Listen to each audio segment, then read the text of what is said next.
and the Pirates. Presented.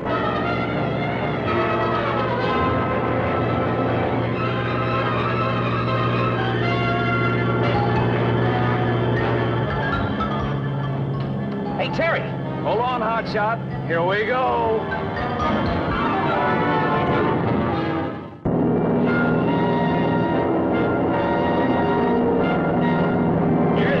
Hear this. Air Cathay, Flight 54, coming in on baling wire and bubblegum. Sorted points, Tokyo, Honolulu, Hong Kong, Catalina, Coney Island, Bar of All Nations, and Cockeyed Jenny's Creek Joint. That mark's been dead a year. You know what it's good for? Sure. Cracking walnuts. Watch. Huh?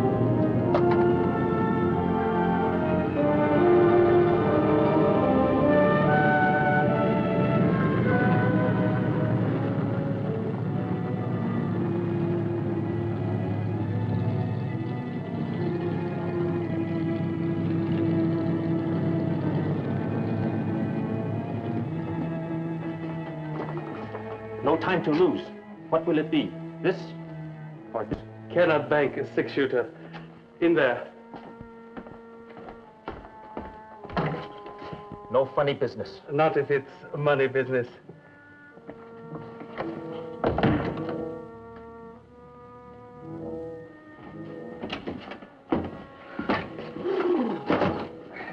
Oh, it's colder than Chopstick's heart out there.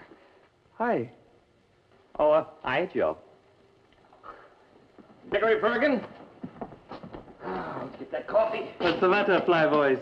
Run into some unexpected sky? We'll turn the report in the morning, but right now we're too tired for bright talk and juicy jargon. Coffee black, a feather sack. Hey, that rhymes. Gentlemen. Gentlemen. Uh-oh. Big wind at 9 o'clock. I would be the last to deprecate your devotion to Air Cathay, fly boys. While burning the midnight oil, I thought it high time Chopstick indicate his appreciation. What do we do with whose body? No mayhem involved, gents. Merely slight favor in return. Such as? Come into my parlor, said the spider to the fly. This bottle of green stuff is yours for one more flight this morning. Now. You crazy? We just got in. We've been on the go 14 hours. We can't even see straight. You can see this. No, we ain't a-going.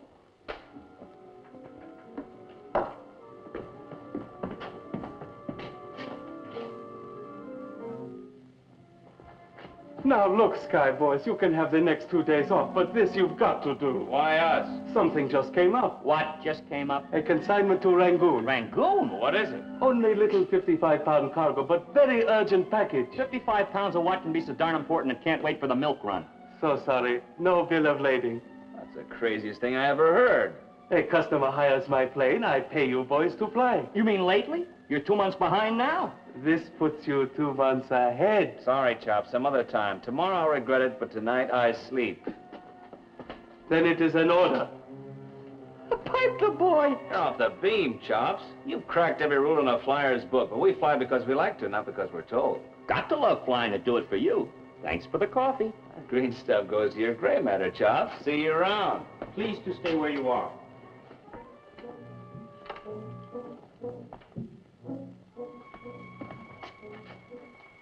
Friend of yours, Joe? Plane is loaded with consignment. Can no longer wait. Please oblige and fly. Powerful persuader. Collusion, Joe. You knew he was in the back room. I take an oath. He forces his business on me. I merely try to pass it on the easy way. Enough talk. Do like the man says, fly boys, and I'll bank this boodle for you. Move.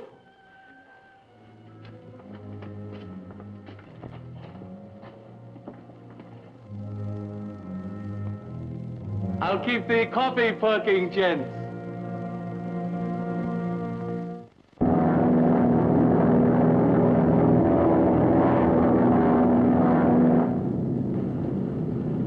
Put that thing away. Might go off. Precisely. Shall I tell him the facts of life about 5,000 feet, Terry, my boy? Gently, Charles. It's a nervous weapon. The threat's over, old man. If we act up and you shoot us down, who'll handle this crate? You're a dead pigeon, too. As long as we're flying to Rangoon, we want to get there and back, that's all. Hey, I think I've charmed him. Give me a bearing. Not Rangoon. Change course. Chinan. Chopstick said Rangoon. Merely subterfuge in case he put tracer on. Chinan, please. Yeah, let's do opposite.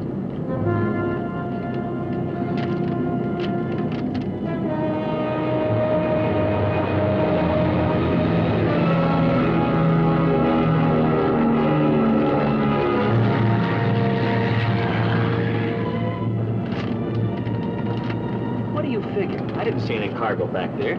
Probably loaded in the tail. But 55 pounds of what? Gold, diamonds, platinum, radium, penicillin, jades, narcotics. I got it. What? Bubble gum.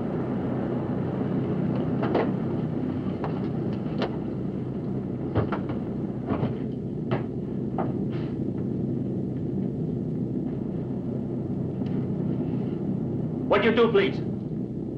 Oh, I was just stretching my legs, taking a little stroll.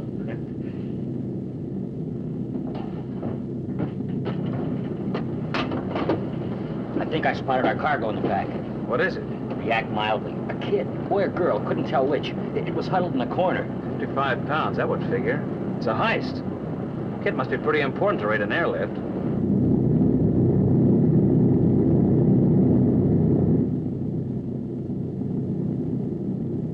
Well.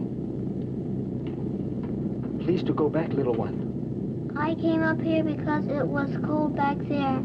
But Excellency. Excellency. Chinan. Relax, chum. Make yourself comfortable. Good-looking kid. I cast. Doesn't act like he's kidnapped. Bearing? Bearing approximately 124 for another 30 minutes, and 140 until we run out of juice. That'll bring us into Chinan. Here's some stateside chocolate. Sweeten your blood. Thanks for your consideration. Don't mention. Uh-oh. Gander at 9 o'clock. Aircraft.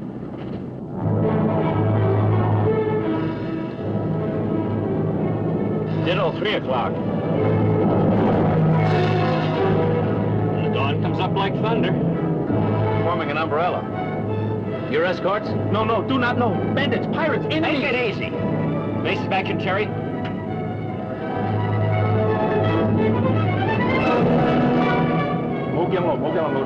They're not firing at us, but they're coaxing us down. There must be a strip nearby. No.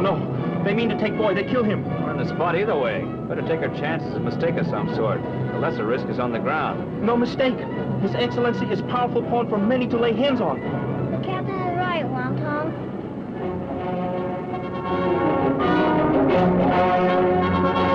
They're pressing down. Keep an eye with it for a strip.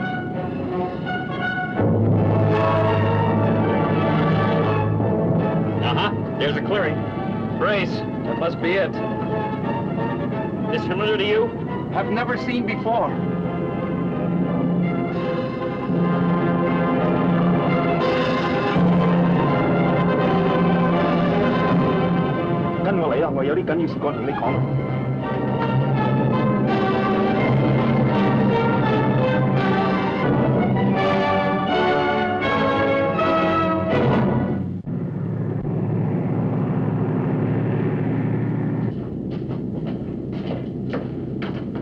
真係撞板啦，做唔成啲功夫，你要小心咯。你有機會你用你肯跑，真係。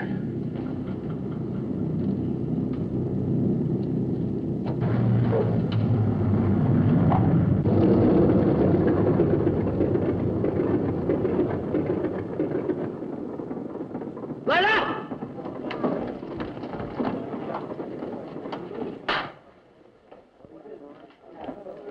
各人好。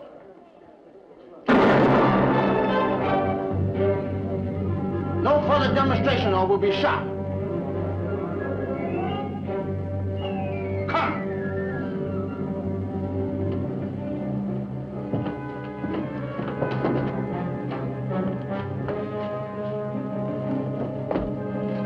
Stop it! You suppose it'd help to flash my scout badge?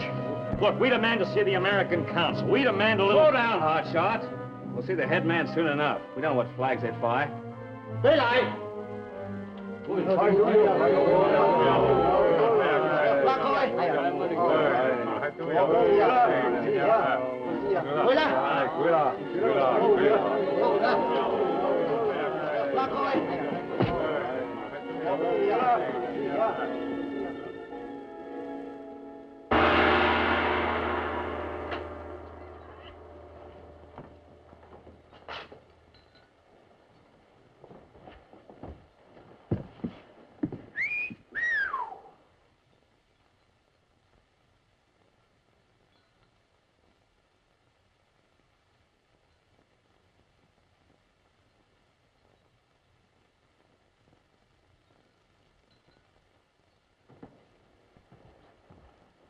Dragon lady. Terry and Charles. So you are the ill-fated pilots. If we'd known it was you, DL, we'd have come a-winging without a coaxing. As impetuous and charming as ever, Mr. Charles. This isn't a hit-and-run operation, DL. What are you up to? As handsome and abrupt as ever, Terry. Escort the small one to his chamber. Oh, wait a minute, beautiful. I'm enjoying this. Hey, take it easy. I was vaccinated on that arm. What you got for a heart, a magnet?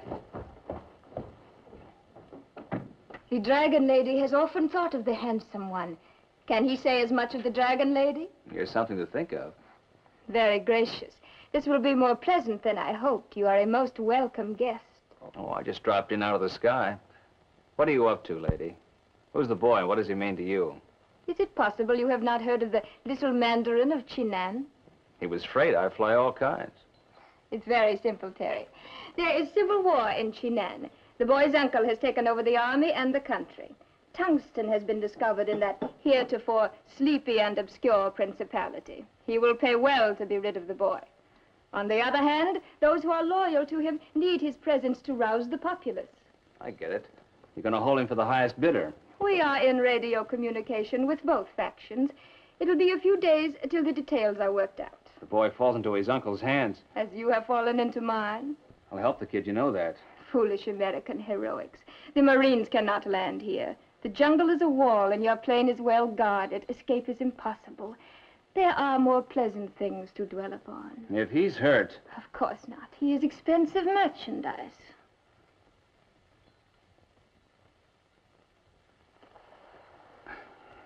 Pretty delicious package yourself.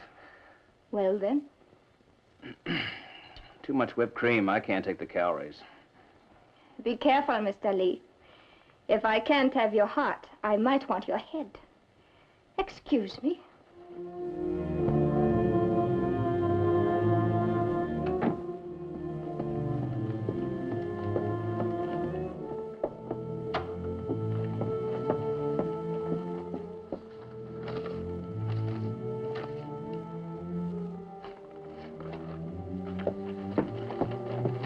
Hey, La.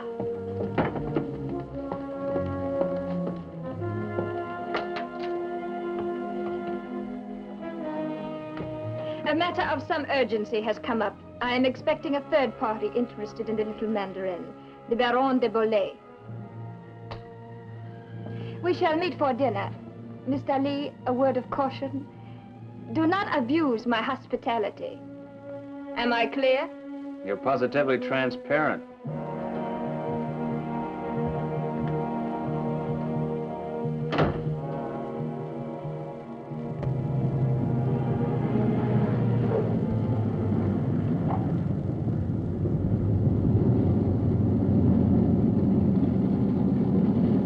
Looks like one of our planes. So she came right up to you, and then what? Where's the little Mandarin? In the wing across the court. So she's in close and puckers up. It was a kidnap, all right, but not the way we figured. Okay, we know. That's all you've talked about ever since they threw you into this bamboo cage. Relax, she said she won't hurt the kid. She'll sell him to the highest bidder. Baron de Bollet now enters the picture. That must have been his plane. The picture I picture is that scrumptious creature hanging around your neck. She could have me anytime. It'll take a few days for the successful bidder to arrange for the little guy. Maybe we can figure something out by then. You're living in a dream world, and with a dragon lady out of this world. Only one thing bothers me. What's that? Well, when this is all over, will the dragon lady let us out knowing what we know? That, my dear Bostonian, is the crux of it. The answer is no. Oh, get some sleep, and we'll think this thing through.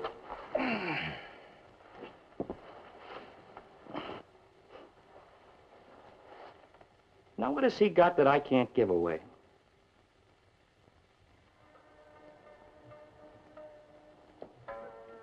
Go ahead, Baron. Give her the straight McCoy.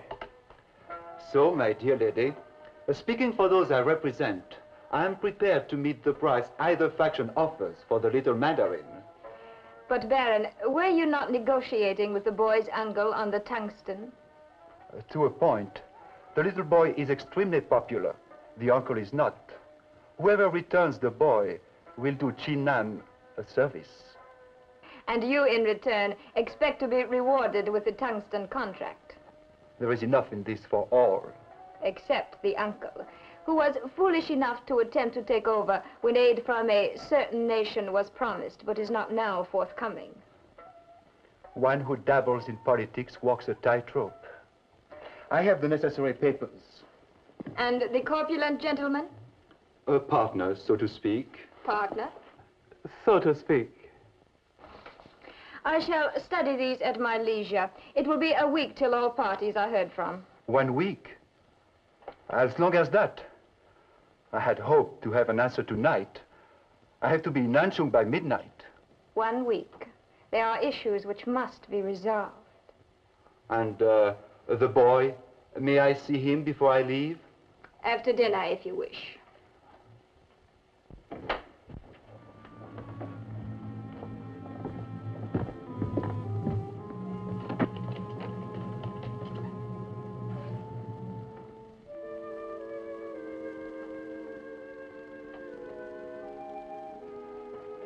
Well, my stalwarts, it is not open. The dragon lady waits with good humor. The Baron de Bollet, Chopstick Joe. An extreme pleasure, gentlemen, to meet the flyers of such precious cargo. You're right, Baron. This could be a pleasure, given half a chance. And my half's ready. Hi. Americans? I'm just naturally confident. The Baron must leave us soon. Therefore, to our mutual interest, the little Mandarin.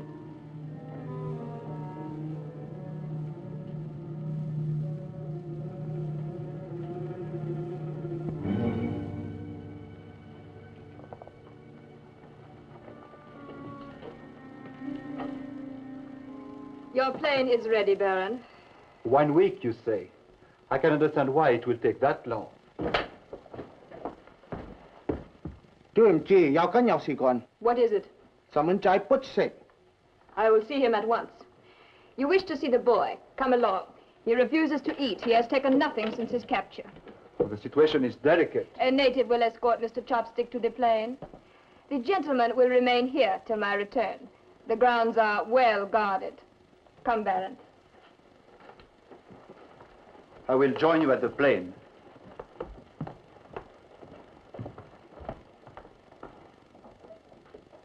I have a plane to catch. I have a throat to... Ease up, Hotshot. All right, Chops, talk. Make it sing. I know it looks incriminating, I but... take a note. He's forcing his business on me. Pull his gizzard out, Terry. Gently, boys, gently. Ask me 20 questions, but just let's not get violent. Animal, vegetable, mineral, or money? One question, Chops. Just one. The obvious. What are you doing here? Very well put, Flyboy. I shall meet candor with He honesty. will lie. He will lie. Now, this boy will lie. No interruptions, please. The Baron de Volay is old-time intrigue pal of many years. He comes to me to hire airplane after you boys wing off with little Mandarin. He has his own pilot. Holy cats, don't you ever lose? Since I already have vested interest in venture, to wit, 1 plane, 2 flyboys. We're expendable. But not the plane. Well, you... Hotshot! Go on, Chops. I don't believe you, but you've got great style. I figure I cannot lose whichever way it goes. But then I get sentimental for you and the small one from Boston. You sentimental? I'll die laughing.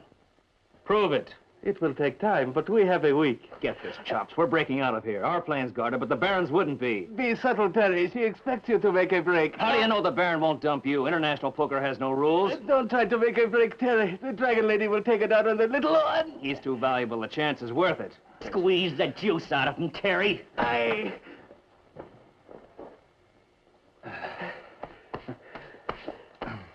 Have faith, boys. See you around. What flies in, flies out.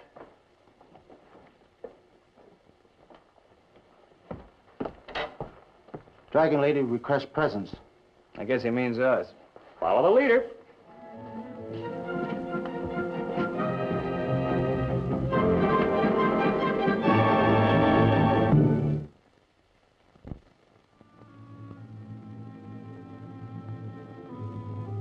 The boy refused to eat until assured you were both well. It is important he remains in good health. Oh, Natch, worth his weight in gold. Look, little fella, you've got to eat so you can grow big and strong and lead your people. And you can start right now. Don't move. Don't scream. Banjo! Banjo! Banjo! Banjo! Terry, your handkerchief.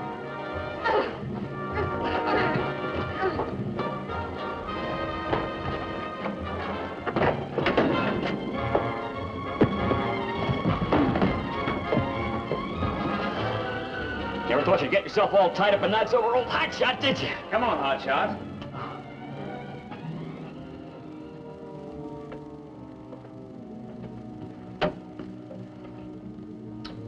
Oh, egad, what a cat! Hotshot! Oh.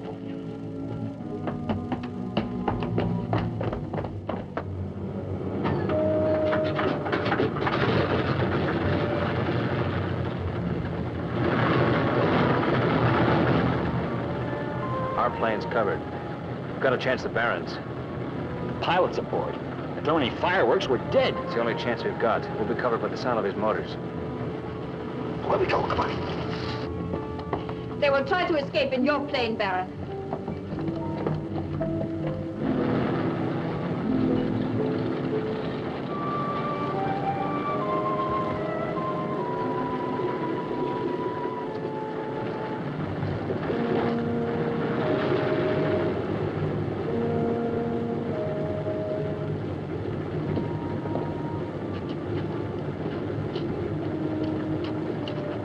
So far, so good. So far, so lucky.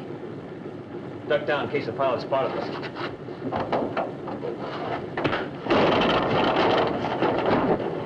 What took you so long, gents? Charles! Watch, here we go. Here we go!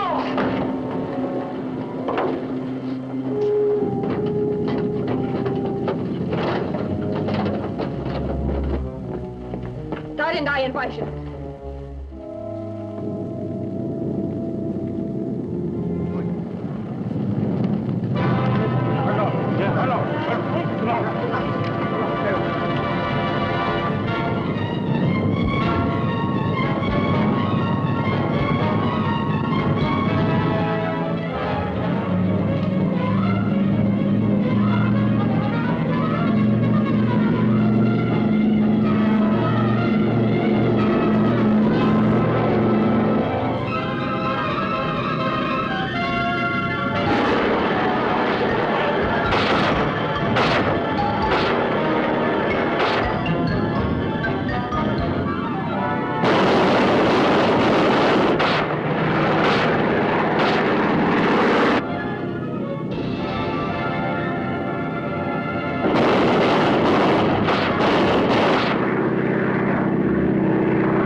We're up and off.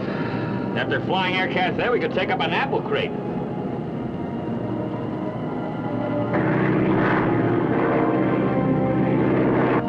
Chomps, you're a two-timing sweetheart. Do you always hurt the ones you love? No one understands me. Okay. Very expert flying. Almost ex-flyers. Where are we going? Neutral port, Sonny, where you can make proper contact. You will come to Shina with me? Not likely, but you'll be taken care of. I want you in my Royal Air Force. You will be commanders. Commanders? Well, not bad for two ex-GIs. How many in Chinan's Air Force? 2, you and you.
pirates.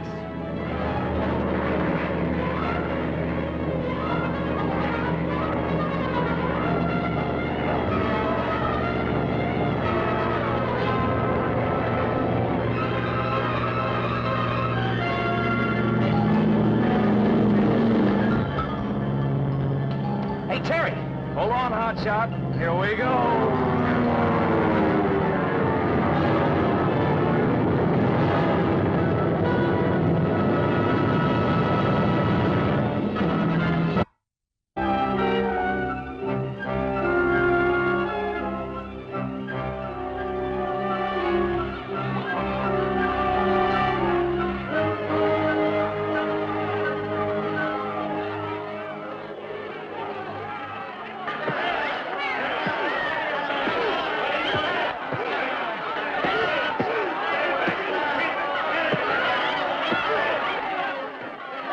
Come on, China boy.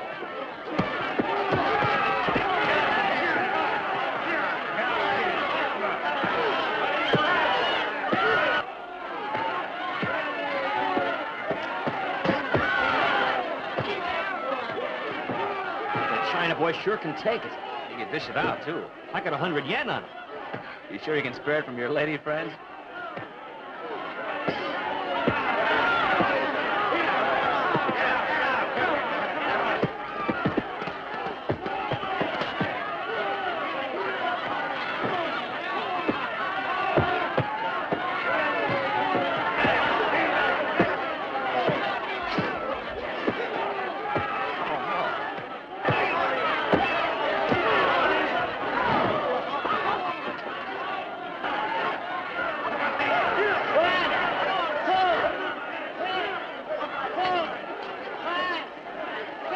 Get up, get up!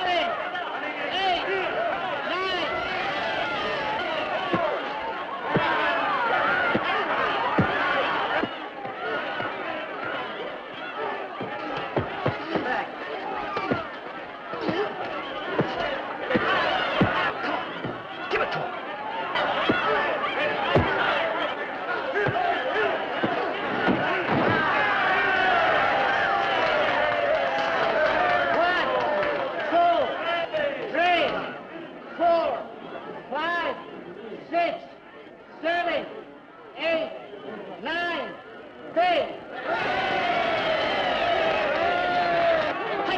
I collect, I win the bet!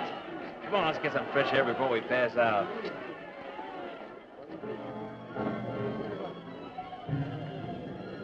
$98, $99, $100. All there. You know what I can do with all this loot, Terry, my boy? Yeah, with the inflation here, you've got enough for a postage stamp. What have we here, Madam Butterfly? More like Madam X. Well, maybe she's in trouble. Let's follow. Easy, Romeo. That kind of bait's the oldest in the world. She could lead you up a dark alley into a fractured skull. Maybe you're right, but she didn't look like the type. They never do. Come on, let's hit the sack. Tomorrow's another fly day.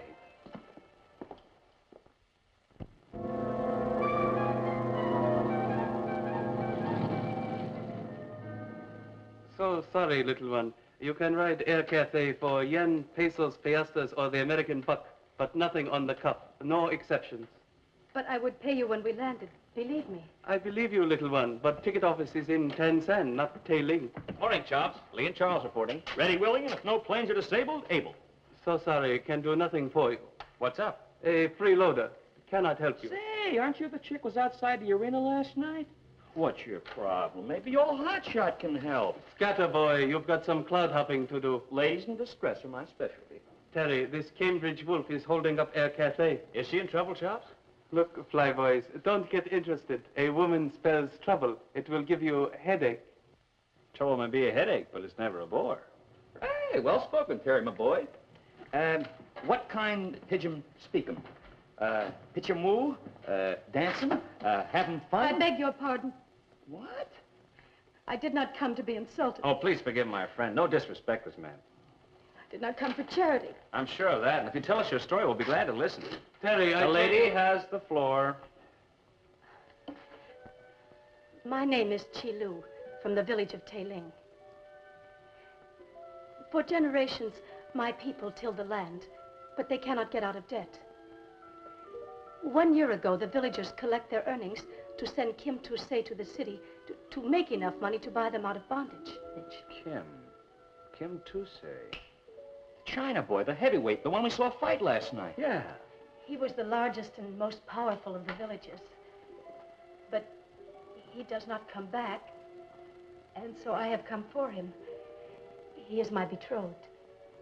I see. Well, Kim has a handy pair of hands. We've seen him in action. Every Friday night when we're not in assignment. He's quite a drawing card in these parts. Should have a fistful of dough. He has no money. That is why I came here, to try to arrange for our flight back together to the province. When you say he has no money, you mean he spent it all? No, he has not received money. He says it is being held in trust for him by the manager of the arena. He has failed in his mission. Therefore, he has lost face and will not return to tailing. Granted, it's a heartbreaking story, but Air Cathay is flying service, not heart clinic. Wait a minute, Chop. There must be some mistake, Chi-Lu. But if it'll make you feel any better, we'll have a talk with Kim and the owner of the arena. One moment. You two are on assignment. Just drumming up business for you, Chops. 2 tickets for Chi-Lu and her boyfriend. Coming up. My apologies, Chi-Lu, and those of our illustrious employers. One moment, fly boys. You can't... Well, I'll be a Jaybird's uncle. Go away. Go away. Please, Kim. These are friends. They want to help. Kim have no friend. Go away.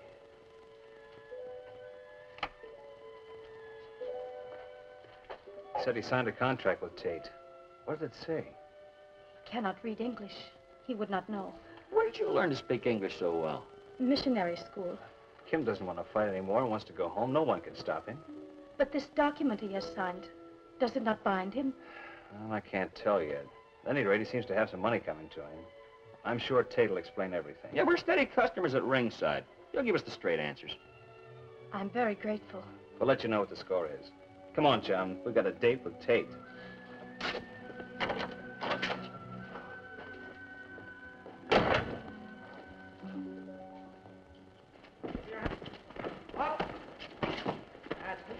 Roll, laddie. That's it. Well then, lads. You want to know about the China boy, is that it? He's a comer. I've seen a bloomin' lot of them in the day, I have. And he... Roll with the punch, laddie!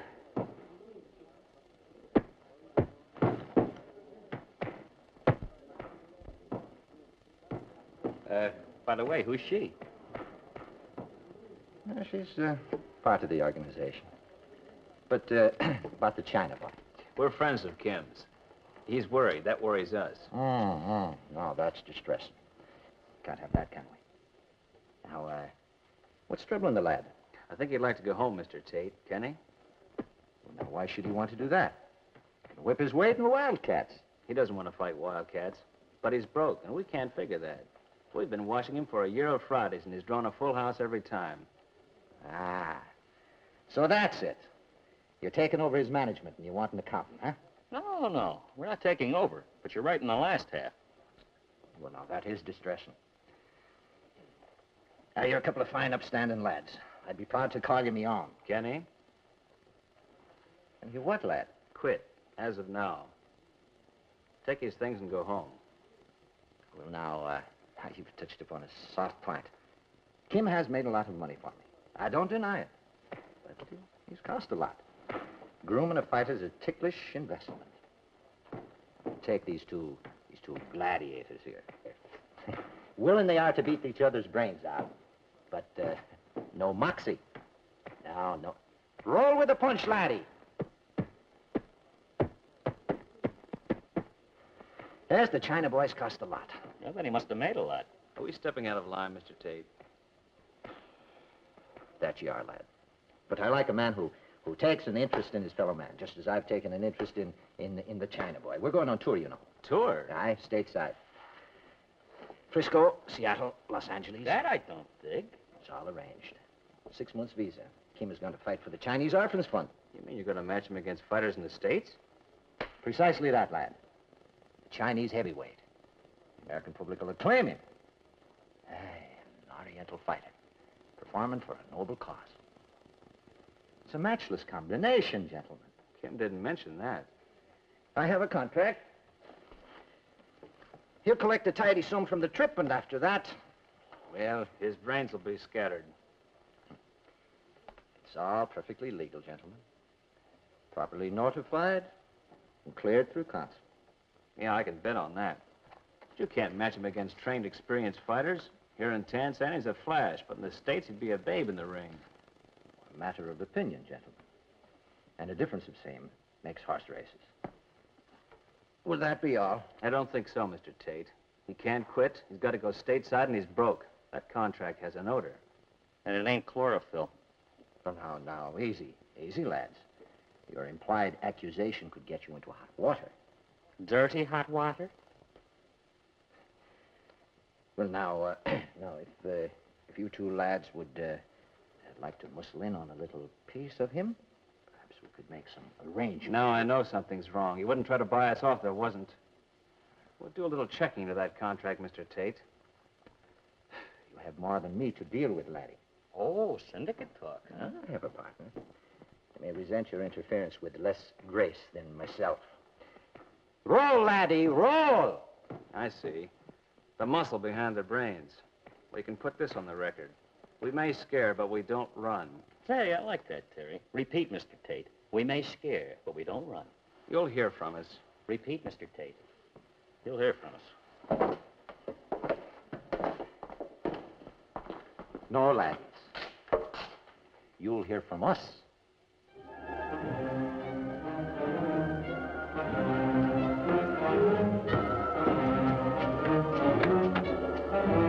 Roll, laddie. Roll with the punch.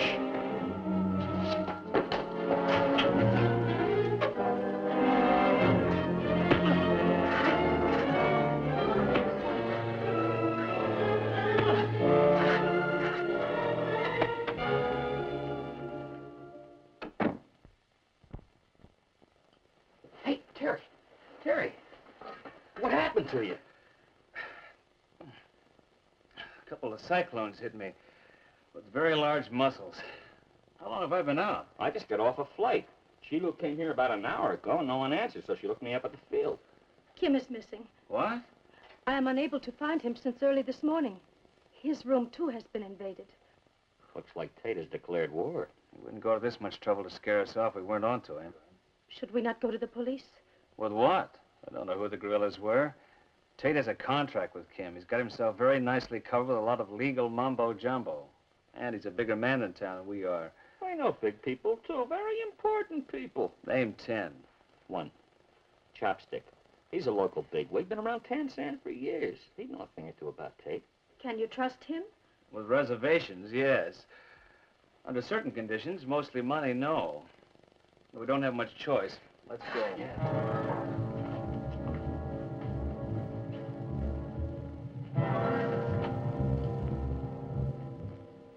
I told you, Galahad, never tilt lances at big black dragons. The age of chivalry Never mind the editorial, Chops. We need help.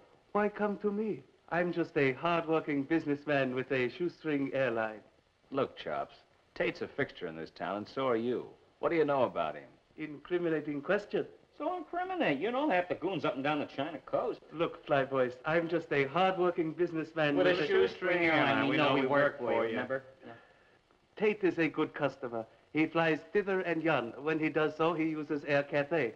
I can say no more. I will not antagonize the trade. Take him ethics. But what about Kim? He will be hurt. He's the prize package. They may keep him under cover, but they will not hurt him. So you won't help, huh? Cannot help. I got it. The visa. The 6 months work permit in the States. Right. We'll see the consul. One moment. What are you two trying to do? Create international incident? We got a hunch about a certain phony contract, about a certain phony cause. I just don't like to see my flyboys get diced up. You'll never miss us, Chops. We're only a couple of hard-working pilots for a shoestring airline. You don't have that, Chops, huh? Hey.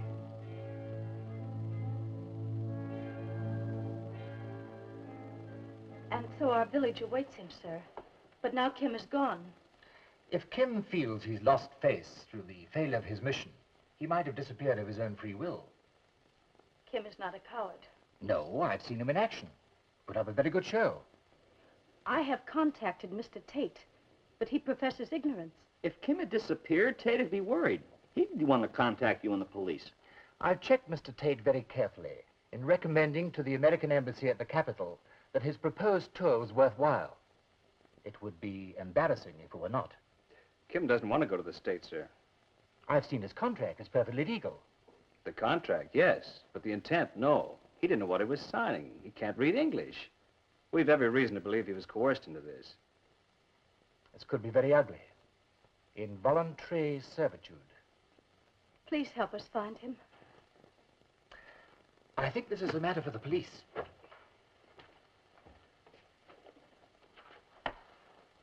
Ah, yes. Tate was due to...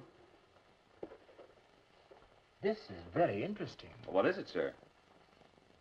He's scheduled to leave today. Today? Would tie in with Kim's disappearance. The question is, how would he get out of Tansan? Well, they couldn't go by car. The roads are terrible. Couldn't make time like that. The train only stops once a week in Tansan, and the last one was 2 days ago. Either by boat or plane, then. Now, if I wanted to keep a big hulk of a guy from jumping my company and make fast time, I'd get him up in the sky. Air Cafe. I'll phone the embassies and put a hold on their visas until this matter's cleared up. Oh, thank you, sir. We'll go back to the field and check in all the flights. We'll keep in touch with you, sir. Good. American Embassy.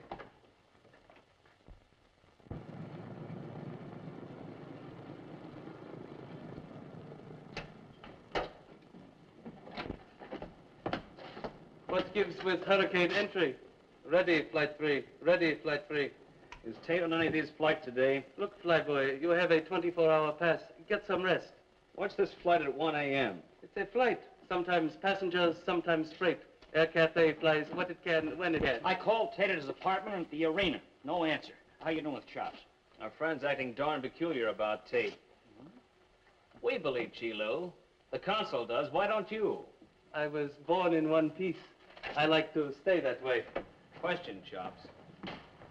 Knowing you have a finger in every shady pie on the China coast, you must know something about a sinister character like Tate. Answer, Terry. None of your business. Just a poor old businessman on a shoestring. Someday it's gonna knot around your throat. You college boys are so smart. What about that flight at 1 o'clock? It's listed as a passenger party for Camrose. Who's Camrose? Yeah, and who flies him? All the other pilots are out. That leaves Chaz and myself. One more question and you're fired. Could Camrose be Tate? You're fired. Me too? You too. The last time, Chops, we appeal to your better nature. That takes unfair advantage. Well, then, seeing as how we no longer work here, we're not inhibited. Meaning? Meaning that you're our prisoner until Camrose shows up. Behave yourself or we'll tie you up with your own money belt. Look, gents, what makes you think Camrose is Tate? We think he is. We hope he is. Unless you tell us different. Besides which, we happen to know he's leaving town today. But the big question is exactly when. He could take a boat. Now, he could, but Chilu's alerted the harbor patrol. So we just sit tight. Check watches.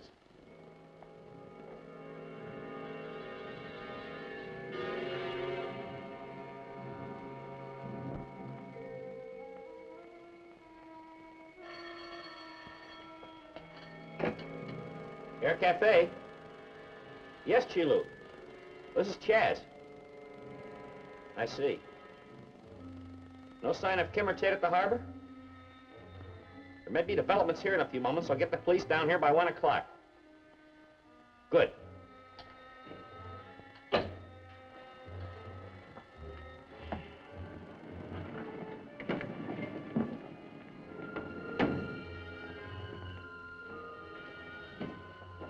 Terry. Gotcha. Mr. Camrose, I presume. Where is the rest of your organization?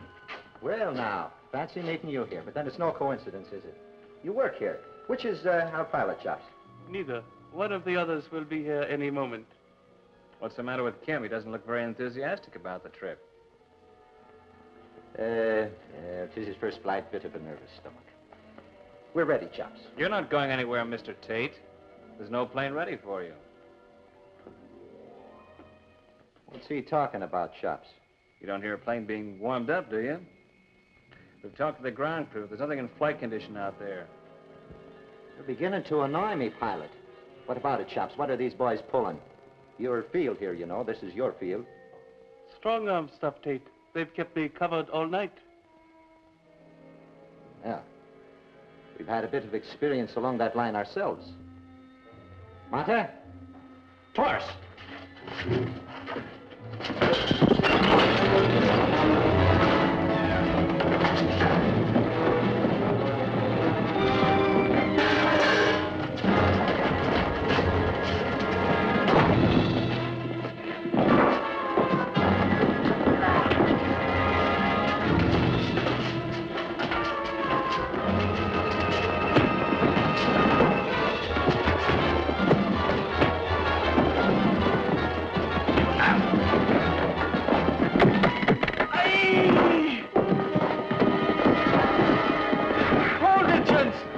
It's not yet paid for.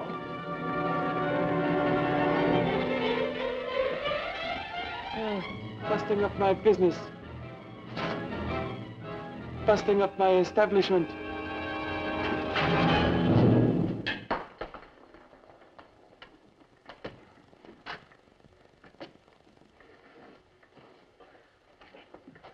Kim! He's gone. Look at the damage. A year's profit. Since you lads have taken an interest in the plans, you'll have to become part of them. Chops, take the mic and order a plane. I can't wait for the other pilot. The Bobbsey twins will fly us. Now then, where's Kim? He can't be far. Talk! Talk!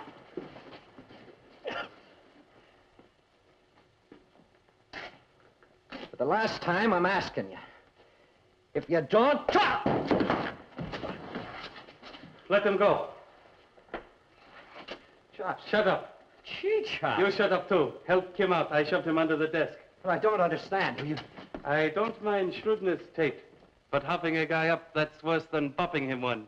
That's one game even Chops will not play. Not so fast. You're in on this, too. You own half the China boy. You're Tate's partner, Chops? I've changed my mind about the contract. It's all double talk. You want to fight me in court? Kim.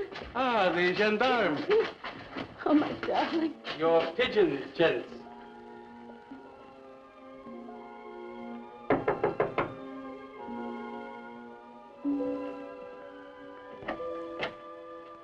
How is Big Boy doing? Oh, he'll be all right. Drug's wearing off now. Lie back, Kim. Everything's all right now. All peaches and cream. Or should I say lettuce? Here's your back winnings, Spider Boy. There's enough there to huck a dozen villages. This time, I will keep it in trust. How did you manage to get all that from Tate? His position is less than enviable.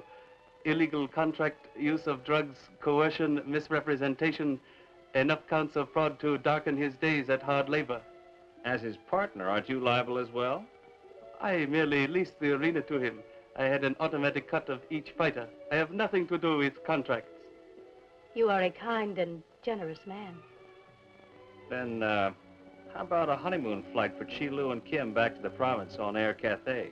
Nix. Air Cathay is for rent, but not for free. They want to fly, they pay the same as everyone else. I'm just a poor, hard-working businessman with a shoestring airline.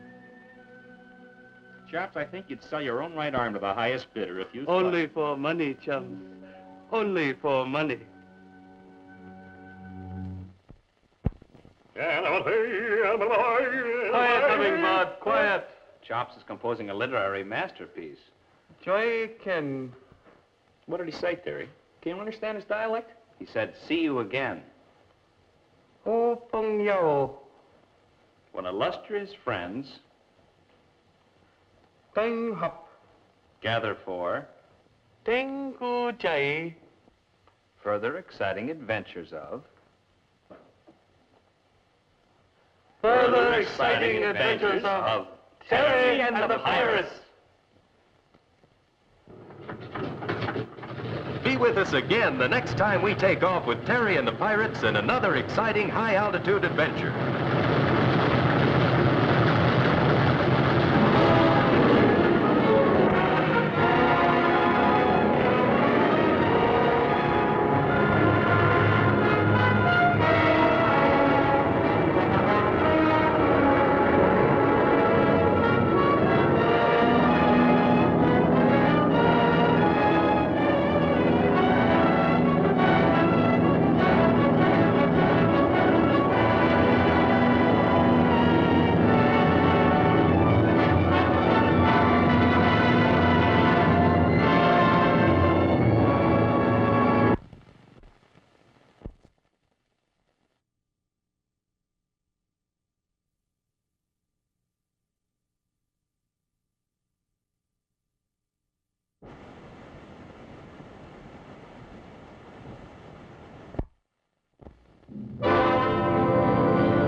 Terry and the Pirates. Presented.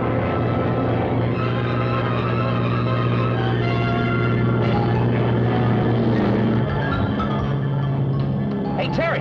Hold on, Hotshot. Here we go.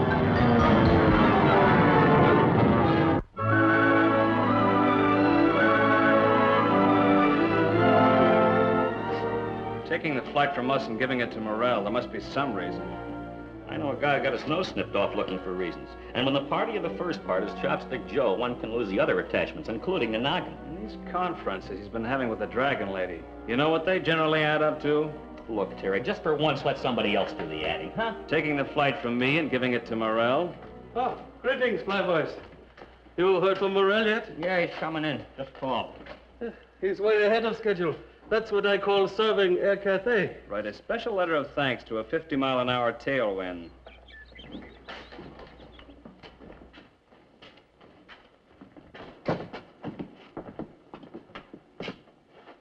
Okay, Flyboys, you can take off now. Find someplace else to go. Check your landing gear, Chop. Ditto, here. Oh, you can have the rest of the day off. Go into town. Go anywhere, but go. To coin a phrase, something's cooking. Offer withdrawn. No day off. I got to go. Chops, you feeling all right? I give you a complete medical report in the morning. Right now, I got to go.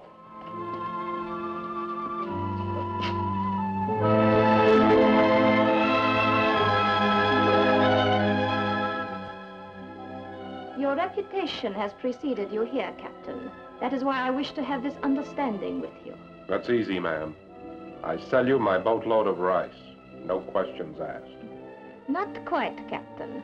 I am aware that the rice is a consignment to Indochina on behalf of the American Relief Authority. That's no secret. Main thing is you're gonna get it. I will have no part of this transaction if any unnecessary violence is used. You're in the wrong business to permit yourself the luxury of scruples, ma'am. Nevertheless. Greetings, Captain. Hi. Emergency makes it necessary for me to break in on you like this, Dragon Lady. Who is this man? Clyde Thompson, a friend of mine. Clyde, the Dragon Lady. How do you do? It is not necessary for me to meet your friends, Captain. I'll rephrase that. He's a business associate of mine. And of yours, too, ma'am. Wow. With all these sparks around here, we need some lightning rods. Take it easy, Captain. You've got to have some manners when you're in a swell layout like this. Chopstick, you're a fool. I don't mind being a fool for the 10% I'm making on this deal. As this meeting can in no way be called a social occasion, I suggest we get down to business. That's me. I just talked to Tony Morrell on the radio. He's the pilot that's flying Dr. Maitland in to inspect his cargo. What do you have to say? Get to the point, Chopstick. He'll be here in an hour. Then Thompson takes over. I do not understand. Thompson here is going to become Dr. Maitland. And as Dr. Maitland, he'll inspect my cargo. Won't you, Clyde? That'll be one of the fastest inspections on record, Captain. And then you take the certificate to the American consul, and they give you a bank draft for the full value of the cargo. And then instead of going to where it's consigned, you get it. I am the second purchaser for the same merchandise. See how I worked it out? It would appear that the Dragon Lady has not made a very shrewd bargain. Come on, Clyde. We want to be there when the pilot brings the real doctor in. One moment, please. Nothing must happen to Dr. Maitland. Nothing will, if he signs that certificate.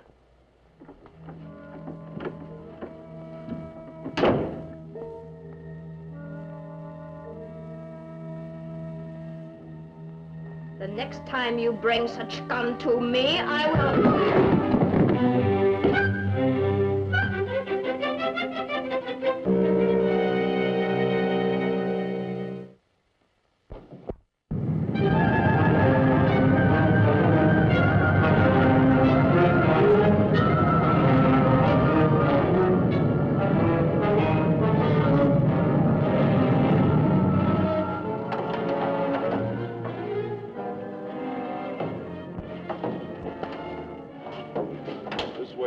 What about my luggage? Oh, there's a local customs check here. The office will clear it for you. Oh, yes, of course. Chalk up another breach of regulations against Tony Morrell, leaving the field without checking his flight in. I have that noted, Captain Lee. As chief pilot of Air Cafe, why don't you discipline him? Disciplining Tony Morrell is like washing a duck. Ever wash a duck, Hotshot? Oh, what happens? The duck goes right out and gets dirty again. Shall I make a note to discipline the duck? Drop the duck and get me a flight schedule. I want to check something. Perhaps I should show the customs people my credentials. It might speed things up a bit. Later, Doctor. Get in the car, please. Really, I insist that... Get in the car, Doctor. What's going on here? I'm an official of the United States government. It's a long way to the United States. Get in.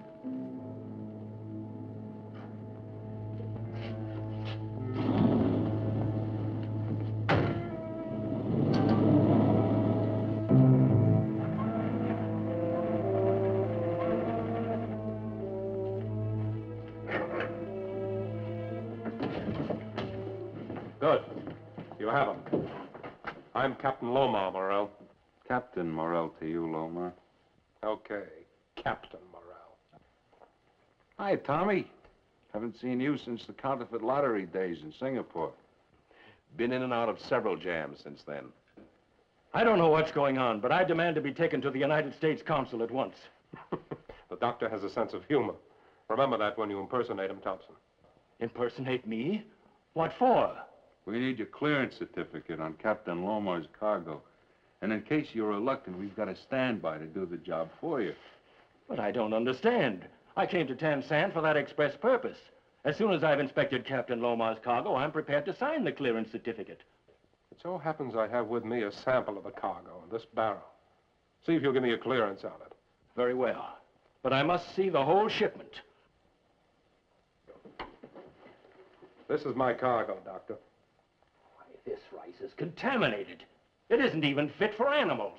Now perhaps you see why we thought you might hesitate to sign the certificate. I wouldn't sign a certificate for this cargo if my life depended on it. Believe me, Doctor, your life does depend on it. He means it, Doc. Why don't you just go along with us? You'd exchange your life for your noble principles? I don't think so. All you got to do is sign, Doc. Nobody will know about it. When the time comes, he'll sign it. I'll show you why. We're built on pilings here. We're right over the water, Doctor. Take a look. There are sharks down there. You wouldn't dare. I'd do almost anything for $90,000, Doctor. I think I've made my point. Come on, Doctor. I'll take you to another room where you can do a little serious thinking.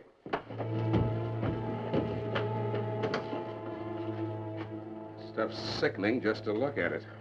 Don't look at it, then. All they told the Dragon Lady is it was stolen. He knew that if this stuff was going into her precious people's rice bowls, we'd all end up going through that trap door.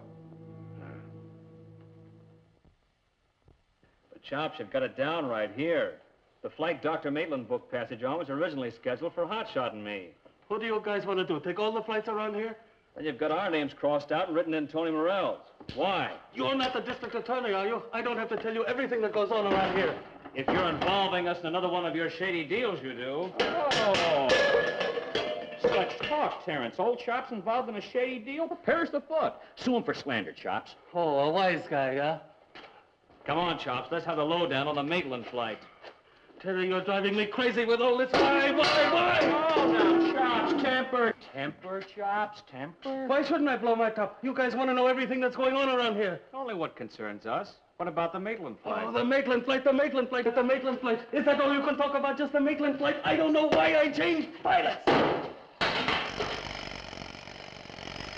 Now look what you did. That was a good clock. Why did you give the Maitland flight to Tony Morell, Chops? I'd take an oath. I'd cut my throat if it weren't against the law. I don't know. I didn't have a reason. I do lots of things without a reason. At last, Chops admits he functions without reason. A fact I have long known. You want to get fired? That's a good idea. Once more, Chops, why did you give the flight to Tony Morell? Well, a regular reception committee, Dr. Maitland. This is Chopstick Joe, the boss himself. This is Captain Terry Lee, our chief pilot and a very strict disciplinarian. This is Hotshot Charlie. Oh, excuse me. Captain Charles C. Charles, a very big little man with the big controls. This gentleman is Dr. Maitland of the American Relief Authority. How do you do, Doctor? Pleasure, Doctor. We are honored, Dr. Maitland. And I'm very glad to know you. Captain Morell has told me what a happy little family you are. Well, we would be if Captain Lee didn't beat us. Why didn't you check in your flight, Morell? You see what I mean, Doctor? Well, as a matter of fact, Terry, I'll have to take 10 demerits on that. You see, the doctor wanted a quick drink after a rough flight. Yes, I did. There's usually whiskey in your locker. I bet the doctor picked up the tab. You peeked. I don't like this not checking in flights, Morell. I want a word with you.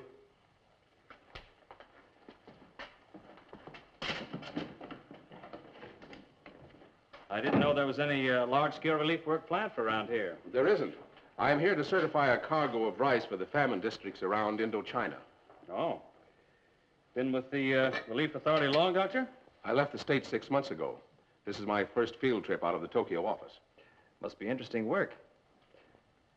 How valuable are these rice cargoes? Oh, they vary, of course. About $90,000 as a rule. It's a lot of money out here in the Orient. You don't carry it around with you, do you? Well, hardly. I certify the cargoes, and the American consul pays off with a draft. I brewed up some tea here, Doctor. Oh, would you rather have coffee? Oh, I prefer tea, thank you. Oh, here you are, Doctor. Hey.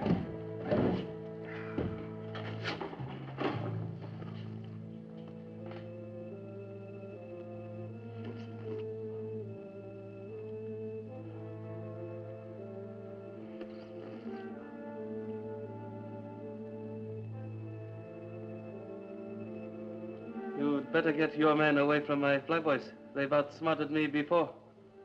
Clyde Thompson's one of the slickest con men this side of Frisco. They're just yakking. They could yak us into trouble. This is delicious. I see you prefer the North China Congo.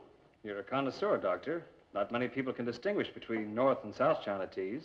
Fine teas are a hobby of mine. I'm interested in your work, Doctor. How large a cargo are you here to inspect? Quite a boatload, the China Queen. And I should be about my inspection. Right.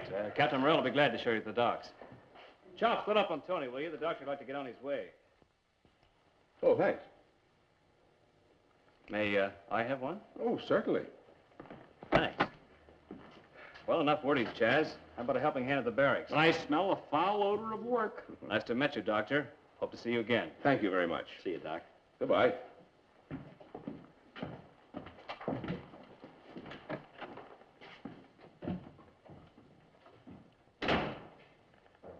How'd it go? I don't know. Lee seemed a little too friendly, and he wanted to know too much. I told you my flyboys were smart. So am I. Wait here.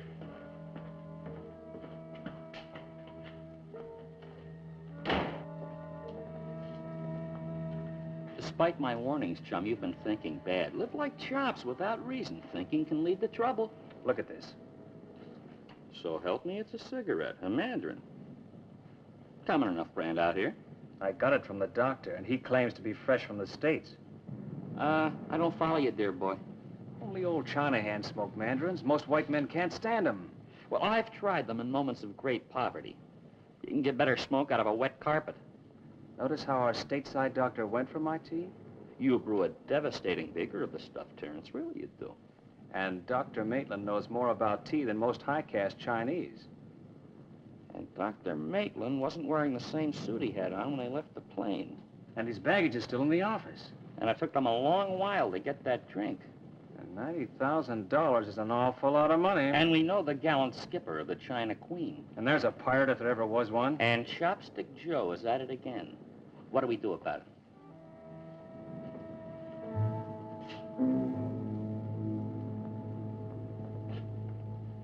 Here comes Tony Morrell. You seem to be expecting him. I deliberately told him we were coming here. Chum, you're confusing me again. So he'll hear what I'm going to say next. Now just play it dumb. Good. This I can do. And, I'm going to cable Washington for more information about this Dr. Maitland.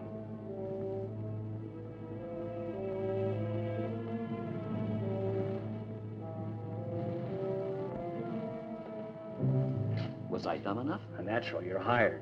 We must play a little theater again sometime. What's the bet? There's something awfully phony about Dr. Maitland. And if we follow Tony Morrell, we may learn what it is.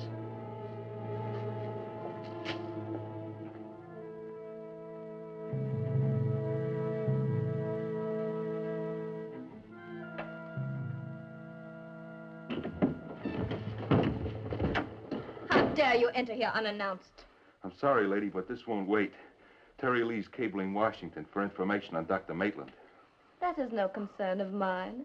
Let your clever Captain Lomar think his way out of it.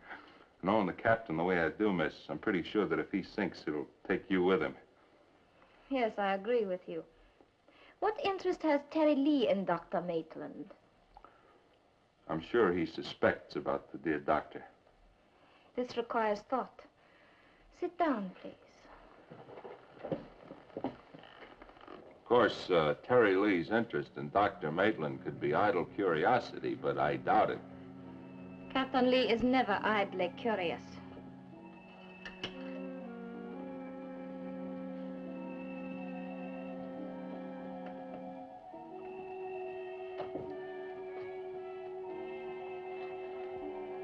I shall be back in a moment.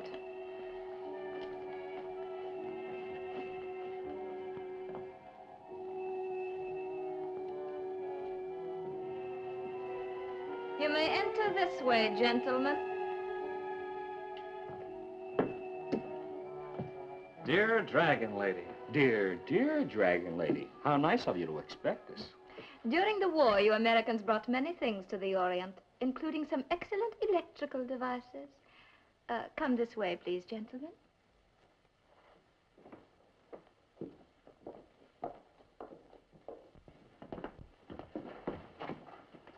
A gun in my house? You forget yourself. Guards! This solves our problem. You hold them here until Captain Lomar gets the certificate to the consul, collects his money, and gets out of the harbor. Thompson will have to sign that signature. Oh, nice boy, this Morrell. Now, wait a minute, Morrell. You've outsmarted yourself. Unless Thompson is an expert forger, his signature won't match the one in the consul's possession. How would the consul have a copy of Dr. Maitland's signature? From your passenger manifest? I left that in the plane. And you didn't check in your flight. So, to do you a favor, I followed routine and filed the manifest with the American consul, as local law requires. Always a stickler for regulations, aren't you, Mr. Lee? No, bad habit of his. All right. Dr. Maitland will have to sign it himself. Where are you going? To force Dr. Maitland to sign that certificate. That one will be the same one the consul has. Not too much force. Where is Dr. Maitland now? Behind the jade cutters on the street of Heavenly Rest. Perhaps you should bring him here to me. My methods of persuasion are probably more gentle. But not as effective, Dragon Lady. It has been a long time since we met, Mr. Lee. Just seems that way. Only a couple of months ago, that's all. That time you were smuggling guns to Nang Chan. And you prevented me as usual. Someday I am going to resent your interference in my affairs. Regulations forbid the transporting of guns, dear lady. And you know how Terran regulations are, just like that. I see you've added a few pieces since I was here last. In excellent taste, as usual. That is one of the secrets of your charm, Mr. Lee. You know how to flatter. I yield to no one in my appreciation of Oriental art. But there is a small segment of my mind which I reserve for the well-being of Charles C. Charles, Hotshot Charlie to the multitudes. And at the moment I find myself somewhat depressed about his future. It will be decided for him. And it'll probably be as explosive as a signal flare. You must be prepared to meet it, Chaz. Brandy or tea, gentlemen? Tea for mine, please. Tea has served us well once today. God, tea for 3, please.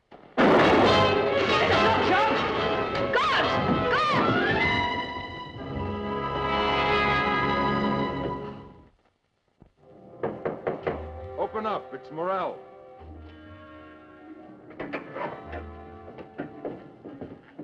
Are we ready? We're anything but ready. Dig out that certificate. Bring him over. Sign it. I'll never sign it. We better get some help. No time. There's a household full of thugs in there. A whole mob of them. Well, the element of surprise is in our favor. I'd rather have a half dozen cops.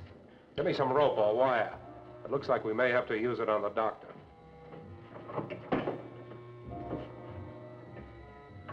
Someone's coming.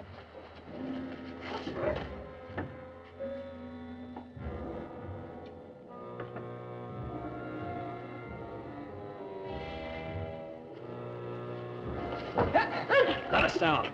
Get his gun, Chaz. All right, Chaz, tie him up. He doesn't seem to like this kind of thing. Morel. Captain Morel. Go see what's keeping that fool guard.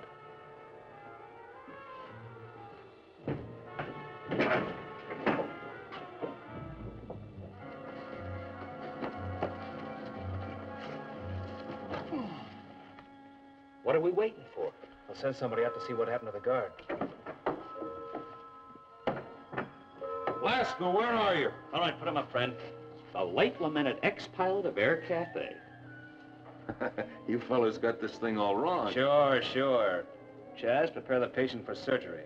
Just happened to have it on me. Come on, put your hands down. Turn it around. This should make things a lot simpler inside. Yeah. You might even call it life insurance. The last time, Doctor. Sign it. Looks like this guy doesn't want to live. Sign. No.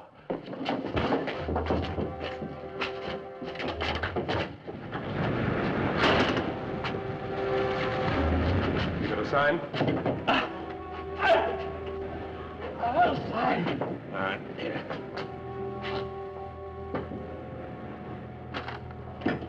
All right, boys, that's enough.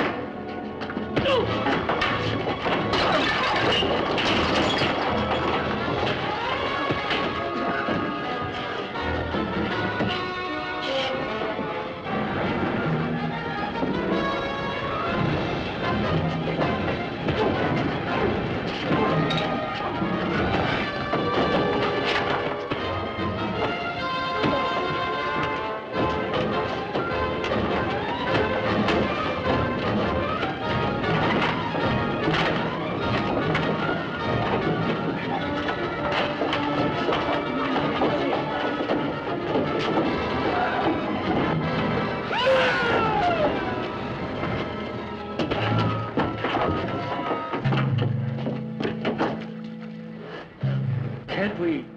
No. Not a chance. I don't have to tell you how grateful I am to you, Captain Lee. Come on, I'll see you to the plane.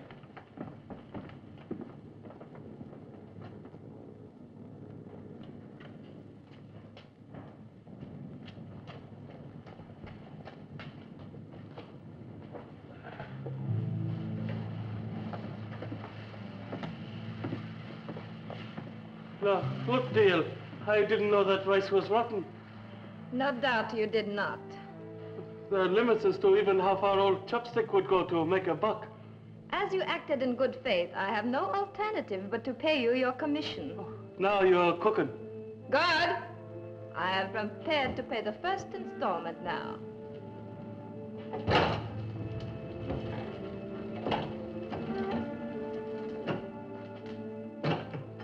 But this stuff is rotten, Dale. It is, isn't it?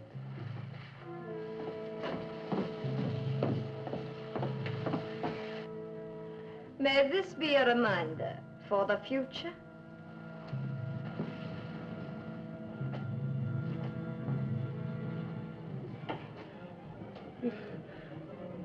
Sometimes I think I never should have turned straight.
Hotshot. Here we go.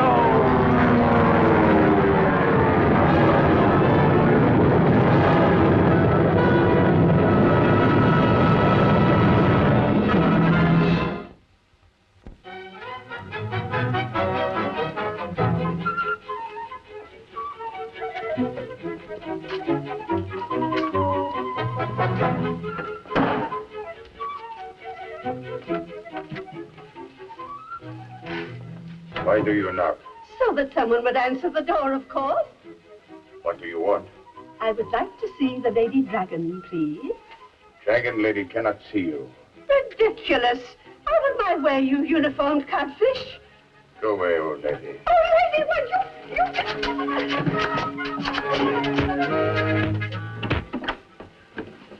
You try to kill me, I fix you. Come on, you wild-eyed demon. What is going on here? She tried to kill me, mistress.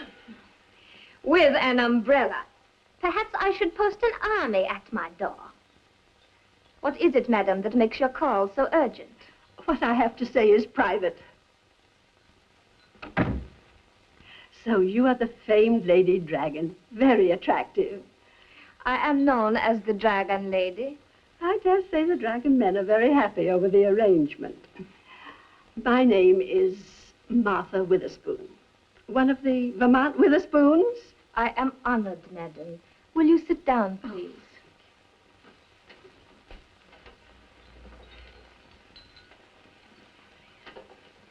I have been told that you could help me.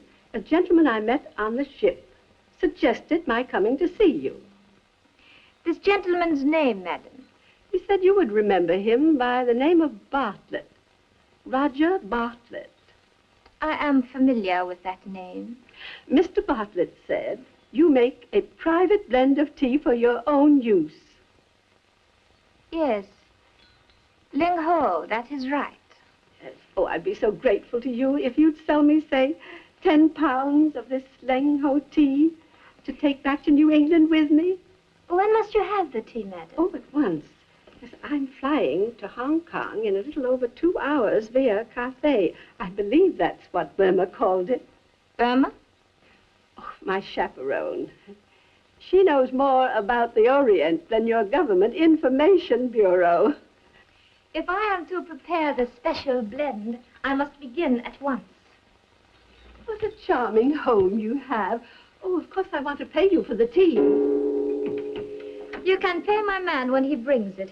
I shall not disappoint, Mr. Bartlett. You will have your tea. I declare, Lady Dragon, you are positively circular. I am what? Burma's been teaching me the improved version of Webster's English. That means I'm pleased to have met you. In that case, madam, you are also positively circular. Thank you. As for you, knobhead, you're adrift.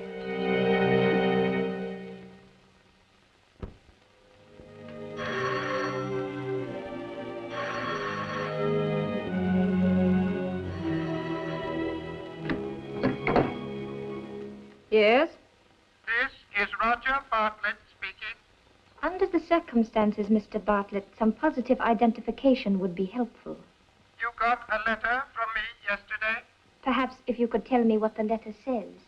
Enclosed, please find $30,000 American with which to buy the Ling Ho collection of emeralds from Han Shi the jeweler. That is good enough. You received a visitor a while ago? A very short while ago. She made a most unusual request for tea, the Ling Ho blend. You agreed? Of course. Put the emeralds in the package you give her. She'll carry them for me to Hong Kong. Once there, I'll get them back. A very clever plan. You will, of course, assume responsibility till the stones are in the plane. Of course. Thank you.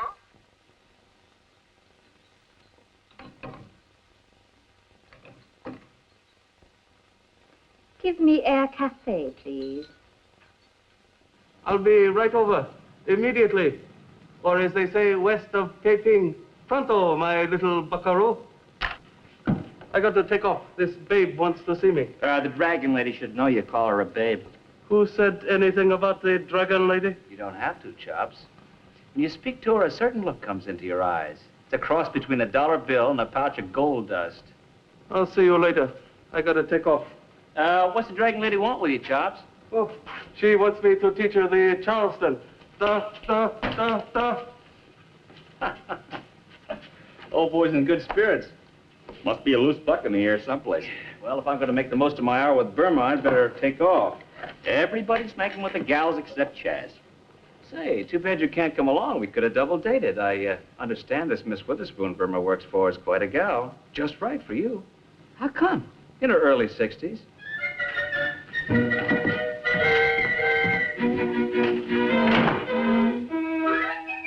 Now, let me see if I've got this straight.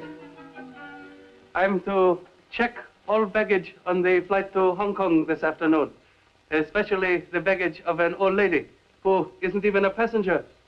She will be. That's all you'll tell me? Nothing else? More would be an extravagance of words.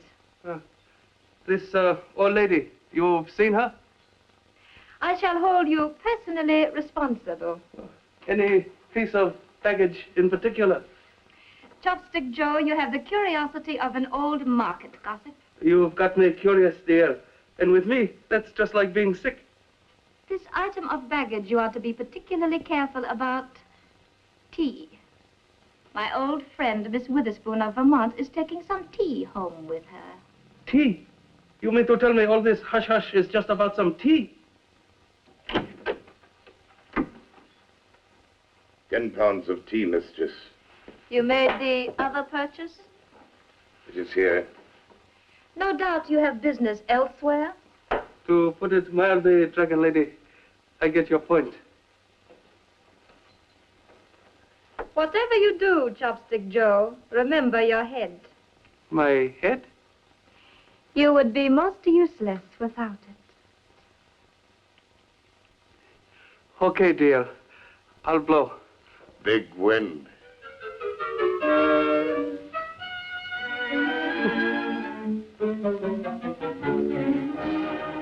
Are they not beautiful?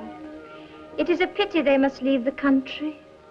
I, too, think that, mistress. Nevertheless, into the tea they go. Foreign madness. A fortune in a tea can.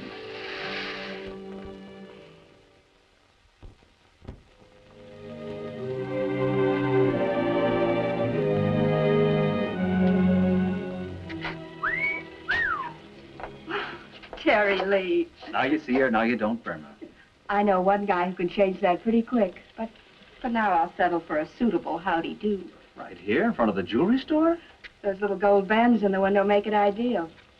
What do you say we settle for this?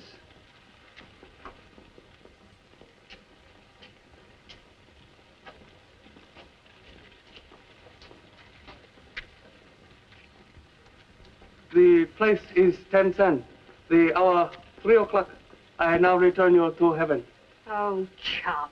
I just didn't want my flyboy to become a biohazard. What do you got there, Chops? Oh, tea. I'm getting it wholesale now. It's enough to last you for 6 months. Economy, my boy. Economy. Burma, you and your lady friend going to take the afternoon flight to Hong Kong? Check. Say, how did you know? We didn't know ourselves until half an hour ago. Oh, well, you know how those things get around town. Hey, how about that, Chops? How did you know? Oh, I'll dig you kids later.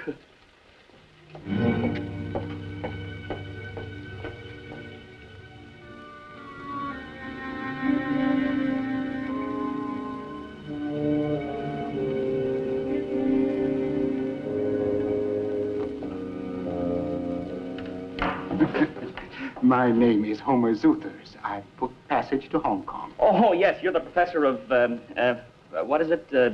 Orientology. I've been here on a special mission. You have? Yes. And I've had amazing results. You don't say. Who'd have thought it? I feel I must tell someone about it. Well, try me. I'm the scholarly type. Of course, you're aware of the age-old controversy regarding the meaning of these symbols. Now, you take those 5 lines. What do they mean to you? Chef salad without dressing? Oh, greetings, gents. Oh, you're just in time, Chops. This is Professor Zuthers. He was just giving me the lowdown on the mysteric symbols of the Eye King. I quit playing the horses a long time ago. Oh, well, anyways, Chops, you take over. I have to go see the cargo. I'll leave the good professor with you. Oh, delighted. Bye-bye. Hotshot? Yes, Mr. Chopstick? I think it might be a good idea if you were to show the professor here around the airfield. How about that, Prof? You would like to see how a first-class airline runs? Oh, capital idea. And while we're strolling, we can chat. Yeah, we can chat. Just read what Professor Terry and de la Couperie has to say.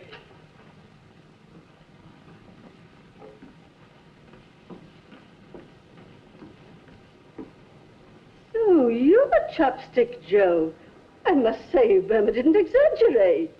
I don't think I like the way you say that. You're Chopstick Joe the Cube with a corkscrew mind. That jive talk you must have picked up from Burma. Check? That's one wager you win. Cornball. You're a wheel lady. What I mean, a real wheel. What'll it be? 2 ducats to Hong Kong and make 'em fresh. Boy, your hometown sure ain't going to be the same when you get back. Man, what Burma's done to you. Crazy, real crazy. I'll teach those squares something or I'm for nothing. Look, sister, I could sit here and yak with you all day, but I got work to do. Oh, don't mind me. I'll just sit here and wait.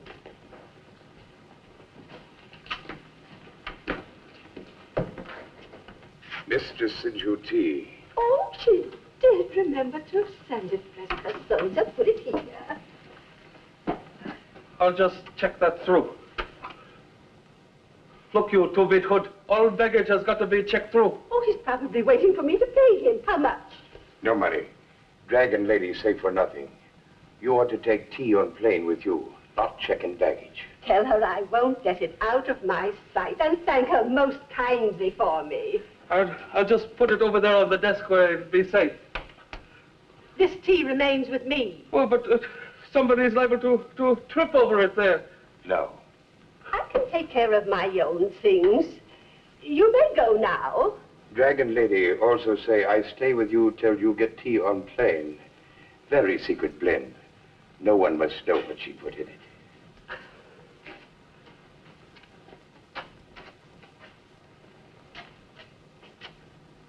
And Professor Terry and de la Couperie.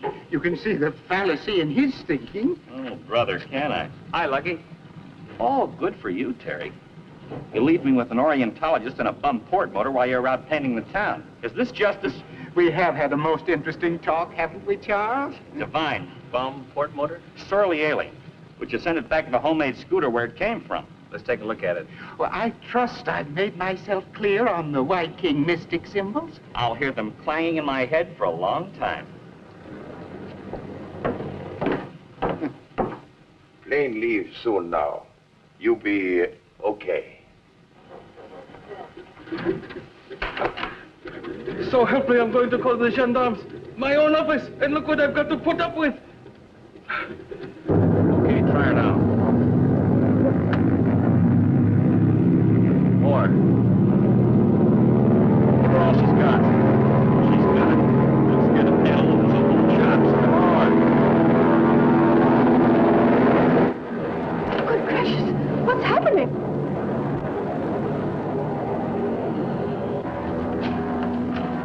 One of my planes is in trouble. He's going to crash.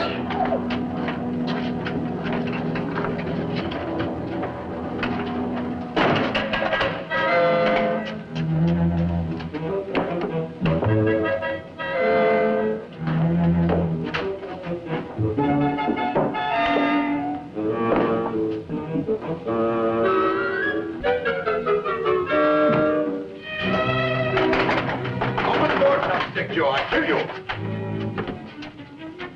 Why did you lock door? Oh, door locked itself in great excitement. Do not try it again. Do not lock yourself again.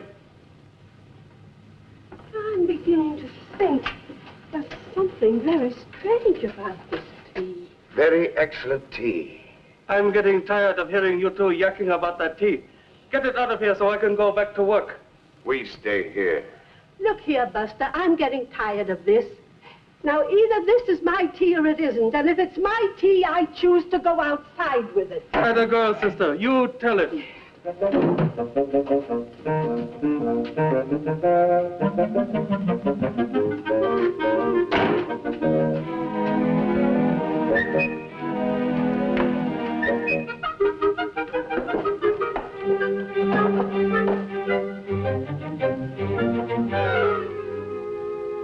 One,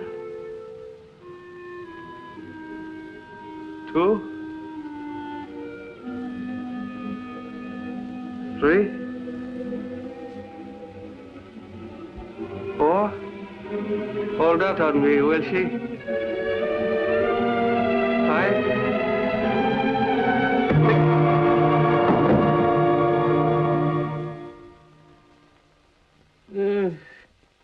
Chopstick and his tea. Oh, my head. Oh, I've still got one, haven't I? Temporarily.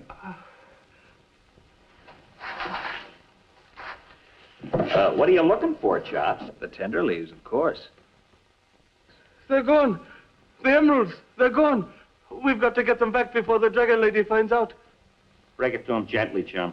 She knows. Her watchdog called her. Furthermore, considerable time has elapsed since contact with your skull. You've got to help me. But I'll let him worm his way out of this by himself. Look, Flyboys, I need help, not lectures. Well, it's a cinch he didn't conk himself over his own cranium. He couldn't have done that good a job. Oh, hiya, beautiful. I understand you're in the tea business now. Having Chop's welfare in mind, we were just on our way out to see about helping him keep his health. You were on your way out. 10 back, please.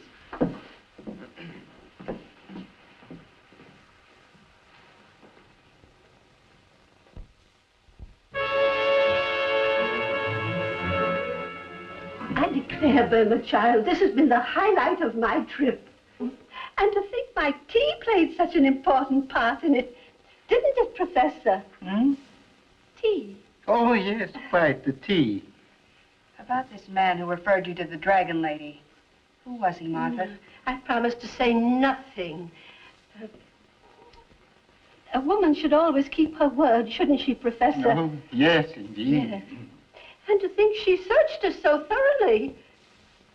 Did she search you thoroughly, Professor? Most thoroughly. What are you doing? Girl talk, mister. We're not out to ruin your score sheet. Square.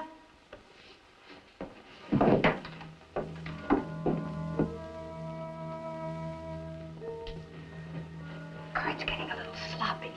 Charlie were here, he could take him. Take him? What does that mean? Put him out of commission. Oh, I wager I could do that myself. I could. It's past your bedtime, honey. How? What have you got there? I always keep this with me.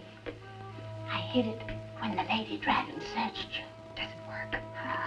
My grandfather taught me how to shoot this. Shall I? No. You'll only make it tougher for us. You're implying that I'll miss it? Mm-hmm.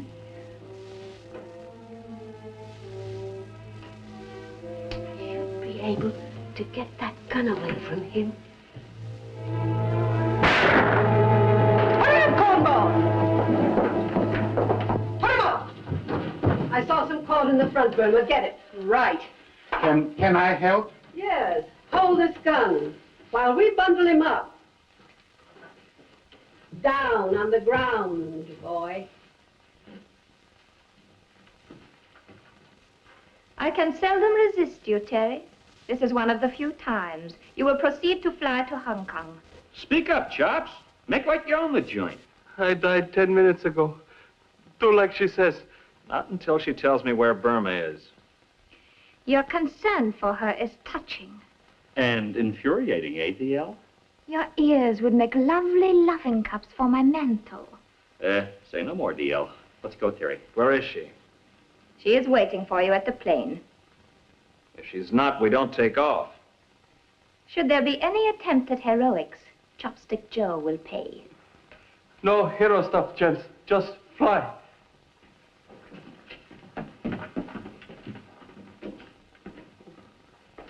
One of the three's got them, dear.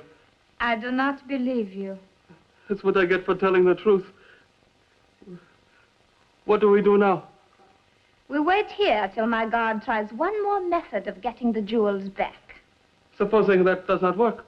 Then we join them and fly to Hong Kong. Fly? You mean you want me to fly? But I'm a sick man, Dragon Lady. I can't fly. I've got claustrophobia. Burma inside? Burma? Oh, yes, she's inside expecting you.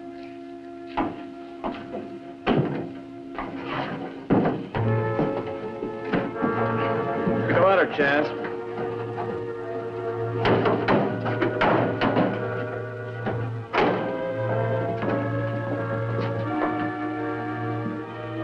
That cannon kind of implies you're a party to this. Put your hands up. Into the pilot compartment. I want this ship in the air. Come on, let's go.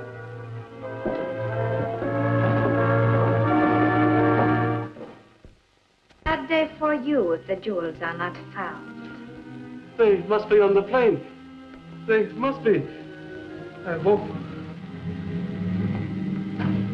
They're taking off without us. The guard had orders to wait for us. I tell you, they're taking off without us.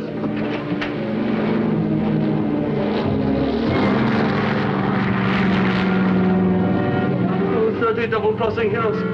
If you kill me, Dragon Lady, I'll never talk to those guys again.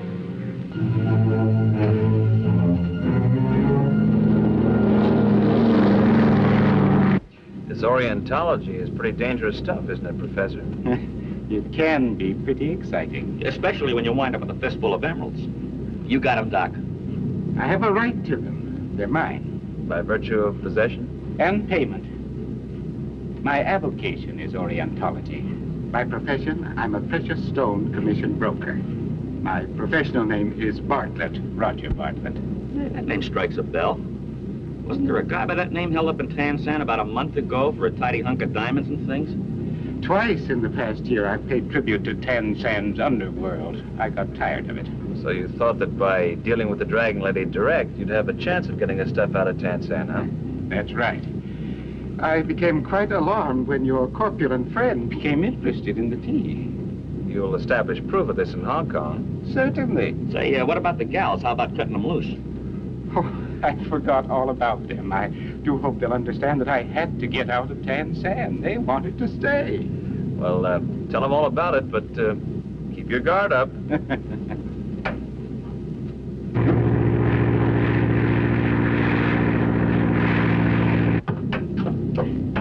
Dad. Hi. Nice trip? A little confining so far.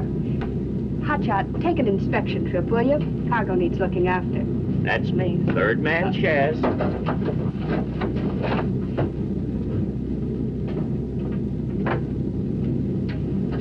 The professor said you'd tell me all about it. Well, Don't you dare. fine. Say, Doc, it'd be interesting to know how you got those jewels past the Dragon Lady's guard. I had them in my hand all the while. Very clever, Mr. Bartlett. Wasn't it, Charles? Very. How's traffic? Oh, nothing to speak of. Signal lights with you? Lots of stars. Nah, that Terry, he gets all the breaks. Oh, Mr. Lee is good looking, but I prefer your type, Charles. Vivacious, considerate, droll. In other words, a living doll. No kidding. You are positively gone. But real gone. Then, Then what? put it on automatic pilot.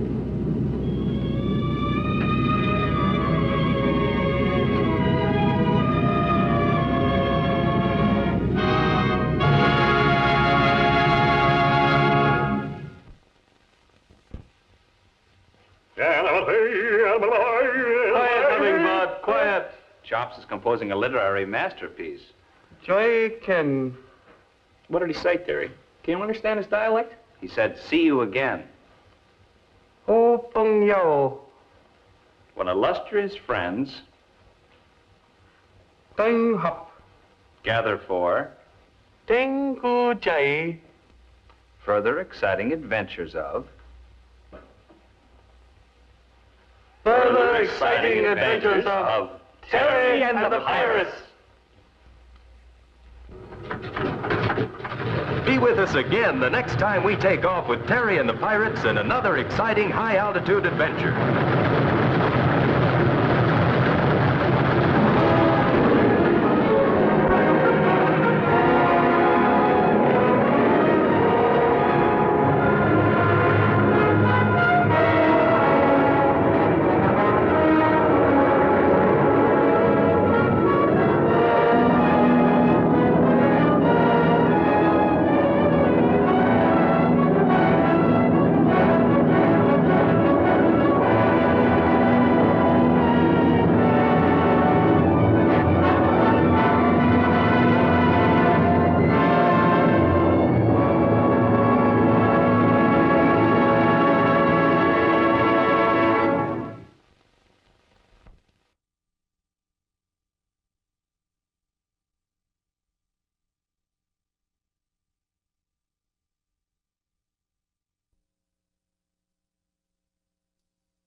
Terry and the Pirates.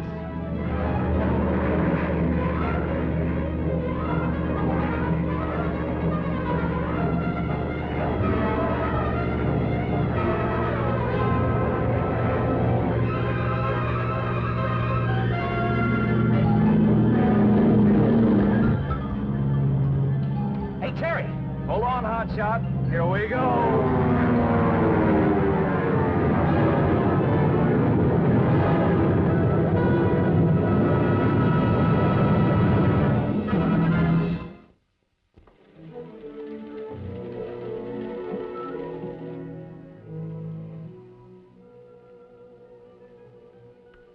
Oh, Babby, darling, to think that after this jungle trek is over, I can hold you forever. But it's taking so long, Jim. Why didn't you bring your half of the map with you? Why, I did, silly. I've just been telling Jack I hid it in the jungle to keep him in line. It's right here. Jack would be glad to know that. Yes, he... What is it, Babby? Why, Jack, I thought... No, Jack, no!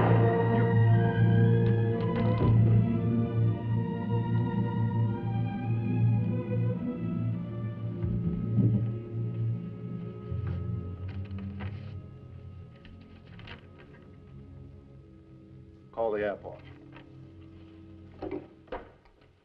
Give me the Hong Kong airport, please. Hong Kong Airport. When is the next flight to Tan San, please? At 13 hours, 10 minutes, madam. In 2 hours, 20 minutes, Jack. Perfect. That'll give us time to get rid of this. We'd like 2 reservations on the next flight, please, for Mr. Randall. 2 reservations, Air Cathay, flight Lee today. Air Cathay, flight Lee. Yes, madam. Ask him if that's Terry Lee, who flew with the Far East Fighter Command. Is that the Terry Lee who flew with the Far East Fighter Command? Yes, madam. Thank you. Terry Lee. Well, perhaps that's just the way it should be. Get the porter, darling. Give me the porter, please.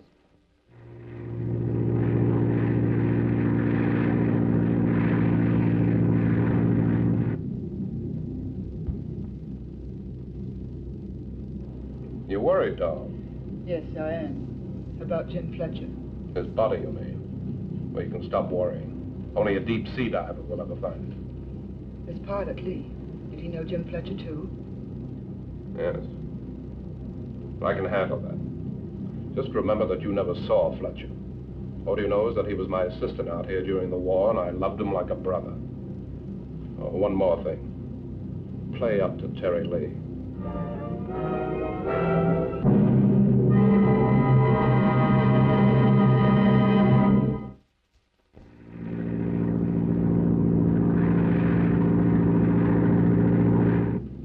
Go over onto the wing tanks, Chaz. Wing tanks? We're on them, chump. Since I have now done all the heavy manual labor, let's go to topic A, namely the beauteous creature in the caboose of this flying wastebasket. I only have eyes for my work, pal. You also have a careless way with the truth. You know, this girl is passing fair. She is. This girl is provocatively formed. She is. This girl is alluring. She is. Ottawa is the capital of Canada. That is correct. You may now sit down, Master Charles. Look, I don't know this girl, but the guy with her is quite a guy. Randall. Jack Randall. Did a lot of civilian contracting out here during the war. Oh, yeah, of him I've heard. Flip Corcoran and I flew a lot of stuff to him in the jungle. Wonder what he's doing out here with a passion flower like that. Could be his wife. There's evidence against it. What evidence? Well, he wouldn't let her carry the luggage, and he helped her aboard the plane. What a husband you're gonna make. Better make talk to Chops and tell him it won't be long. Wonder if she really is his wife. Flight Lee to Tan San Airport. Flight Lee to Air Cathay. Flight Lee to Air Cathay. Come in, please. Over. Air Cathay, go ahead, Flight Lee. Over. We're on course, on schedule, and on the ball. Tell Chops, will you? Over. Check, I'll tell him. Over and out. I would have clobbered those bookies if I would have been at Arlington Park today. 4 straight long shots in a row.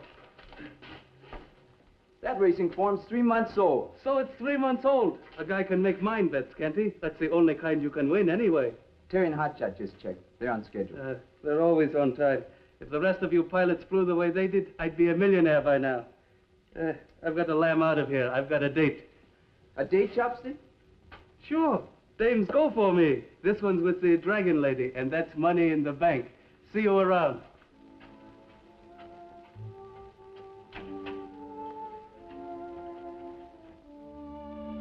I agree, Taiwan. If Chopstick Joe dared, he would cheat me as he does the others.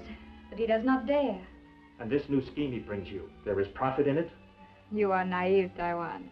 Chopstick does not involve himself in affairs without profit. If that is Chopstick, permit him to enter. I will see no other.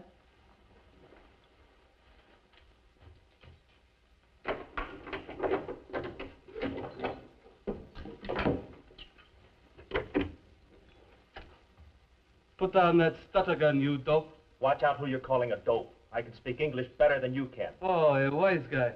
Tell the Dragon Lady that Chopstick Joe She's expecting you, and she can have you. Go on, I'll have her chop your ears off. You are most welcome to my humble abode. A palace fit for emperors. My lowly presence contaminates its beauty. You have a matter you wish to discuss with me? Do you remember Mr. Randall? The engineer. He and his assistant Fletcher got away with a bundle of stuff when they raided those jungle temples. So I have always believed. And they left all those uncut stones and the rest of the loot behind in the jungle. Then I doubt if it was ever found. The jungle changes so. There is a map, a good one, made by Fletcher, and he's an engineer. How has all this information come to you? Fletcher contacted me. He's not satisfied with the cut that Randall's going to give him. I see. A double cross, we call it in Chicago, USA. Why do you come to me with all this? If you can unload the pretty stones, I'll give Fletcher the double cross and take the loot away from both of them. But why at this time? Fletcher and Randall are flying here today from Hong Kong. They should be in by now.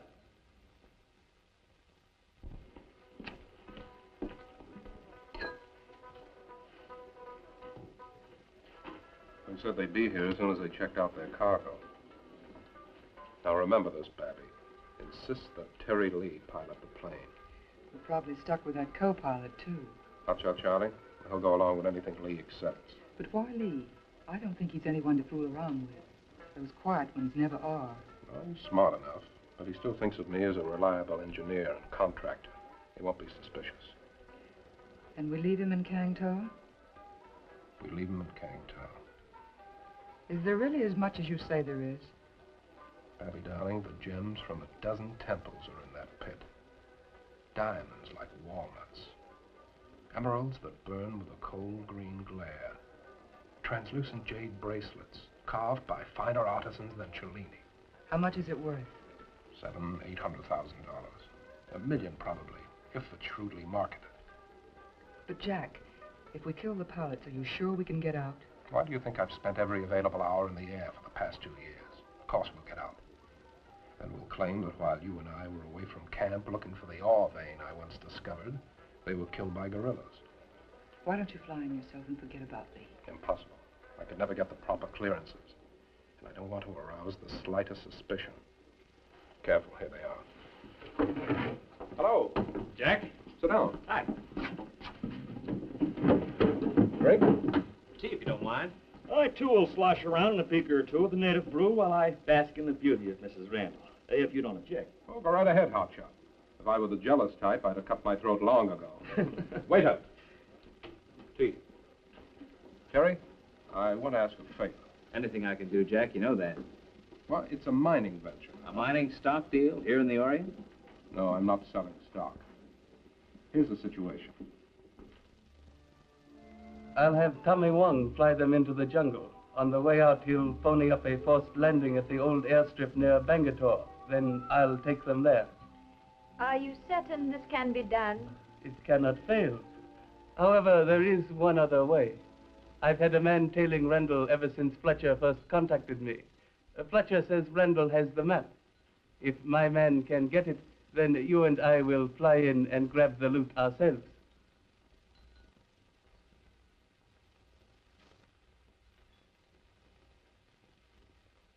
You sure this isn't just a mining engineer's dream, Jack? There's gold in that jungle rip at that, Terry.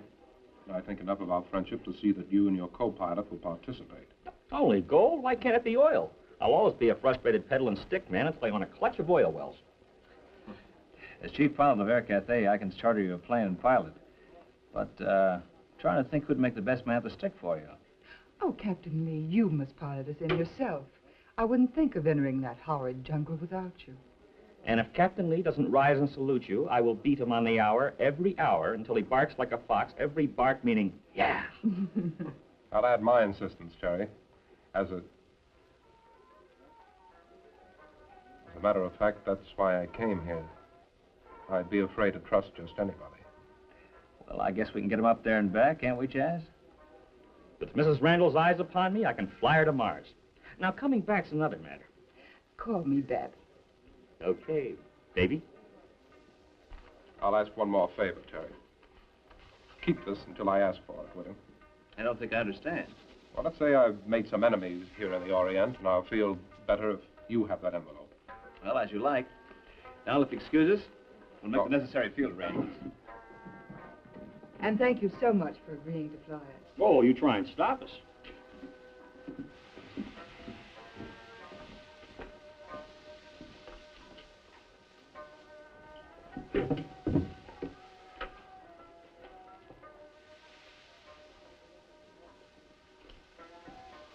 Jack, what is it? I'm not sure yet. Did you really give Lee the map? No. It's my half of the map. Fletcher's. What did you give Lee? Some old hotel bills and a travel folder. What on earth for? I wanted to see what that half-caste at the next table would do if he saw me give Lee something of apparent importance. You mean that man who just went out? What's he got to do with it? I saw him in Hong Kong, and I had the idea there he was following me. Jack, are you sure? When you leave a trail of dead men behind you, Babby, you have to be sure about everything.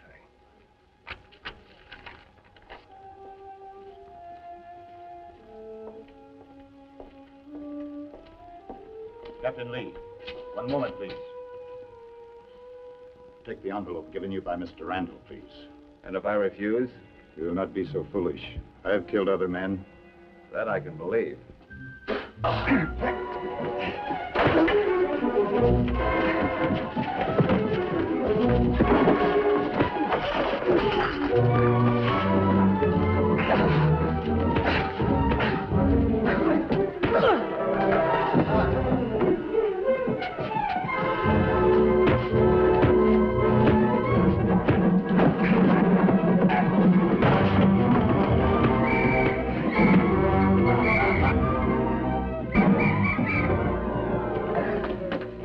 Oh, Captain Lee, you have bandit trouble? Looks like it, Chug. You and Hotshot Charlie make pretty good box fight. And not good. Not good for bandit fella like Sabo. He run top out of alley. And we'll go chop back to the field, Chung. Thanks for saving our lives, Chung. We'll tell your boss you're the best doggone cop in Tan San. And should get the 10-cent equivalent of the Medal of Honor. Chung don't know what you're talking about, but sound very good. So long, Chung.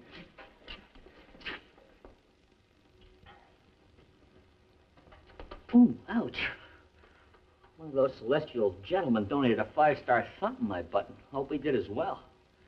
Well, why don't you open that thing and see what's inside? Randall wanted us to know he wouldn't have made a point of sealing it in front of us. But I will ask him. You know, maybe this isn't going to be just a routine flight into the jungle after all. Oh, not with Mrs. Randall aboard, it isn't. Oh, come on, what's bothering you?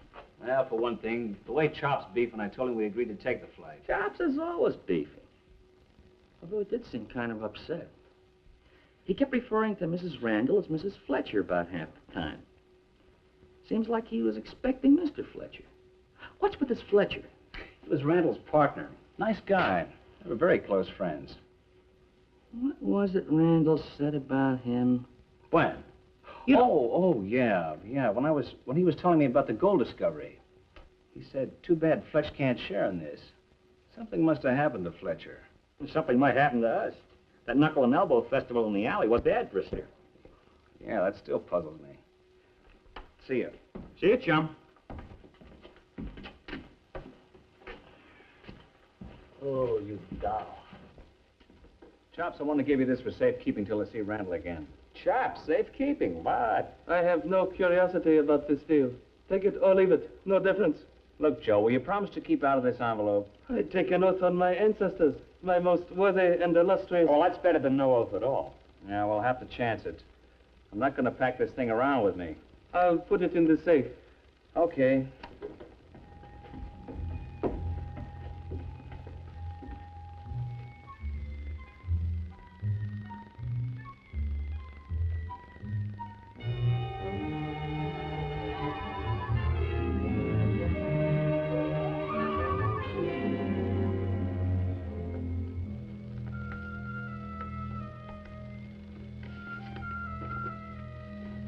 Hotel bills and travel folders.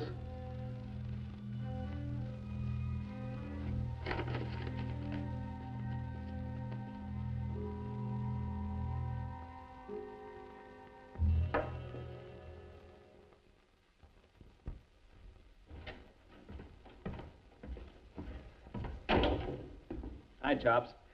Randall's on his way over to sign up for that charter flight. I'll take the envelope now. One moment till I add up these figures. Yeah, things are picking up. We almost broke even this month. Yeah, the envelope, you know, the one I want to give to Randall. Oh, that, I have it right here. I thought you were going to lock it in a safe. Oh, safe did not agree. Could not get it open. You know, I think you're reforming, Chops. To the best of my untutored knowledge, you haven't been inside this envelope. I told you I had no curiosity about that Randall bum.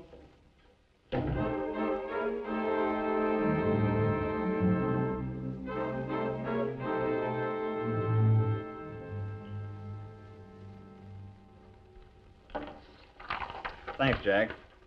Still want me to keep this? I see no point in it now. When I gave it to you, I didn't think it would endanger your life. No harm done, really. But naturally, I'm curious. Mind telling me what's in it? Oh, certainly not. It's a map of my gold discovery. I told you I had enemies, and I suspected that half-caste in the cafe. Since he obviously knows about the map, there's no point in involving you further. But you will keep our destination a secret, won't you? Certainly, Jack. I'll give this a Chopstick. It's no accident that half-caste is here in Tan San. That's what I wanted to find out. I'm worried, Jack. I'm not.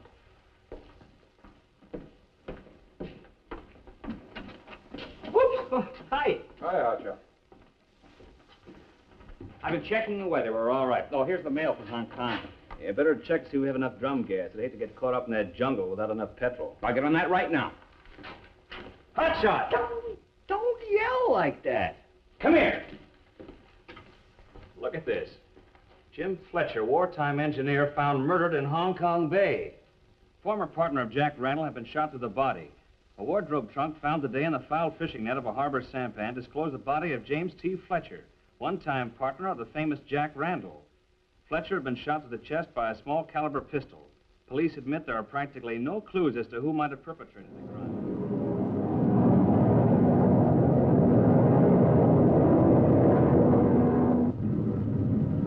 Randall says he hasn't seen Fletcher in nearly 2 years. I keep coming back to that. That's what the man said. He claimed Fletcher was rattling around somewhere out here in the Orient, but he couldn't locate him. You didn't mention Fletcher's murder. No. That might be a good thing for us to know and not let Randall know we know. Oh, you're unique, Terrence, my lad, a no man. What do you take for that Randall gold mining stock? Think of a good offer while I go back and talk out Atlantic. Take over. Roger.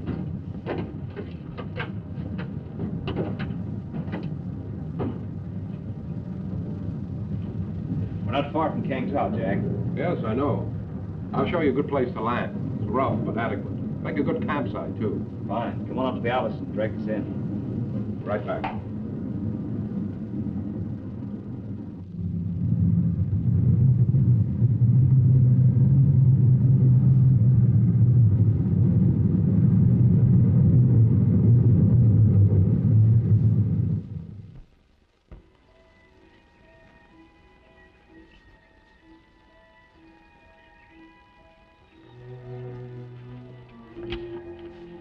Let that thing go. But, Jack... Let it go, I tell you.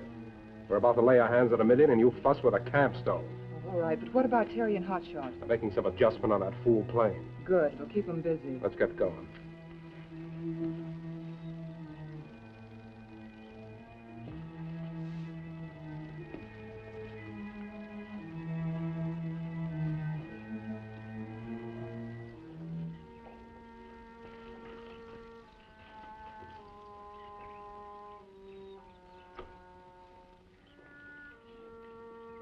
Following the old trail down to the dry riverbed. Uh-huh.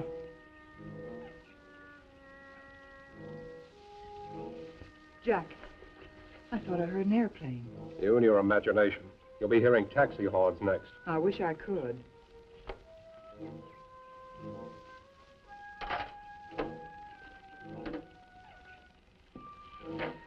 Okay, let's go look at our gold mine.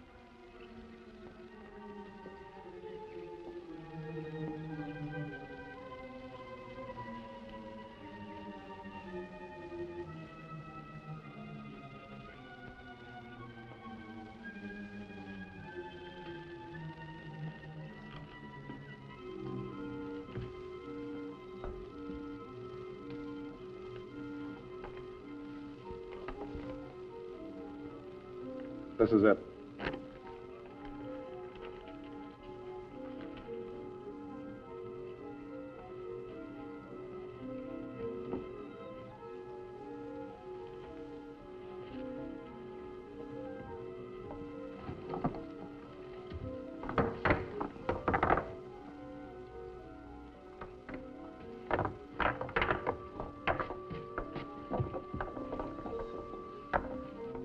That's a gold mine. I'm a monkey's uncle. What's in it will probably approximate a good gold mine.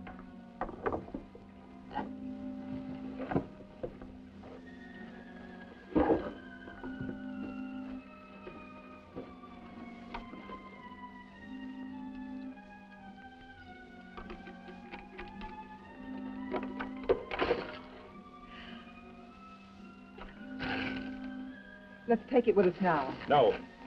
I want Terry and Hotshot out of the way first. We'll tell them I found the ore vein and bring them back here, where they'll stay. I remember some things now. Such as looted temples. Randall always blamed it on the enemy.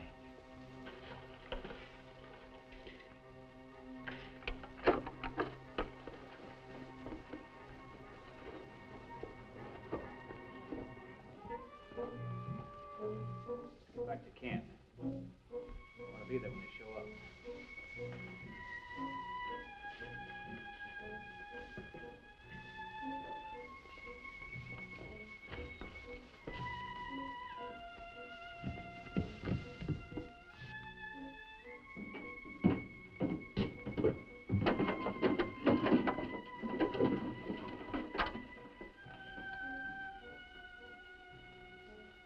Mr. Randall deserves all the praise he's received.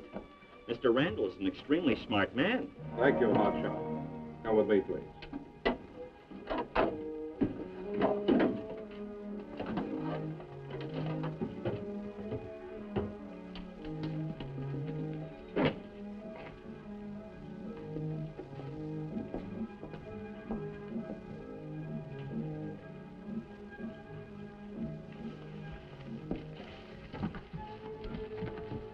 One moment, Mr. Randall.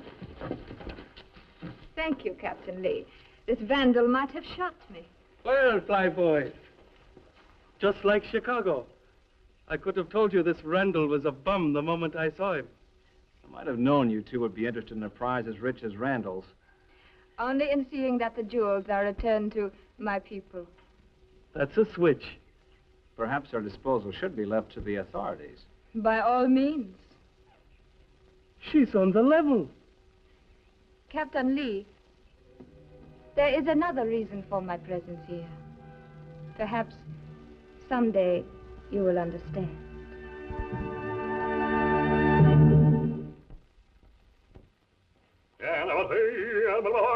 Quiet, Hummingbird, quiet. Chops is composing a literary masterpiece.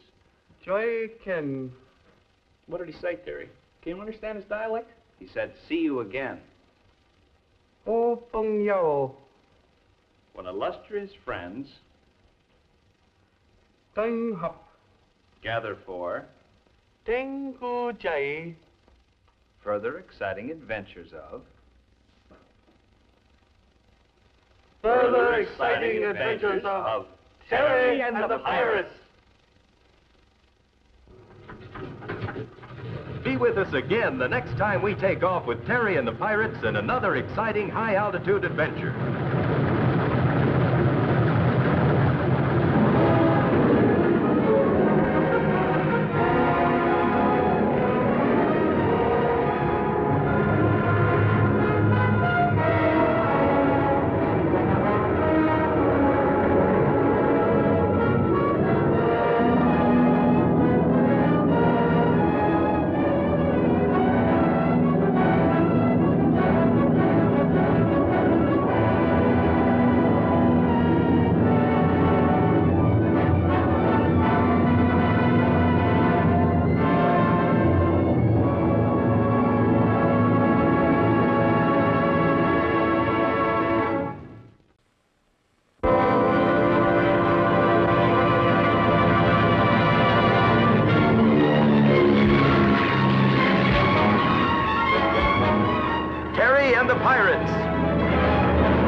must really be in the bucks. Consigning a load of meats 1,000 miles at old Chop's rates. Mm-hmm. Well, to each his own. With some guys it's liverwurst, with others women. And come to think of it, with me it's both. Take over, will you? How we doing? I'm about to hit Quanju in about 30 minutes.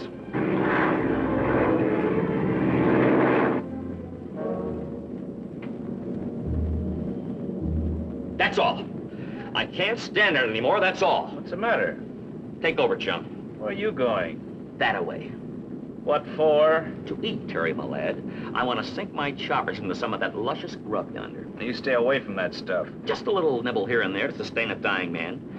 Tell Mr. Quo to deduct my lunch from the balance of his bill.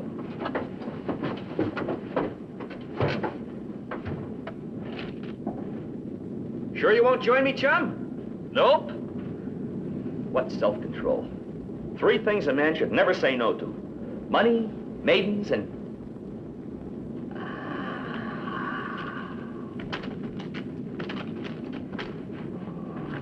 You stop messing with that stuff. Mr. Quo won't want it with your fingerprints all over it.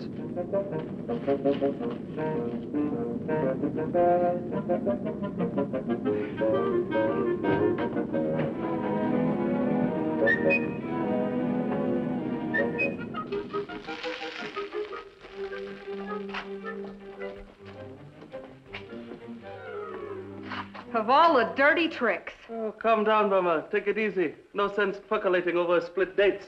Well, the least he could have done was phone me. I'd have made other arrangements. After all, Terry Lee isn't the only man in town. Oh, but some man, huh? Besides, there was a big bonus in the flight for you. Oh, sure. 500 slices of lettuce. That's a lot of moolah, too. Besides, old Chopstick was supposed to have phoned you to square things for my flyboy. But I forgot in the rush of super important business. You mean that? Oh, sure thing. Clever jokers, the Chinese. But they missed a good bet when they never cooked up a hamburger with onions. How about one for you, Burma? Guaranteed to soothe those stood-up nerves. No, thanks. Oh, Captain Tang. Just in time for chow. Here on urgent business. This is Lieutenant Colonel Carter, United States Army Security Division. Would like to ask you a few questions. Okay, Colonel. Shoot. Always glad to help out Uncle Sam. Have you ever seen this man? Oh, sure. That's Mr. Sullivan. When did you see Sullivan last? Oh, this afternoon. 3:05 to be exact. He slapped a bundle of loot in my hand. Advance payment for a shipment of meats consigned to Mr. Quo in Indochina. He's a good Joe, that Mr. Sullivan. Is he? Oh, sure. If there's one thing old Chops can spot, it's character. Well, old Chops, Mr. Sullivan is now under military arrest.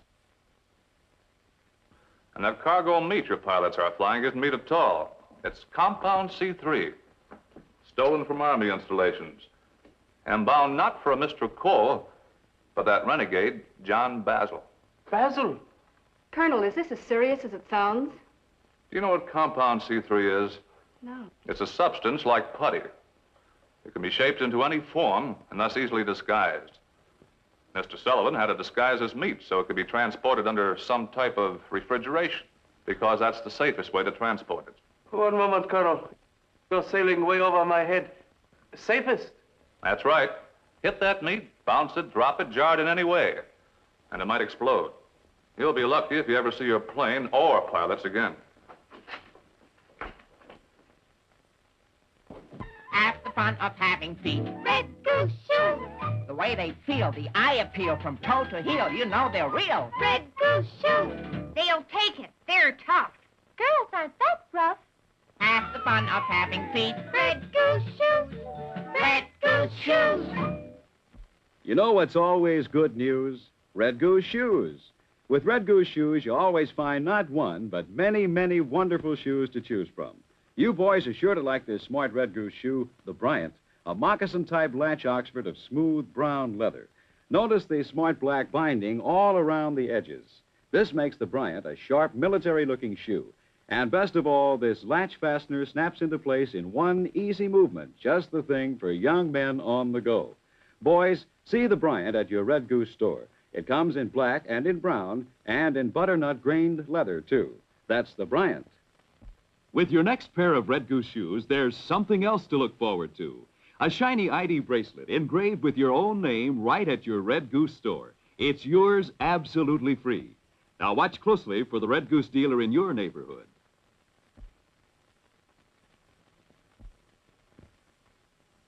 Step smartly, boys and girls. Make tracks to your Red Goose store and see the shoes that are always good news. To your feet, to your eyes, to your parents who pay for them.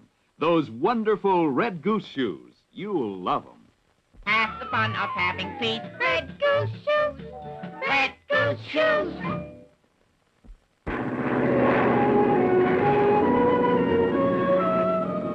Hey, Chaz, what'd you do, get lost?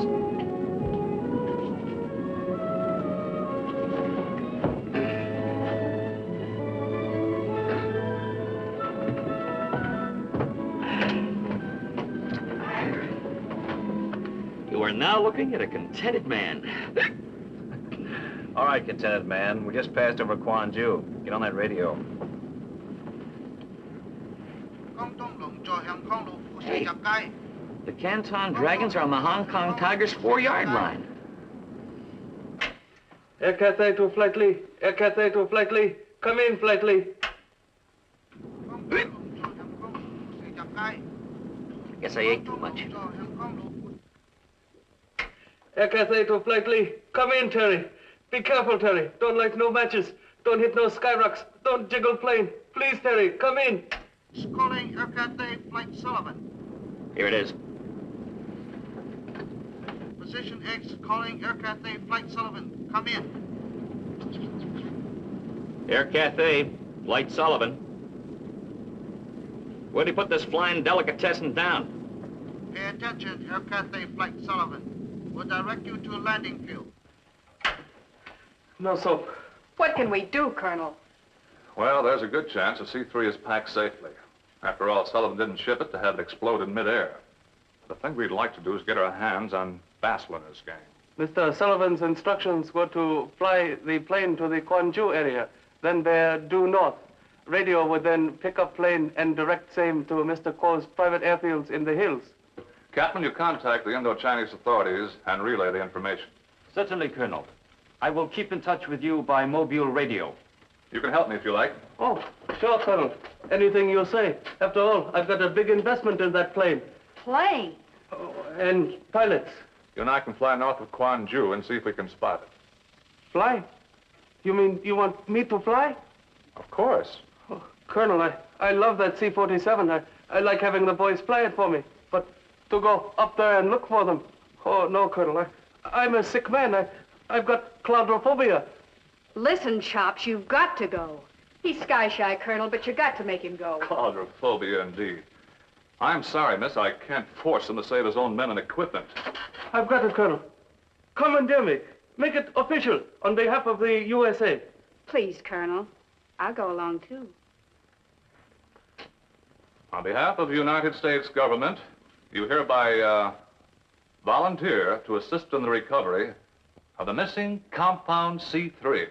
Huh, that's better. Come on. What are we waiting for? Let's go.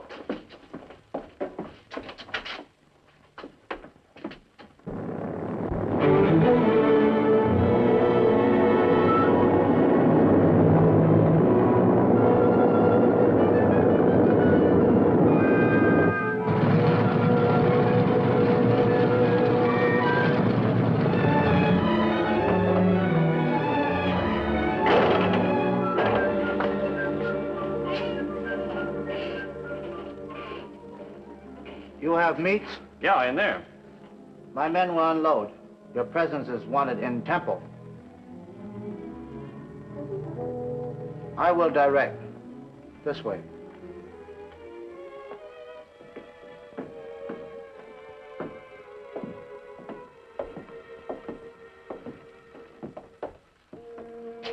What do you make of it? I don't know, but something's up. That guy that escorted us here was acting kind of suspiciously.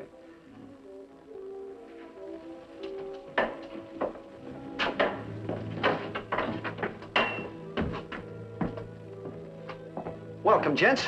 Right in time for a spot of dinner. Sorry, we won't have time to stay. We want to see Mr. Kwok, now we better shove off. Oh, come off it now. You know better than that. There ain't no Mr. Quo here. What do you mean? You know what I mean, all right. There ain't no Mr. Quo and never has been. I'm the boss here. You know who I am. We haven't the slightest idea. Now, give us the balance due on the cargo and we'll take off. That's a bit of comedy, all right. Now, listen here. The moment I set foot in this room, I seen you recognized me. John Basil's face and gang is too familiar. So for the time being, you remain in here as my guests. This guy's got a sense of humor. It can kill you.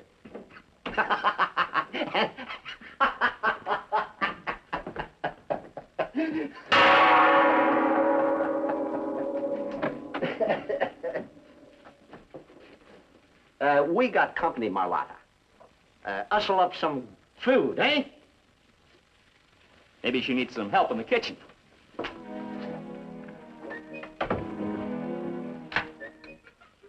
Well, you ain't eating, Captain Charles. Me pet's cooking ain't good enough for you, eh? Oh, no, it's not that. It's just that I don't feel so good. You all right, Chaz? He'll be all right. The change in climate's done him in. Marlotte will take care of him. May I do something for you, sir? Yeah, you sure can.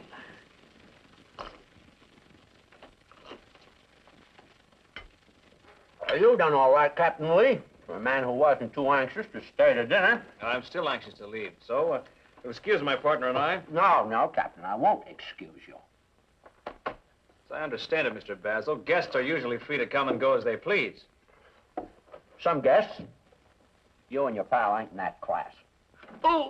Oh, splitting headache, splitting. Oh. You can come with us. I want to show the captain something of interest. Come on, Captain. Your plane will be all right. If he don't get out of line.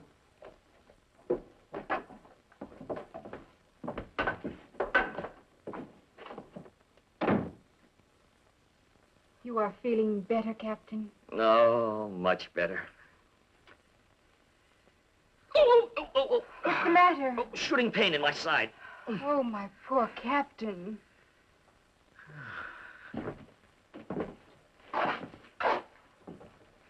Quite a collection you've got down here.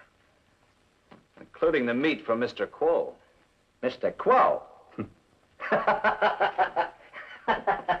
Mr. Quo.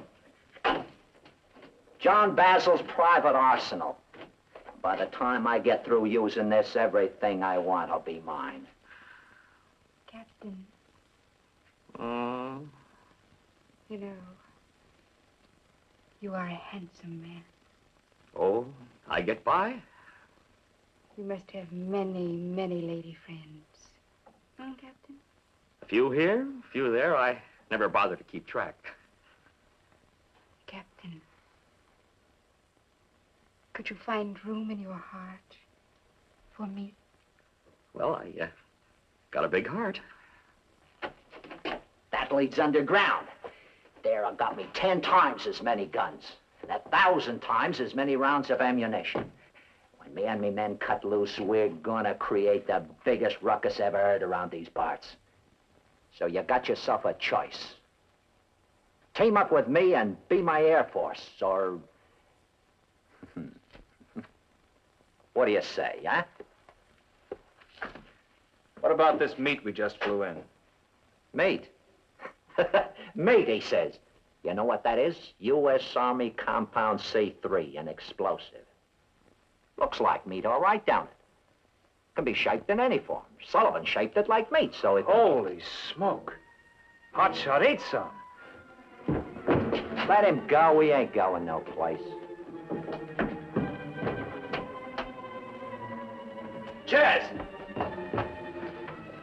What's the matter? Can't a guy have a little privacy once in a while? Look, miss, you better get out of here. What's with you, Terry? For once I latch onto a luscious babe and you have to scare her off. Is this fair play? Is this just... Now simmer down, Chaz, and I mean it literally. Relax. Something fall on your head? Chaz, how do you feel? Until you came along, good. Now, bad. I'm in your stomach, no kidding. Overloaded? Distressed? Like it's straining at the leash. Why? Sit down, chum. Gently. Gently. Those hot dogs you ate weren't hot dogs at all, Chaz. What do you mean? That stomach of yours is loaded down with a brand new kind of dynamite. Dynamite, is that so? Dynamite? He said that fool, his friend, ate some of the explosive. That's right. You better get them two down below before they blow the place up. Come on, let's get out of here. I'll tell you all about it on the way. Don't shake me. I might go off. All right, come on then. Wait a minute. I gotta be careful. I'm loaded. What are you gonna do? Ice. Oh, keep cool, dynamite. All right, let's go. Where to? The plane, in the nearest city and stomach pump. Wait a moment.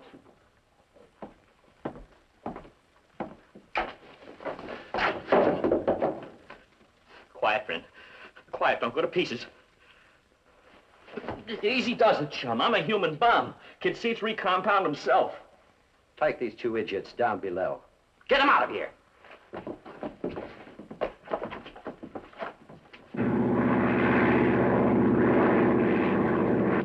They've got to be around here somewhere. I'm afraid we'll never spot them from here. Terrain's too rough. Wait till I build that basil for storage. I'll soak him plenty. Give a little thought to a couple of pretty nice guys mixed up in this, will you, Chopstick? You think my flyboys can wiggle out of this? I bet you everything I owe, they come out of this okay. Well, just don't stand there. Do something. Any bright ideas? I'm not even thinking. If I think, chum, it'll generate heat. And if I generate too much heat, boom. Me and my big fat appetite. How do you feel now? Ugh. What am I gonna do? I can't go through life like this. If we don't figure some way out of here, you won't have much life left to go through. Say something cheerful, will you? Things are tough enough as it is. Well, if we could get to that radio unit upstairs, we can make things kind of tough for Basil. Yeah, but the radio unit's out there, and we're in here. Yeah. Let's see. Yeah. Don't go there. The only way we'll ever get out is to blast. Well? Hey, we're not as bad off as we think. Huh? Why not? Watch. All right, come on, open up. Open the door. Open up. Don't touch me, sonny, or I'll explode. Remember, I'll go to pieces and take you with me. You see that, Terrence, my boy? The human bomb calls the shots. I tell you, kid, I'm dynamite. You heard him, Muggley. Step aside, or I light his fuse. Okay, chum, give me the match. No. That's better. Now, let's go see Basil. And everything you see belongs to you. Nice, eh? You two gents just can't wait to get it, eh? Use that gun in here and we all go together. Mind you, Terry, we could have chosen better company. What are you two maniacs talking about? It so happens I'm loaded with compound C3, which quickly responds to such things as bullets, etc., etc. That's right. Such being the case, your gun, please. Charles, in the event of anything unforeseen, it might be a good idea to get the young lady out of the room, huh? Come on, baby.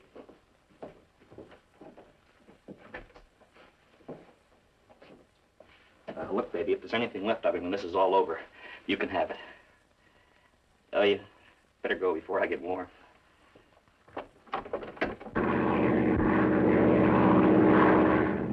This is Captain Tang calling. Can you hear me? Air Cathay flight emergency. Air Cathay flight emergency. We hear you, Captain Tang. Go ahead. Have contacted Indo-Chinese authorities. I am with police force, which has radio unit for communication with you. Now moving north of Kwanju in search of Basil's camp and missing pilots. We'll keep channel open for messages from you. Over. All right, Captain. If we spot anything, we'll let you know. Off. Well, that's it. Now all we have to do is find the plane. What are you going to do? Like I told my friend, the bomb here some time ago, it might be nice if we got a chance to use your radio. That's what my non-explosive comrade said. Shall we go? Better bolt the door, Chaz. We may be here a long time.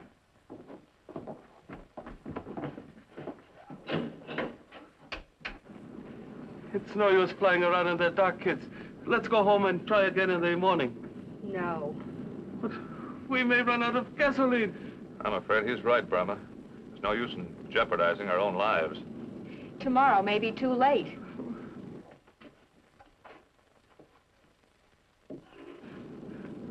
Circle the area once more, Colonel. Then let's... Urgent message.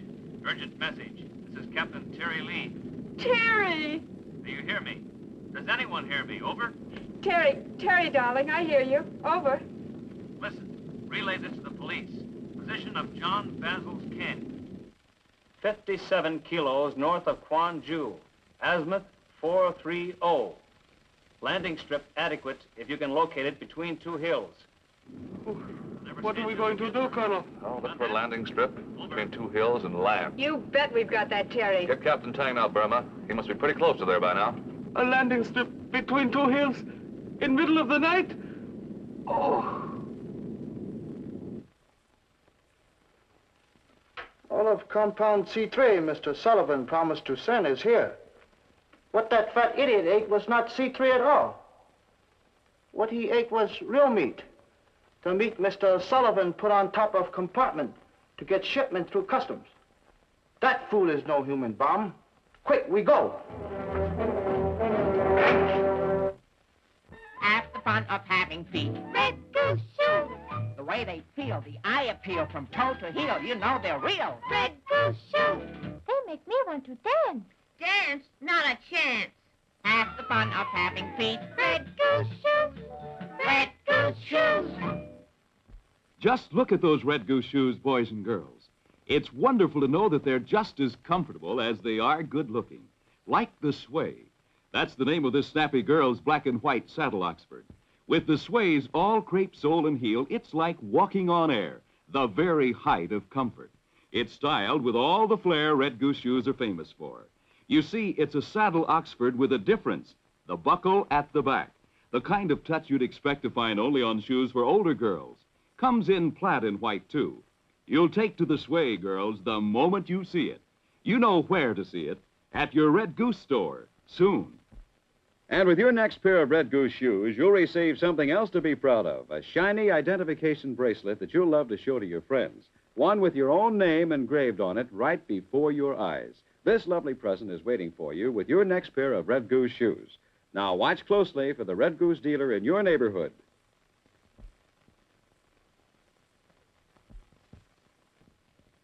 When you're looking for shoes, boys and girls, look for the Red Goose, and remember to look in the right shoe for the Red Goose label. Then you know you're getting real Red Goose shoes.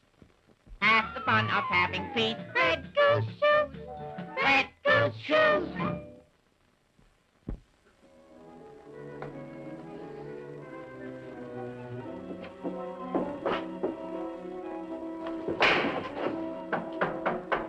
Who's that?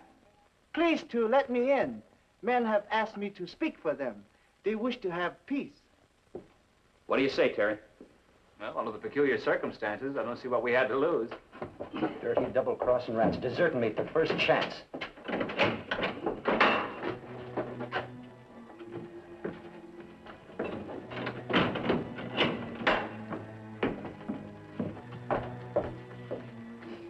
Where's your gun? Listen, Ugly, I'm a bloomin' arsenal in my own right. I don't need a gun. Drop that gun. Are you crazy or something? One deep breath and boom! Shut up.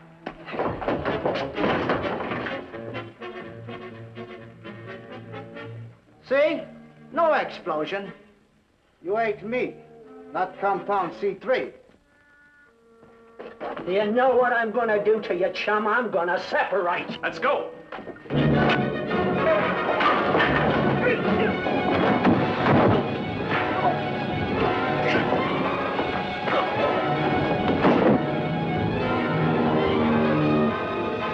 There's the airstrip. Uh-huh.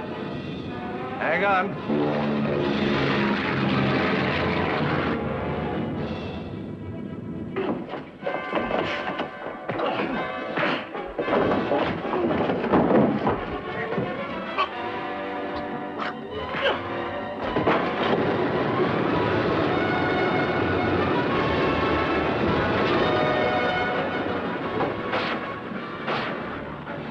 Police slinging lead. Let's go. Police! Police! Come! Police! Come!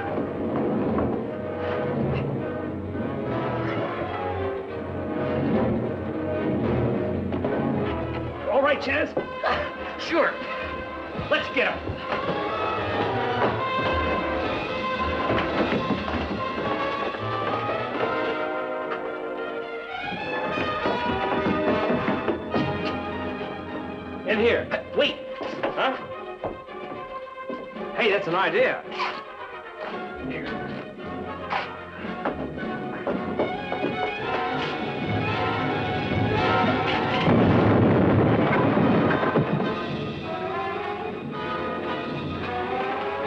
This way, gents. Well, this makes quite a tableau, gentlemen. Yeah, cute, isn't it? Our reception committee is waiting for you upstairs, Captain Lee. Burma?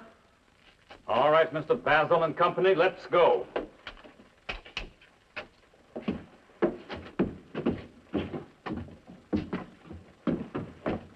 the nick of time, Chops, I see. Just like the Marines. Oh, help yourself, Chops. Free food.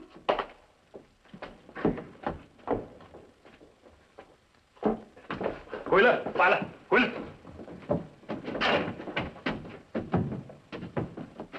We won't bother you anymore, miss. And to be rescued by one so handsome. Thank you, ma'am. Hello. I'm looking for one handsome, elusive airman. Have you seen him? Downstairs in the ammunition room. Thanks. Burma! Baby! Oh, now look, baby, you're not gonna fight this, are you? First, I want to ask you something. That man, they call him Colonel. What does that mean? Well, that means he's an important man in the Army, sugar. He's very handsome. Yeah, but too old, not in our class. He makes much money. Yeah, a fair amount. Now about us. Well?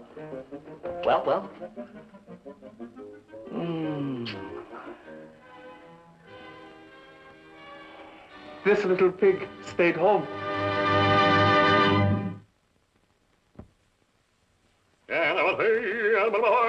Quiet, Hummingbird, quiet. Chops is composing a literary masterpiece. Joy Ken. What did he say, Terry? Can you understand his dialect? He said, see you again. Oh, Pong Yao. When illustrious friends Tang Hop. gather for Teng Gu Jai. further exciting adventures of Further exciting adventures of Terry and the Pirates. Be with us again the next time we take off with Terry and the Pirates in another exciting high-altitude adventure.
And the Pirates.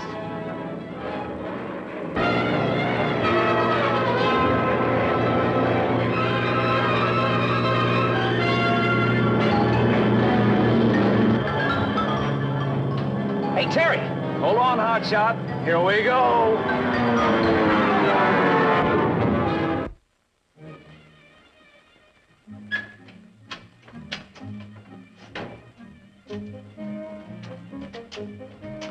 What gives with you guys?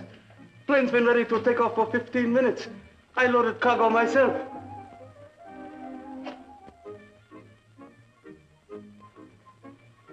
It's just routine flight to Singapore.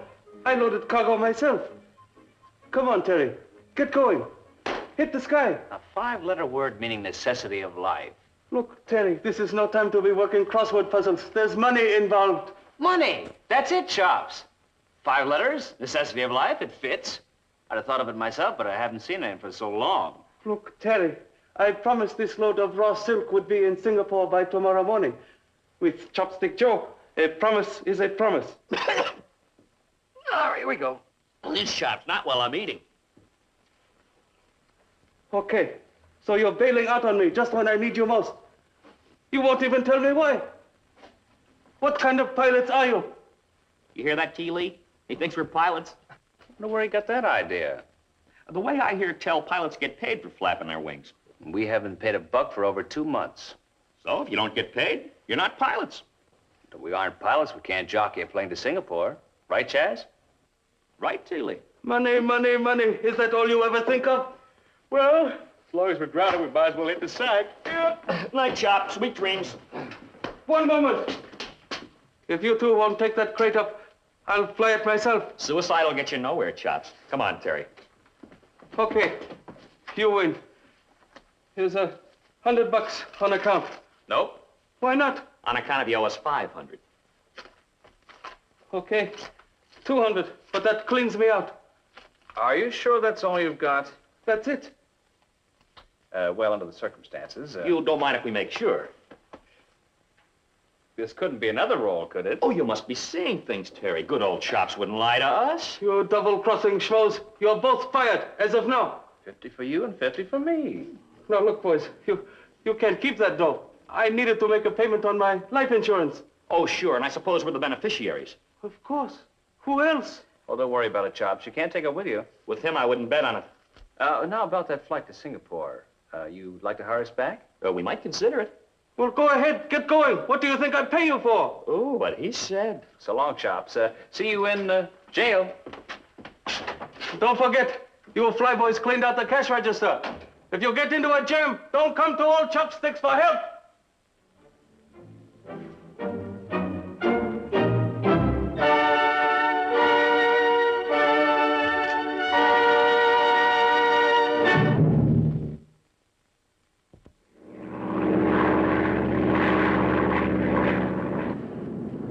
Where Chops got the bankroll. Now, look, chum, let's not start figuring.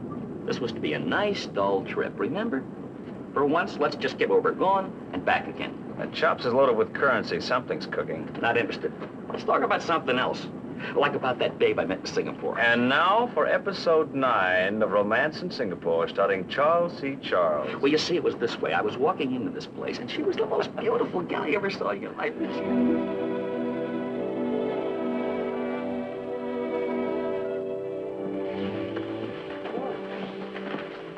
Greetings and salutations, Dragon Lady. Too long since you've honored Air Cathay with your illustrious presence. I have no time for gallantry. Okay, dear. You name the tune, I'll play it. The flight to Singapore carried no passengers? No passengers. You are not lying to me, Chopstick. Now, dear, I ask you, would I do a thing like that to you? Don't answer. You are sure Burma was not a passenger on the plane? Burma? Of course not. What do you want her for? She stumbled onto some valuable information. She must not get it to Singapore. My men traced her here. I haven't seen hide nor hair of her. I can take no chances. Does the plane go directly to Singapore? A couple of stops for freight pickups. Why? Get me a plane and a pilot immediately. I must get to Singapore before they arrive. Air Cathay stands ready to perform emergency service for its clients. At special rates, of course. Get me a plane immediately. You'll take off within 5 minutes. Of course, you understand... I know. Special rates.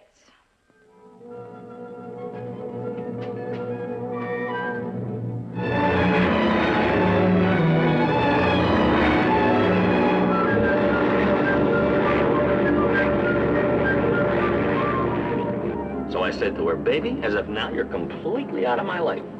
How'd she take it? She didn't say a word for the longest time. And then? She caught me on the button with a flower pot. Anything in it? Chinese lily. What difference does it make what was in it? Well, I'm just a stickler for details, that's all. Hey, looks like we're coming into some rough weather. Maybe we can ride over it. I don't know. I don't think this can opener with the propellers can make the altitude. We're at 11,000 feet now. Maybe you better go back and check the cargo. What does the manifest say we're carrying? Chop's own handwriting. 400 pounds of raw silk. You mean Chops loaded it? Wrote out the bill of lading himself? And that could be anything from raw silk to some samples of Fort Knox. Oh, you are a suspicious character, aren't you? Well, carry on without me as best you can.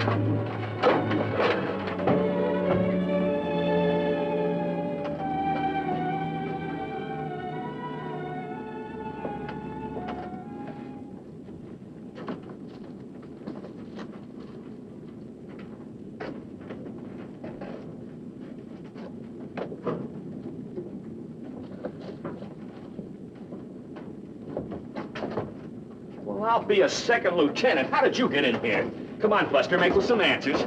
Oh, the quiet type, huh? Come on, Buster, quit dragging your feet. Come on, you're a big boy now. Everything shipshape? Except for an extra sailor. Meet Buster. Hey, where'd he come from? Behind a crate of silk? Stowaway, huh? Who knows? He's the strong, silent type. Maybe he doesn't understand English. I think so. He looks American to me. Well, I guess there's nothing to do but call the field. Dump him off. Air Cathay. Flight lead Air Cathay. Flight lead Air Cathay. Come in, Chops. Air Cathay to a flight lead. What's cooking? We're coming back in for a landing. What's the matter with you guys? Can't you fly a plane anymore? We found some extra cargo aboard. Someone left a little bundle on the doorstep.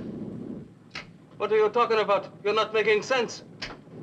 Keep this plane in the air. Well, I guess I was wrong, Chaz. Our passenger speaks English very plainly. Air Cathay to a flight lead. What are your characters doing up there? Are you coming in for a landing or aren't you? In a word, Chops, we ain't. Look, Sonny, if that goes off, it'll make an awful big noise, and I have very weak eardrums. And see that your friend gets us to Singapore. You heard the man, Terry. Chops isn't gonna like this at all. Carrying an unpaying passenger. Like the man said, we ain't got no choice. I have a feeling, Chaz, we might be coming into a storm. Yeah. Looks like it's gonna be rough any minute.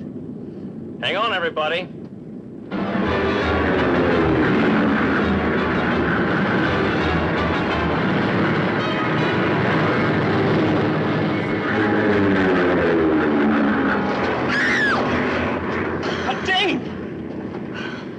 Burma! Where did you come from? Well, of all, I better get on the radio and get Chops. Wait a minute, Terry. I thought you guys were friends of mine. I need a lift to Singapore bad. You sure picked a funny way of buying a ticket. Give me a chance to explain, will you? You can explain on the way in. Don't you see, if we go back to the field, the bandits will be waiting for me. They threatened to kill me.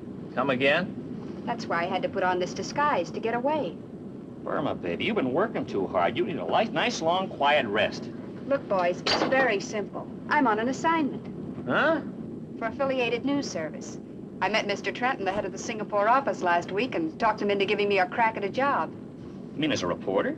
Sure. Girl can't live on her tonsils forever. I gotta consider my future. Well, go on. Well, this Mr. Trenton put me on probation. If I come through with this story, the job's mine for keeps. That's why I've got to get to Singapore. And what, pray tell, is this story you keep yammering about? Oh, nothing much. Just that the Maharaj of Toman's going to be assassinated. What? That's right. A couple of shady characters tipped me off thinking I was on their side. When they found out I wasn't, I had to make a hasty exit. I see. When's the Maharaja heading for his happy hunting ground? The day after tomorrow, when he leaves Singapore on a flight to his native state.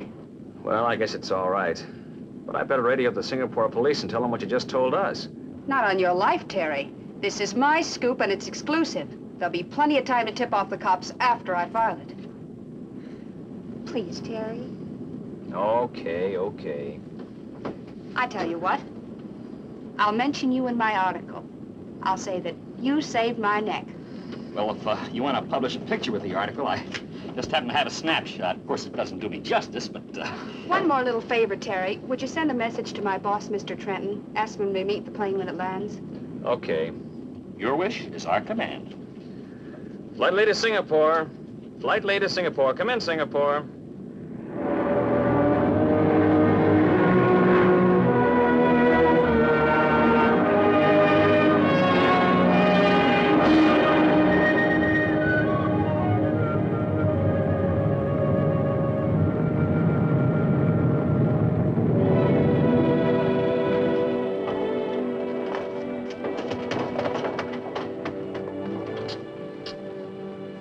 what's happened to Mr. Trenton. Want us to give you a lift? No, you go on ahead. I'd better wait here.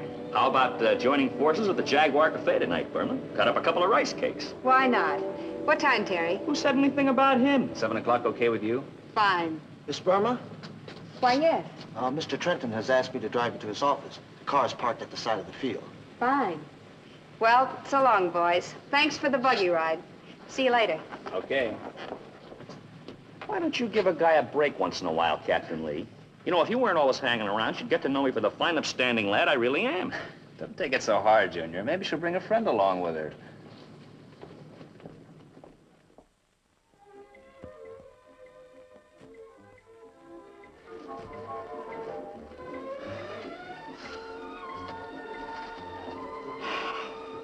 We might as well face it. This time she stood us both up. It isn't like Burma. All I can say is if you hadn't barged in on my date... Oh, sure. You know, it's my opinion a little reconnaissance is on the schedule. Maybe we can pick up a couple of better targets. As a matter of fact, the last time I was in Singapore, I spotted a couple of dubs at the Sampan Club. At least it's worth a try. Hey, let your wheels down a minute. Huh? Keep a gander there over at the bar.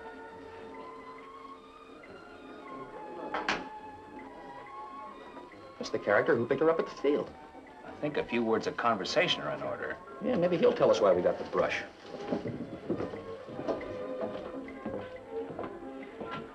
I beg your pardon. Remember us? This afternoon at the airport. You have wrong fellow. Hey, now wait a minute. Don't you work for Mr. Trenton, affiliated news service? Not know any, Mr. Trenton. You make mistake. Something rotten in the state of Singapore. Hey, wait a minute. We want to talk to you, pal. I tell you before, you make big mistake. All we want to know is what happened to Burma. Oh, Miss Burma, why did you not ask before? Huh? The same thing happened to her that happens to you. Now!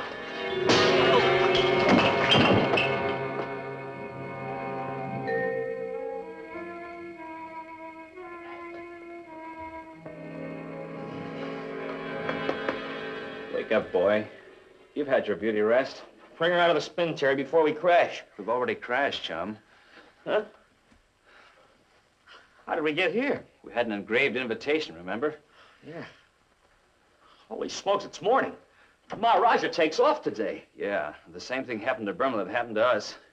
There's no way of warning him. I suggest we vacate the premises. Right.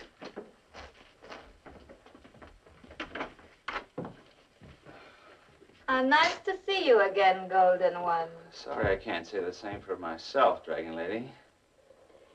I thought you would be more comfortable in here. Come, Mr. Lee. Sit over here beside me. No thanks, D.O. Suppose you give us the facts of life. Where's Burma?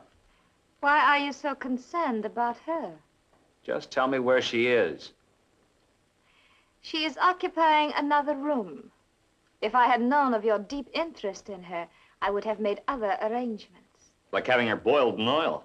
How long do you expect to keep us here? Only until the Maharaja's plane departs at 4 o'clock. You surprised me, D.L. I know you had a hand in a lot of rotten deals, but I thought political assassinations were a little out of your line. Believe me, Golden One, the assassination is not part of my concern. My only task is to see that you and your friends do not reach the police. For that, I am being well paid. I'll bet. Suppose I told you they're giving the Maharaja a fighter escort. I would not believe you. Besides, fighter planes are of little value when a time bomb has been placed within the craft they are protecting. This gal's got more angles than a jigsaw puzzle. And now, since you do not seem to be in the mood for conversation, Mr. Lee, please make yourselves at home. This is an excellent radio. It enabled me to pick up your message to Burma's employer and anticipate her arrival at the airfield. So that's how you knew we were coming in. It is most fortunate you arrived yesterday. The Maharaja's plane developed engine trouble, and arrangements have been made to rent your craft. Huh? Of course, your employer did insist on a rather large fee. You mean it's our plane that's going to get blasted? I do hope it is heavily insured. Holy mackerel.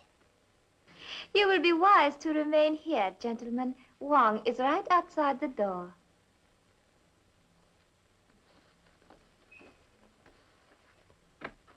Looks like it's gonna be a cold winter. We've got 6 hours to get word to the Maharaja. 6 hours, 6 days. What's the difference? It's so long out there. There must be a way. The radio. Well, you can't send a message over a receiver, chum. No, but she'd be foxy enough to have a transmitter around here, too. Yeah, and foxy enough not to let us near it. Well, at least it's worth a look. You take a look in there, I'll shake down this room.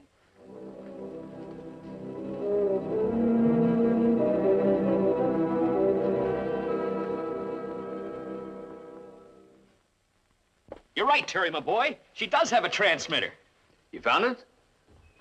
The age of miracles has long since passed, but this mic must attach to something. Where's the rest of it? Only the Dragon Lady knows, and 50 to 1 she won't tell. At least not us. No, if we had a few more parts, we could rig up a signal. True, very true.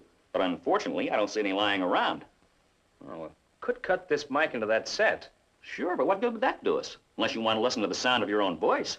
No, but I might like to listen to your voice. Huh?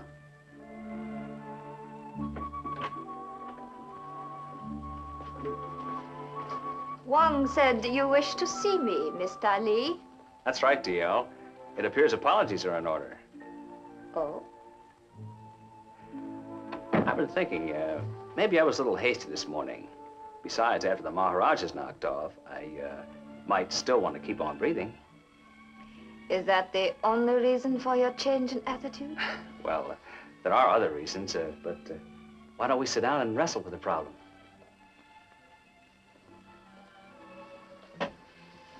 Well, Mr. Lee? Do you think we get rid of the audience? I am certain Mr. Charles will not mind waiting in the other room until we finish our discussion. Oh, I don't know. I might contribute a few ideas. Go on, lad. Get moving. And shut the door behind you. Okay. About the Maharaja, maybe you're making a mistake. I did not come here to discuss my business affairs, Mr. Lee. I was just thinking of your interest. He might be worth more to you alive than dead. I do not think my employers would approve of a double cross. Besides, it is much too late for a change in procedure now. Why? It's only 2 o'clock. The takeoff isn't until 4. My clients believe in careful preparation. An agent has been at the airfield since early morning. Shall we change the subject? How about some music? Anything you wish.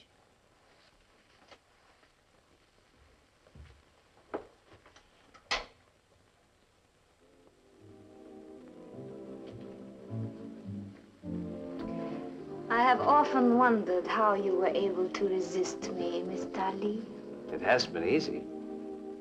And do you now see what you have missed? We interrupt this program to bring you a special news bulletin. The Maharaja of Toman has just been killed in an airplane accident. The Maharaja's plane exploded in midair following a takeoff from the Singapore airfield. The plane was not scheduled to depart for 2 hours, but a sudden change in plans forced an earlier departure. We now return you to the program to which you were listening. Sounds like you reeled that one off, DL. You now see the advantages of careful preparations, Mr. Lee.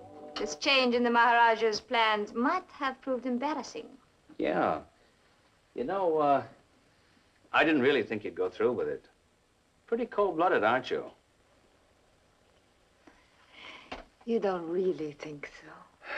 You know, I'm sure gonna miss that plane. Sort of a home for Hotshot and I. Perhaps I can make you feel at home here. I'm not in the mood, DL. Besides, I think you better send us on our way. Do not be so impatient, Mr. Lee. I know you're smarter than that. You're not going to stick around Singapore. Perhaps you are right. Wang! Our guests are going to leave us now. You will please escort them into the country. I advise you to cooperate with Wang in every way. I do not want to lose your friendship. Don't give it a second thought, DL.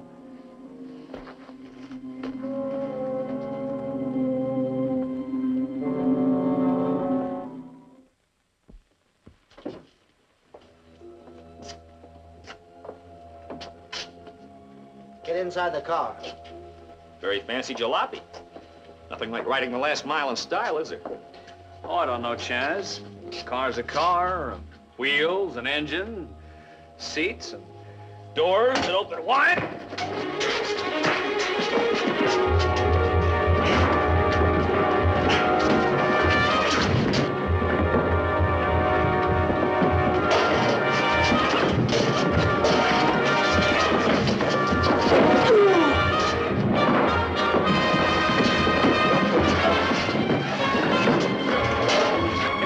Two, we're due back at the airport. The airport? Sure, we got a window by Roger. But I thought he was already dead. We'll explain it to you on the way.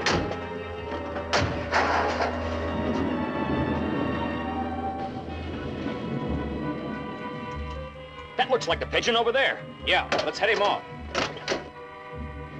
Hey, wait a minute! Don't go any closer to that plane. There's a bomb planted aboard. Somebody's trying to kill you. A bomb goes boom, understand? He doesn't savvy English. Come on. Really, these American chaps, they never give one an opportunity to answer. You be the hero, Terry. Leave me out of it. I'm too young to die. There's nothing to worry about. They timed the blast for after the takeoff. Let's get through this luggage. The demolition expert check.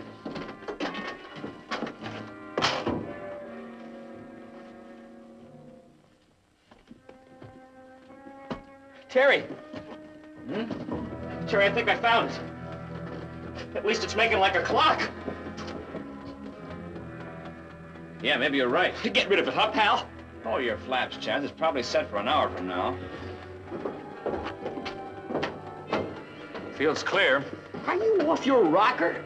Cover your gums, chum. It'll go off in the right time, not a minute sooner.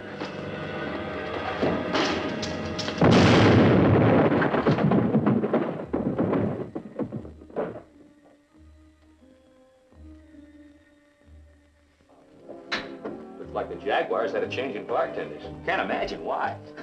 Oh, hi, boys. Greetings and salutations. Pull up a chair. How'd your boss like the story? Mr. Trenton, he fired me. I'm exclusive. He can't do that. He said what happens proves that being a reporter is too dangerous for a woman. Well, don't you worry your pretty little head about a thing. We'll find something else for you to do. I may not need another job. You see, Mr. Trenton asked me to marry him. Huh? What? When he got so worried about me, he decided it must be love. What do you think, Terry? Shall I accept? Well, that depends on whether you... Oh, Terry, I knew you wouldn't let me do it. That's exactly what I said to Mr. Trenton. I said that I'm practically engaged already. Well, congratulations, old man. Huh? What? Hey, no, wait a minute. I just happened to remember Chop's expecting us back tonight. Come on, Chaz, we better gas up the plane. See you around, Burma.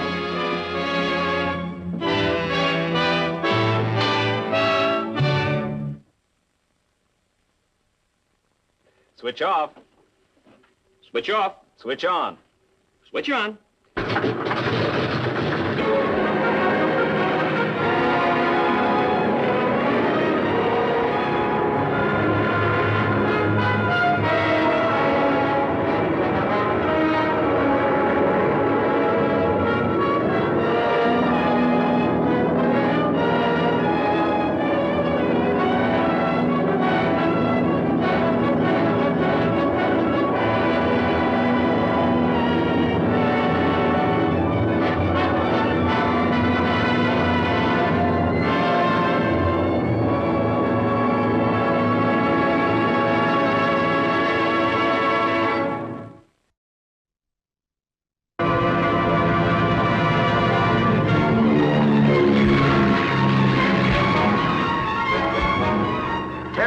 Pirates.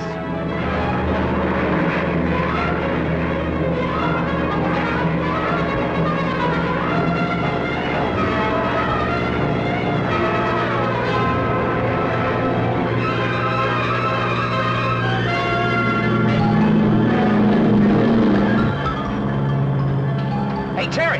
Hold on, Hotshot. Here we go.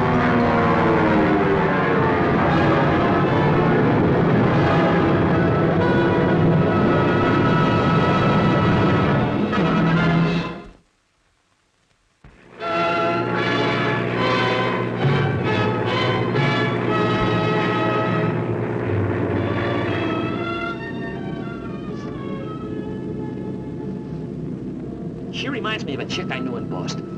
What girl doesn't? No, this was something extra special. She was, well, the most... Well, she was... Well, how come you didn't marry her? Well, she wasn't that special. You better check the base. Chops might want us to pick up some groceries on the way in. Flight lead to Air Cathay. Flight lead to Air Cathay.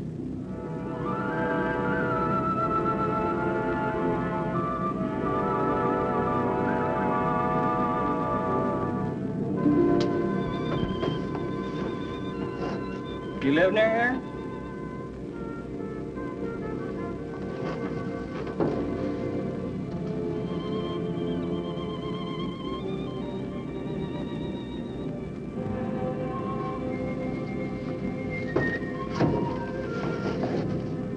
Cigarette. Hey, don't tell me you don't dig me. You do savvy English, don't you? Well, I'll be a Dutchman's uncle. Here I am, beating my gums, and she doesn't savvy our lingo.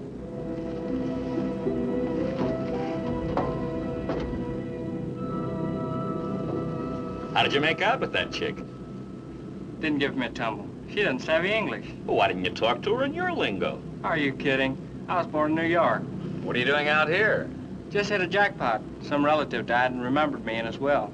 Hey, the first thing you better do is get yourself an interpreter. Well, some guy's gonna meet me at the airport. Hope he speaks English. Say, if that chick gets half all the dough you're gonna grab off, maybe she'll defrost. Don't you guys ever think of anything besides girls? Get him. What else is there?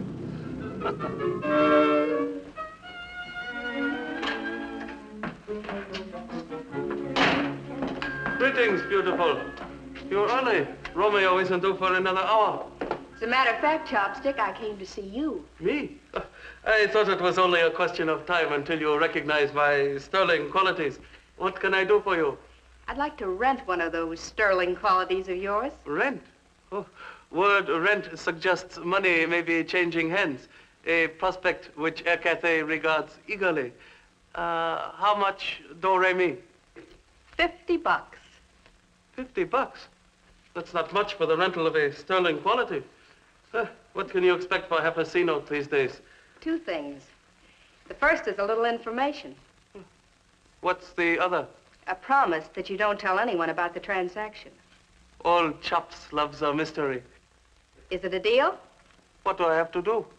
Find out if one of Terry's passengers is named Jimmy Wong, an American Chinese boy. That's all? Nothing more. Supposing Terry gets curious, who shall I say wants to know? Tell him one of Jimmy's relatives wants to know if he should come down to the airport to meet him. Something cooking old Chopstick should know about? I'm just renting one sterling quality, not buying it.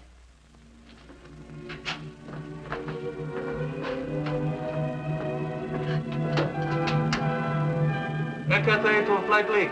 Air Cathay to Flight Lee. Come in, Flight Lee.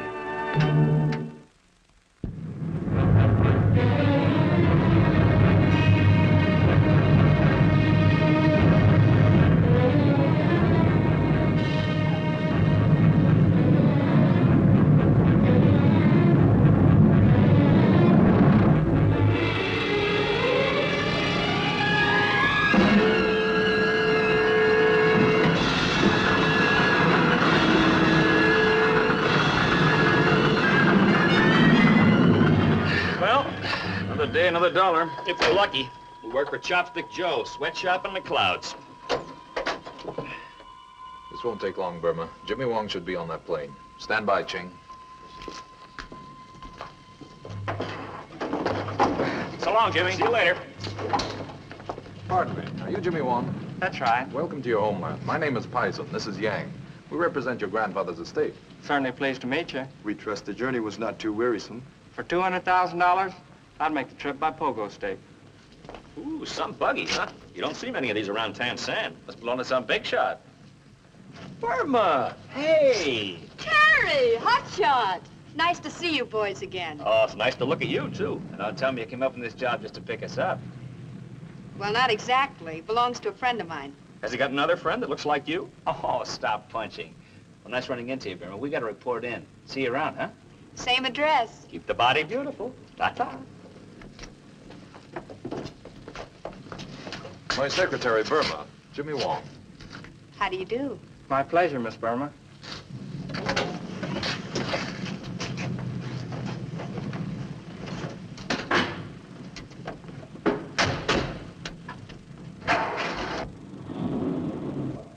Money, money, money. What do you do with all your money?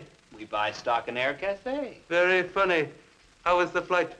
It would be comforting to have an extra supply of fuel in the reserve tank. You never can tell. Gasoline, very expensive. We must conserve. I can show you bills. It won't mean a thing. They're probably all forged. That's character assassination. You're so right.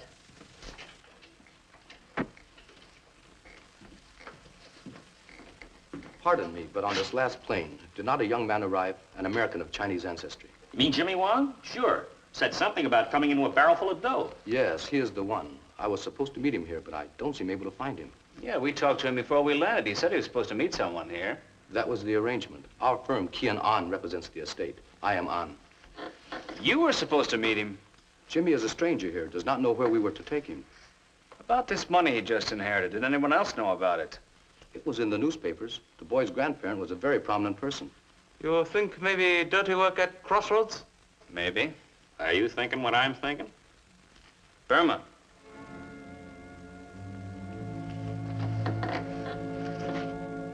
To your health and fortune, my friend. I don't wish to be rude, Mr. Pison, but why did we come to your apartment?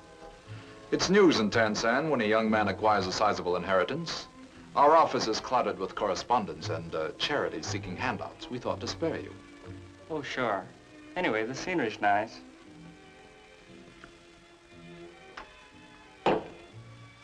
When do I meet the family? They are in mourning for your worthy and considerate forebear. That is why we were delegated to meet you at the airport. They sure do things different here. Tansan is not New York. Yeah. Hot, isn't it? Room's going round.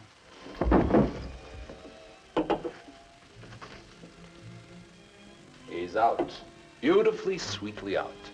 Yang, get him out of here. See if he's got another uniform in his bag.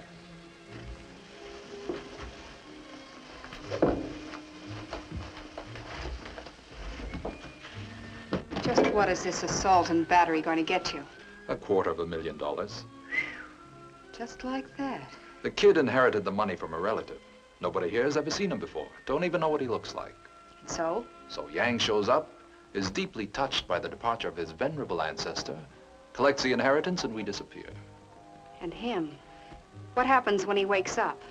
I don't want any part of a setup that'll hurt the boy. A little preventive measure may be necessary to consolidate our gains. You said this deal was going to be strictly legal. That was in the beginning, before they located the real heir. Now that Wong is here, he must be dealt with. Don't fret about it. All right, Yang, let's not have any slip-ups. Do you have his credentials and identification papers?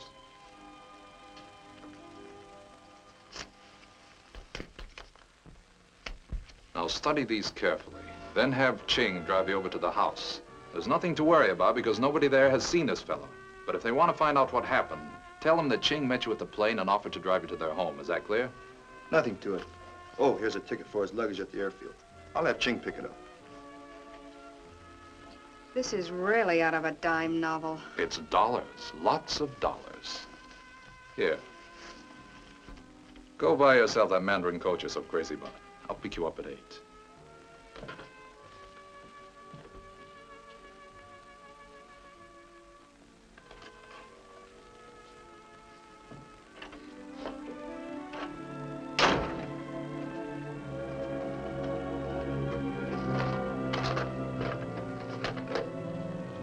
What did you do, rob a bank? What are you doing here, and how did you get in? I'm a friend of the family. Well, what's the idea of barging in like this? Hey, you weren't this touchy this afternoon. You scared the wits out of me. I'm sorry. What are you doing tonight, beautiful? Got a heavy date. Heavy? When you say heavy, I know what you mean. Who's the man behind the money? Personal. Or maybe some long-lost relative remembered you in his will? You don't know how close you are. I'm jealous. I wish you were. Of the money. Flatterer. Seriously, though, that was a pretty fancy car you were riding in this afternoon. Are you pumping me, Terry? It isn't every day that you show up at Air Cafe in a dreamboat like that. Don't pry, Terry. You're a sweet kid and I like you. But? Because I like you, fly, but don't pry. A little situation came up at the field just about the time you were there. A car like that being a rarity for these parts, I figured someone big was out to meet someone bigger getting off the plane. So? But since it was my flight and I knew all the passengers and none of them rated a 21-gun salute. Really, Terry? Except one. 21 carats. So old Chops, in his well-connected way, ran down the car and ascertained it was rented by a guy by the name of Pison for a week. Care to fill in the blanks? Please, Terry, don't ask any more questions. But I'm interested. What's in it for you? Girls gotta eat. Be a good boy and run along now. I've got a dress. What time's Loverboy coming over? About 8. Say, I must be losing my touch.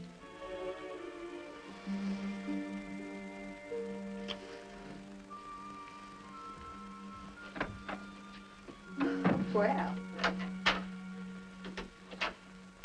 How'd you make out with Burma? You stick to your paper dolls. They're easier to figure. What did she say? She didn't. This Pison figures in something big, and she's worried we're going to stick our noses into it. Whether it has anything to do with Jimmy or not, I don't know. Dead end, huh? Welcome to our humble abode. Greetings. I think I've got a lead on this Jimmy Wong business. Oh, blessings on thee. A guy in a chauffeur's uniform comes into Air Cathay, picks up his luggage, and out he goes. Well, why didn't you stall? Hide the luggage till we got there. What could I do? He had the ticket. I had him tailed, though. He drove off in that plush jalopy. Pison? 63 Bamboo Terrace, apartment 3C. Let's try it, Chaz. One moment. That's a pretty crummy address. Don't let it give you any crummy ideas.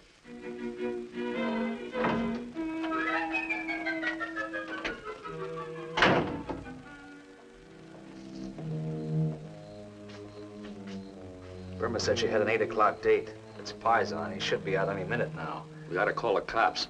If a man will kidnap, he'll murder, too. All we have is suspicion. We'll learn a little more, I hope, after we case his layout. Sudden thought. We're assuming the worst. Maybe Jimmy just picked up a girl. Maybe that's what you do. But it isn't every day that Jimmy can collect all that green stuff. You think Pison grabbed him off and is holding him prisoner? What's the payoff? Could be for ransom. Or maybe setting up a stooge to collect the 200 grand. Logical. Frightening, but logical.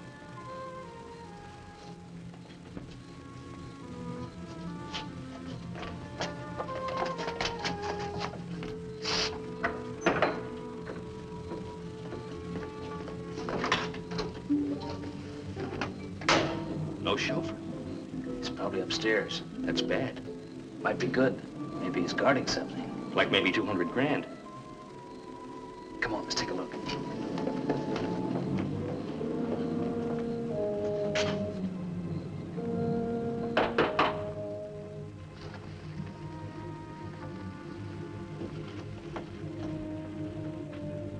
Whiz, please. Telegram. Slip under door, please. Let's sign for it. Okay, we come back tomorrow. Oh, wait a minute, please.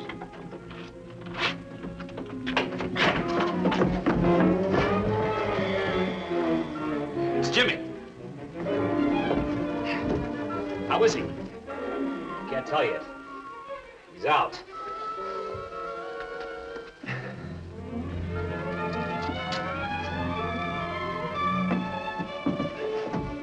Next time it'll be daisies. He's coming out of it. How do you feel, Jimmy? Huh? Oh, where are the other guys? You don't crave their company, do you? Dizzy. Just take it easy and don't try to figure things. I telephoned Mr. An. He'll be right over. I told him to bring the gendarmes. Who? The attorney for the estate. No. Man said he was my attorney. Gave me something to drink. This fellow An's on the up and up, so just relax.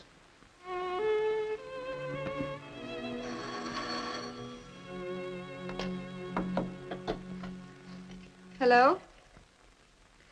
Why, yes, he's right here. It's for you, your bodyguard. This is Pison. What is it? What? You wait there. I'll be right over. I'm sorry, Burma. Something's come up. Oh, can't it wait? I'll get in touch with you later. Idiots. You let $250,000 get away. What could I do? They knew something. They? Who? Knew what? The 2 airmen Burma met at the airfield when we picked up Wong. When was this? While we were waiting for you. Burma, huh? You don't think... I don't know what to think. I'm gonna find out. I murdered them. I was welcomed like a long-lost son. When do they hand out the envelopes? The envelopes? Oh, the mullah. The lawyer's checking on my credentials. Routine, he says. I told him I was anxious to get back to the States, so he said he tried to get the draft ready by morning. Doesn't give us much time. The sooner the better. How's Wong? You two look like you're losing $250,000. We may very well be. Our chicken has flown the coop. But how? He was out like a light. He had help. Help? Who? Friends of Burma. Burma? I don't like double crosses, my pigeon, especially expensive ones. Double crosses? I told you I met them by accident. Accident. Ching was there. We just said hello and goodbye. One said he'd looked you up. You didn't discourage him. So, he was a dear friend. I didn't say anything. I didn't. Months of planning wasted. A fortune snatched away. I've got an idea, boss. Maybe we can use Burma to decoy them back. Decoy? Put Burma on the phone. Get this Terry Lee up here. Tell him to be sure to bring Wong. Something's come up and she wants to talk. Ah, yes. And the next thing I know, I don't know anything. And suddenly I wake up here. A young man came into my office this afternoon and passed himself off as you. His credentials, yours I mean, appeared to be in order, and since I had no reason to believe him, never having seen either of you before... It's essential to hear from him again. Pison won't quit this close to the game. What could he do? Exposure has ruined his scheme. Men have done worse for less.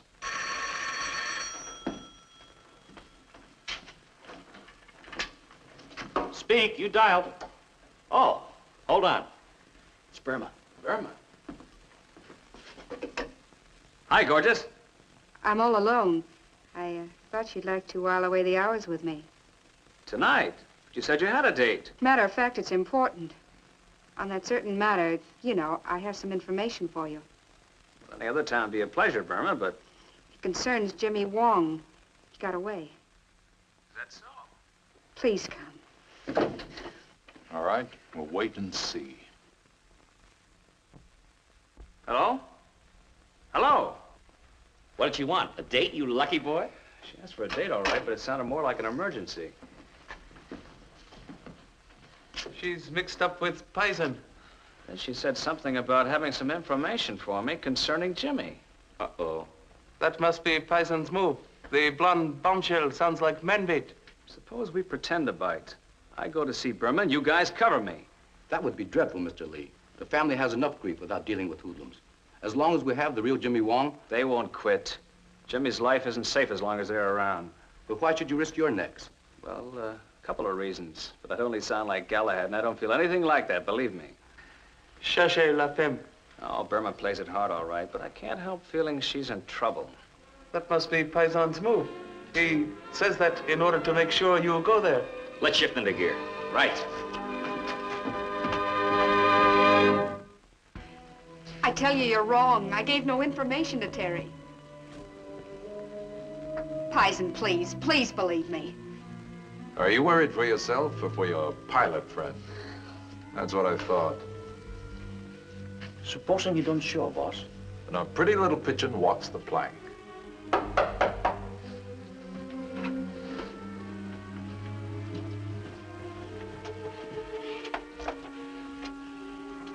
Who is it? Terry. Open. What's up, Burma?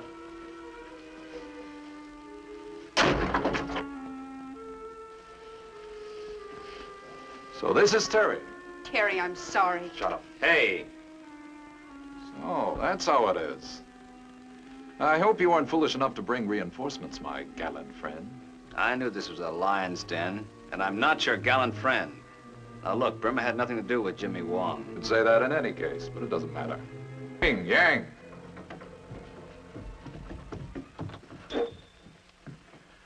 I must deal in realities. And the reality is we no longer have Jimmy Wong. And your proposition? Good, you understand. We've a considerable investment in this Wong affair, much time and money. Now, you've upset that, so we'll cut you in. If you can't beat him, join him, eh? Altered circumstances call for revised strategy. We'll take less for our trouble, but you must deliver Wong. Do you think I will? Not freely, of course. Unless you don't care what happens to Burma. Well, assuming that I do care, why should Jimmy Wong care what happens to Burma? He'll take his money and beat it. You helped Wong, and Wong had better help you too if you want to get out of here. We want half of what he gets. My colleagues have quite a stake in this. They may be hard to control considering the loss they must take. Yeah. Well, how do I get in touch with him? Telephone. And you don't get out of here until we get our share. What guarantee do we have that we'll get out of here? You will be released upon delivery of the money. 12 hours later, wherever we are, Burma. I see. Hello? Give me 3-5. Duck, Burma! That's it.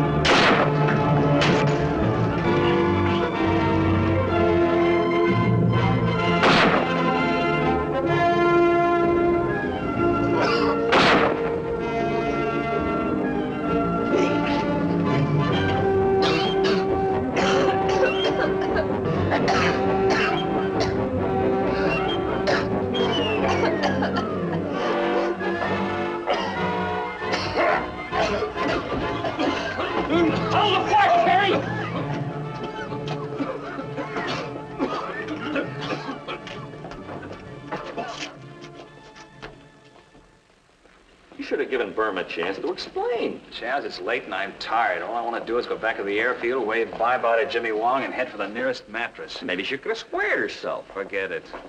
Terry! Terry! Terry, please listen to me. Quite the kid, aren't you? Kidnapping. The least you could do is let me explain. I'm listening, but make it good. Look, honey, Pison told me the deal was going to be strictly legit. He said that he was representing the Wong family. It wasn't until later that he tipped his hand. You found out in time to tip us off, didn't you? By then I was scared, really scared. For you, Terry. Could be. All I need is a little time to absorb it, Burma. Not completely sold, are you? Not completely. Maybe after Jimmy gets on the plane. And it goes without saying how grateful I am to all of you. But just don't go without saying it. It's a pleasure to help out, Jimmy. We're always glad to help if there's a beautiful blonde in the picture. Will Burma be all right? Don't worry about that kitten. She always lands on her feet. Plane's loading. You better get going. Hey, I'll be back one of these days. Mr. An will keep in touch with you about me. That will be a pleasure, gentlemen. Come, Jimmy. So long. Well, that wraps up another day. Why don't you two flyboys get some rest? Yeah, we need it. You have to be in condition to work around here. I'm dog tired. I want to sleep for a week. I don't want to talk, see, or get near planes. Or beautiful blondes. Or beautiful blonde. Present company accepted, I hope. Oh, well, we can always catch up on our beauty rest. First, the beauty. Terry, darling, you're a hero. Me too. I'm a hero. If you're passing out your gratitude, don't forget me.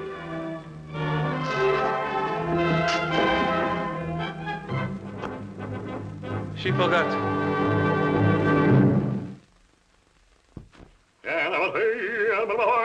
Quiet, hummingbird, quiet.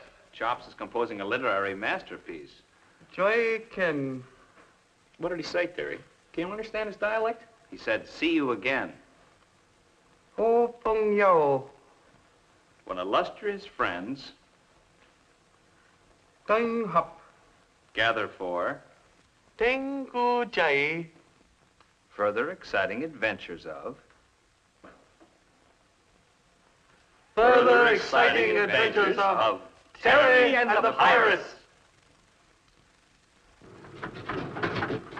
Be with us again the next time we take off with Terry and the Pirates in another exciting high-altitude adventure.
Hey, Terry! Hold on, Hotshot. Here we go.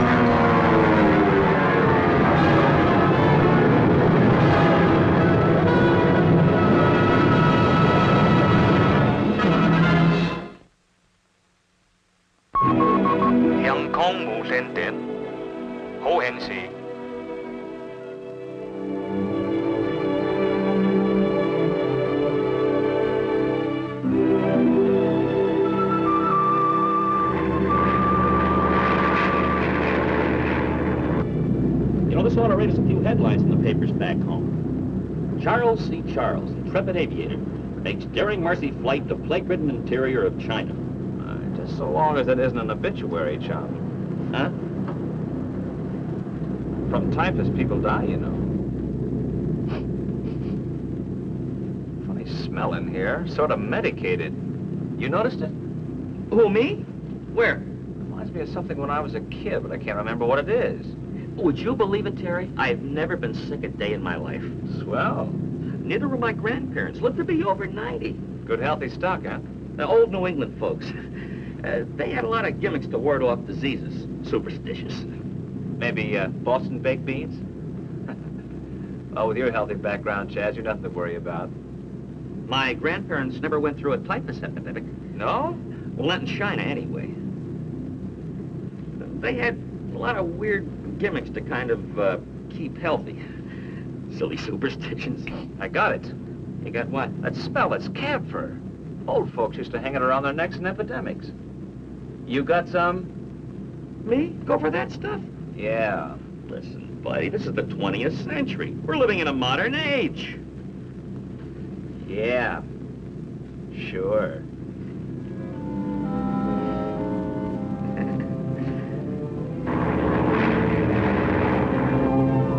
Desolation at 5 o'clock, Terry. That must be Wang Chu.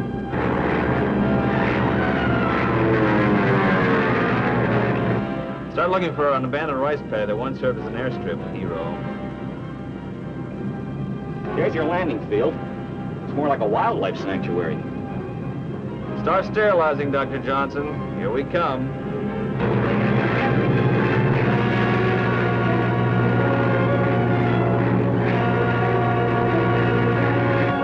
I don't feel so good. Kind of dizzy. Relax, Sir Galahad. Nobody got it just from thinking about it.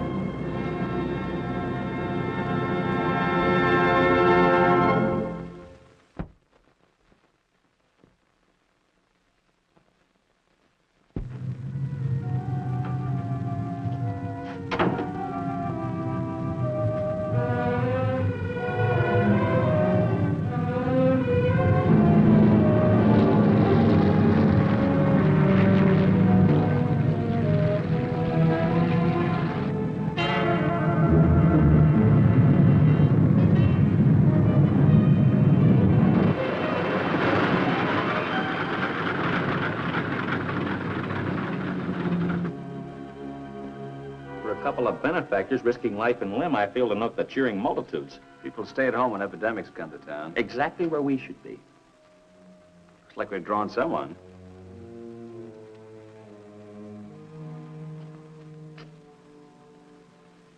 Heaven-sent angels of mercy, may your children's children remember this day with honorable pride. Dr. Johnson, where is he? He couldn't come. He sent me to deliver our undying gratitude and take the medicine to him at once. Follow me, please.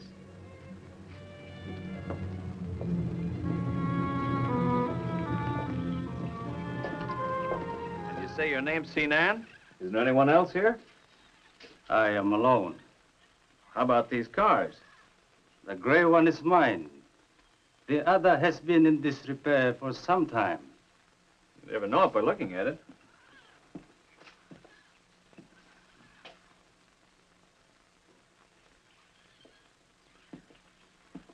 Ipje ilste ormwe. Something say uiskre. Men of the sky speak words I do not understand. Animal calls. That was the call of the American hog bill. That's the one that sends you the bill the first of every month. Sounds like someone inside that building. It's been unoccupied for months. Now, if you please, to give me the medicine. Yeah, well, let's take a look inside first, Chaz.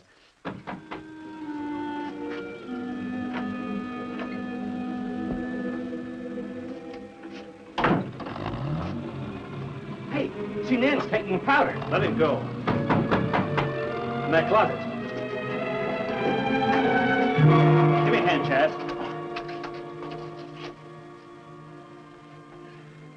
You'll be all right in a minute. Saved my life. Oh, just routine with us. Was that hefty villager Sinan who did this little job? I don't know his name. I'm Dr. Johnson's nurse. Doctor sent you down here to meet us? Yes. The serum. Where's the serum? Look, miss, what's this all about? The serum, you've got to get it to the doctor quickly, before they take it away from you. The kid's delirious. Who'd take it away? The bandits, that man. He tried to hide me so that he could get the delivery from you. He nearly made it, too. People are in a panic. If one man controlled all of the available serum, why, he could get any price for it. A black market in serum. Listen, Terry. I had the same thought, chum. I better get that stuff where it belongs and quick. There's a jeep outside. Get it to the doctor quickly. He's at the clinic now. All right, we'll go to the plane and pick up the stuff and come back here for you. You'll be all right? Oh, yes, but hurry, please. Do it quickly. Okay. Right. You beat anyone trying to hijack stuff like this? Even Chops wouldn't go for a deal like that, I think. Sure be glad when this stuff is safe in the clinic.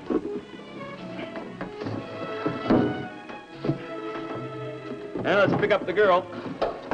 Hardly wait.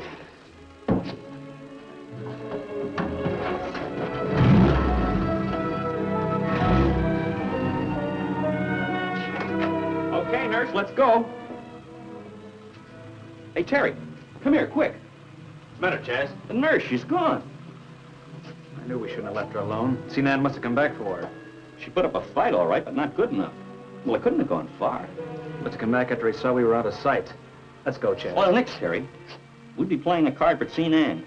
He figures we'll hang around looking for the nurse till he comes back with reinforcements to get the serum. Just can't pick up and leave. Well, we've got to. Our big job is to get to the clinic and get that serum there. Maybe you're right. But we're not leaving Wang Chu until we find that girl. Come on.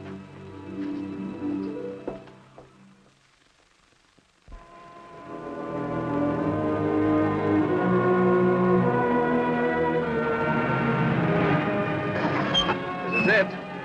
Mission Clinic.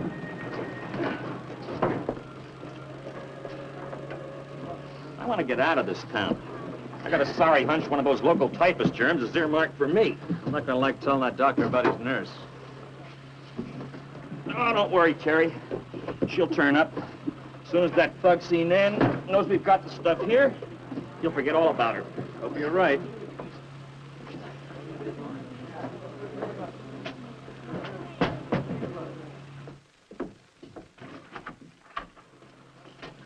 Thank heaven you're here.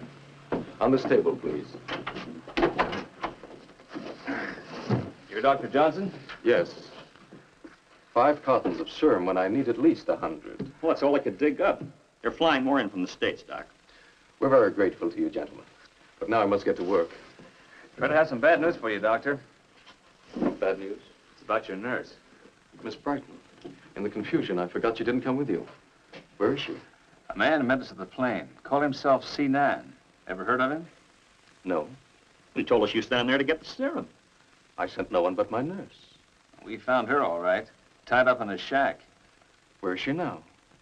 Well, we left her at the shack and drove back to the plane to pick up this stuff. When we got back, she was gone. Not voluntarily, I'm afraid. Sinan must have come back for her. Well, what's to be done? Notify the police. They're worse than useless. We'll give them a hand anyhow, Doctor. We're not leaving till we find her. You've done all you can. You expose yourself to great risk by staying here. We'll talk to the police and see what they say anyhow. As you wish. But be careful, please.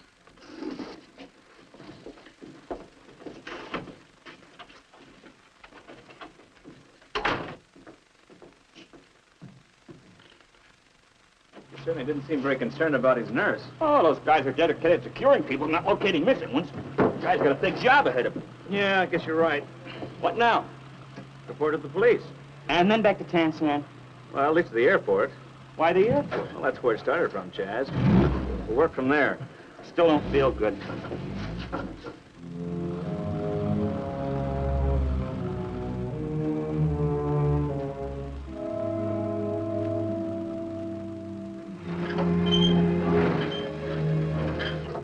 We got company? Are you the boys who flew that plane in? That's right. Well, where's the serum? Where it should be, at the clinic. Good. I don't mean to seem rude or anything, but do you mind telling us who you are? I'm Dr. Johnson of the Mission Clinic. Now, wait a minute. The man at the clinic said he was Dr. Johnson. What man? I closed the building before I left for the airfield. Things would have been a lot simpler if you'd have been on hand when we landed, Doctor. Well, somebody had tampered with my car. It broke down on the back road. Uh-oh. Get in the Jeep, sir. We'll talk about it on the way back to town.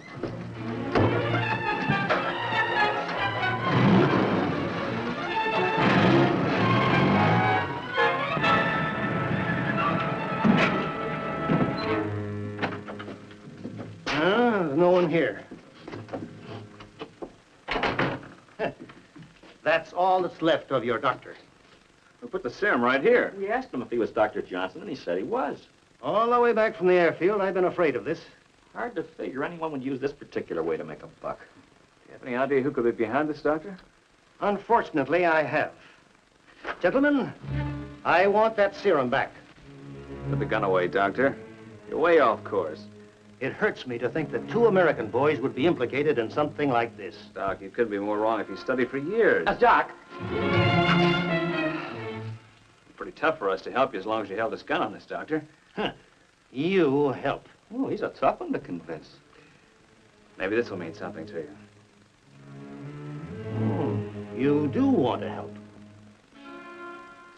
Doctor, when we described Sinan, you said you saw someone like him in the village. Well, this man that I saw was a merchant. He stayed only 1 day in Wangchu. Oh, maybe he's still around. But his name was not Sinan. His name was mentioned to me, but I forget it. But it was not Sinan. Could be a phony name he gave us. Where did he stop? In the big house on the street of the Nightingale. They stopped there. They? He and the lady. Chances are they still might be in town. I'm willing to waste a little energy finding out. My feelings precisely. Be back soon, Doctor. We hope.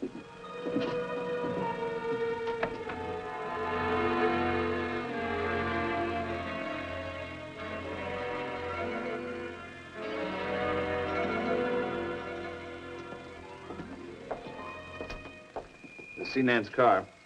Yeah. What'll we use, cunning or brute force? Frontal assault. It's the only thing we have time for.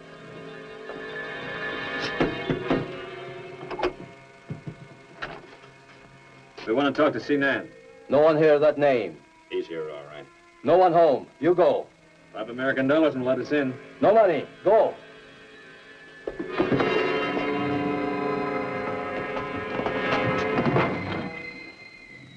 Well done, Mr. Lee. A most manly exhibition. The dragon lady. Terry Lee fighting to see me. I have long waited for such fervor. Hi, gorgeous. You turn up in the oddest places. Or is it us? I might have known who masterminded a crummy deal like this. There is a saying that only the brave deserve the fair. Am I fair enough, Mr. Lee? There are times, beautiful, but this isn't one of them. Would you care to explain these circumstances? I held you capable of a lot of things, D.L., but this serum deal's a little more than I can stomach. The righteous one speaks in riddles. What serum? Come, dragon lady. Half your charm lies in a certain ruthless honesty. The other half isn't bad either. I do not know what you are talking about. I'll spell it out for you. We flew some serum in here today, anti-typhus serum that might save a few lives. It's been hijacked for resale on the black market. And you believe I have done this? You just happened to be passing through Wangchu, I suppose. I am here on business of my own. It has nothing to do with serum. Let me talk to Sinan, or whatever his name is. Sinan? I have never heard of him. Tall, thin, long mustache, little goatee. And he was directly involved? Very, very. The people's champion. A Lady Robin Hood. You go too far. Too bad we can't afford to pay the lady for the serum and get it back. Come on, Chaz. These two are not to leave here. What's the big idea? As long as you are already convinced that I am behind this, I may as well see that you do not interfere. Well, at least it's out in the open. This is one time I do not mind if the guards are a trifle inhospitable.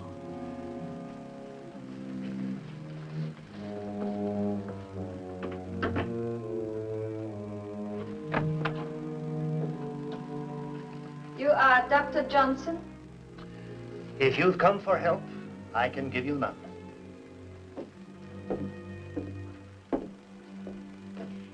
Then perhaps I can help you.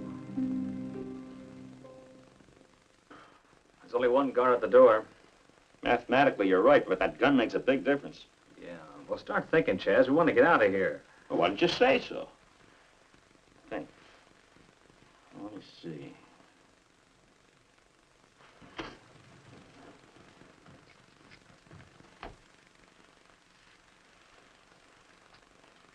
Maybe I can entice the character outside. Maybe he won't know the difference. You'll never qualify. Chaz. When I was a kid, we had a gag that always worked. Something's percolating. I can tell by the glazed eyeballs. I need a piece of wood, about as high as a door, and a plank to go over the top. The old water pail trick. With slightly more lethal ammunition.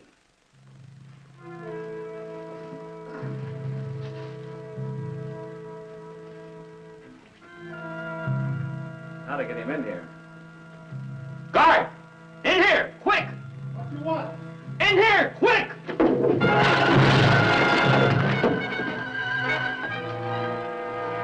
Shall we go now, perhaps, to the opera? By all means.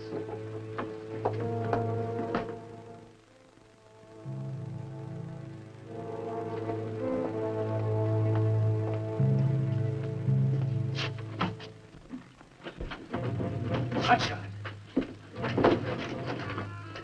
Dr. Johnson, DL. Oh, aren't you going to untie the lady? The lady? She'll have to wait a while. Oh, well. Maybe the gag. Untie my hands. A few words first. Like, where's the serum? I do not know. Who tied you up, Doctor? 2 men came in. They had guns. What did they want? My sterilizer and all my hypodermic needles. One of them must have been the one that took us in, Chaz. The phony doctor. Was one an Occidental? That's right. One was an Oriental. He wasn't Sinan? No, it was not. You are a fool, Terry Lee, and at the moment not even an enchanting one. Release me and I can help you. Tell us about Sinan. Release me. Well, that'll be a poor bargain. I never know how much of the truth you'd be willing to exchange. I think you're better off the way you are. Then you intend to leave me here? Yeah. I want to keep you healthy until I get back. I can't believe this lady shares any guilt. She was most sincerely concerned. You may be right, Doctor. But with her, there's always that element of doubt. Terry Lee, that you could leave me here, I could understand. But that you would believe I would be a party to this, I shall never forgive. Oh, well, the elders. Always me. Come on, let's go.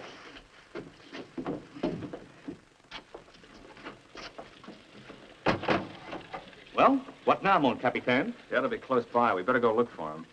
You know, now that I've got a minute to think about it, I really don't feel so good. No kidding. The doc will take care of you later. Doctor! Doctor!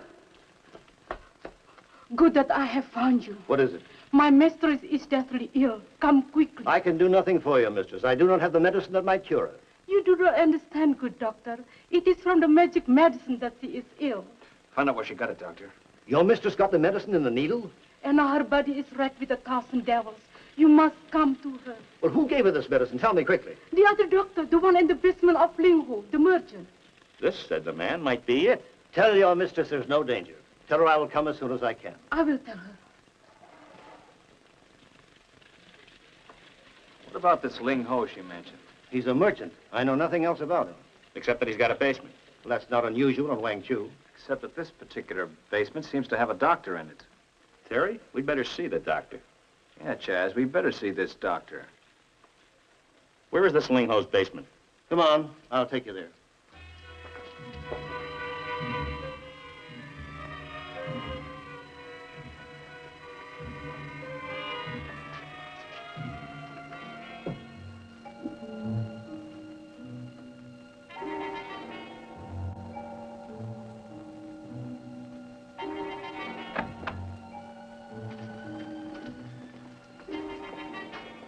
What do we do? Just go in and take over? Let's take a look.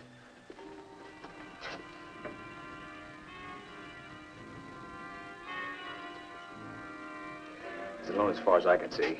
Chaz, you cover the back door. Doctor, you better stay here. You're gonna take him yourself? I hope. Go on, Chaz, get moving. Be careful, young man.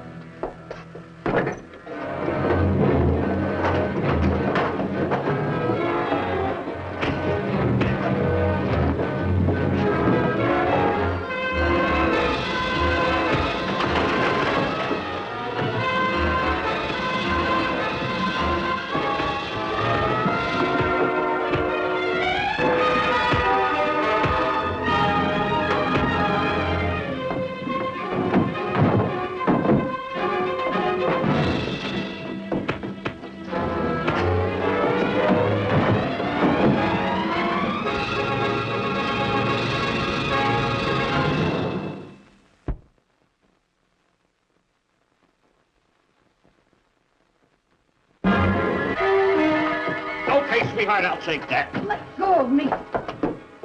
Pamela, thank heaven you're safe. I'm afraid you'll have to find a new nurse, Doctor. Why, I don't understand, Pamela. He does. It would have taken much too long to make a state nursing. She thought of a faster way. You? Among others. Mainly this guy on the floor. Boyfriend of yours, Miss Brighton? It would have worked, too, if you hadn't meddled. What was the bit with Sean at the airfield? The guy who bundled you up. Chisler, he tried to cut himself in. And we went to the plane to get the serum. You faked that second kidnapping to throw us off. You seem to know all the answers. Why don't you leave me alone? How did she get back to town? She hid in the bushes until what's-his-name, Cueto, came back for her, right? Whatever you've got on your mind, why don't you get on with it? Excellent idea. This Borgia scares me. Pick up Lover Boy on your way out.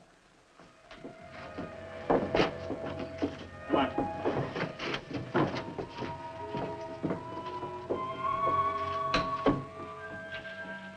Just a moment, Mr. Lee.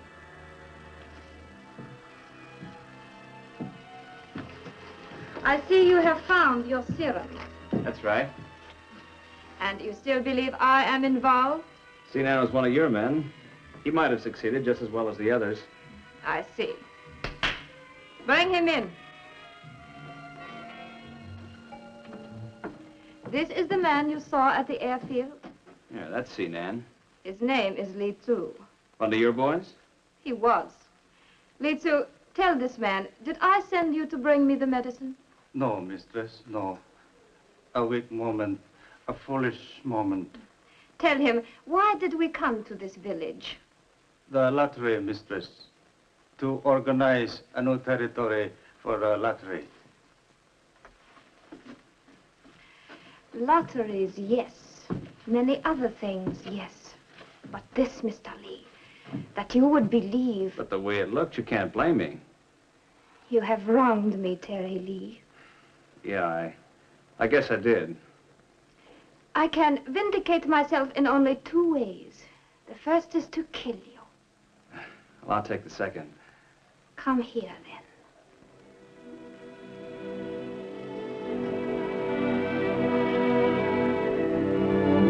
Gentlemen, I can't thank you enough.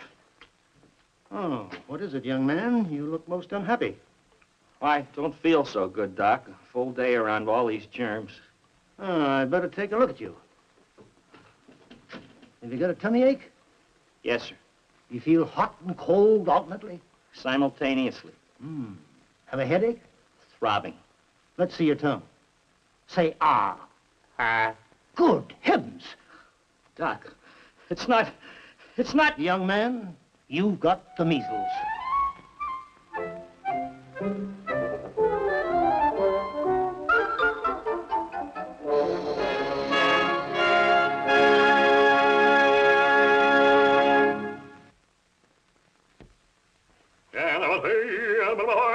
Quiet, Hummingbird, quiet. Chops is composing a literary masterpiece. Joy Ken. What did he say, Terry? Can you understand his dialect? He said, see you again. Oh, Pong Yao. When illustrious friends Tang Hop. gather for Teng Gu Jai. further exciting adventures of further exciting adventures of Terry and the Pirates. Be with us again the next time we take off with Terry and the Pirates in another exciting high-altitude adventure.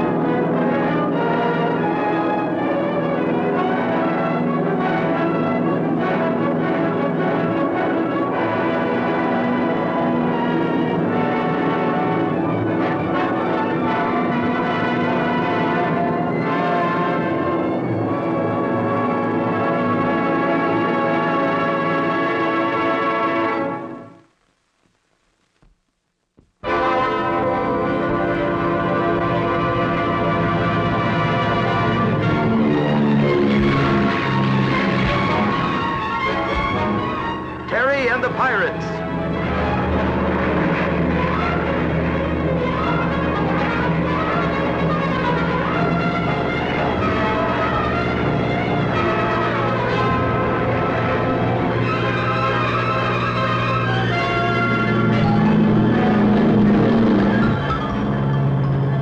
Hey, Terry, hold on, Hotshot. Here we go.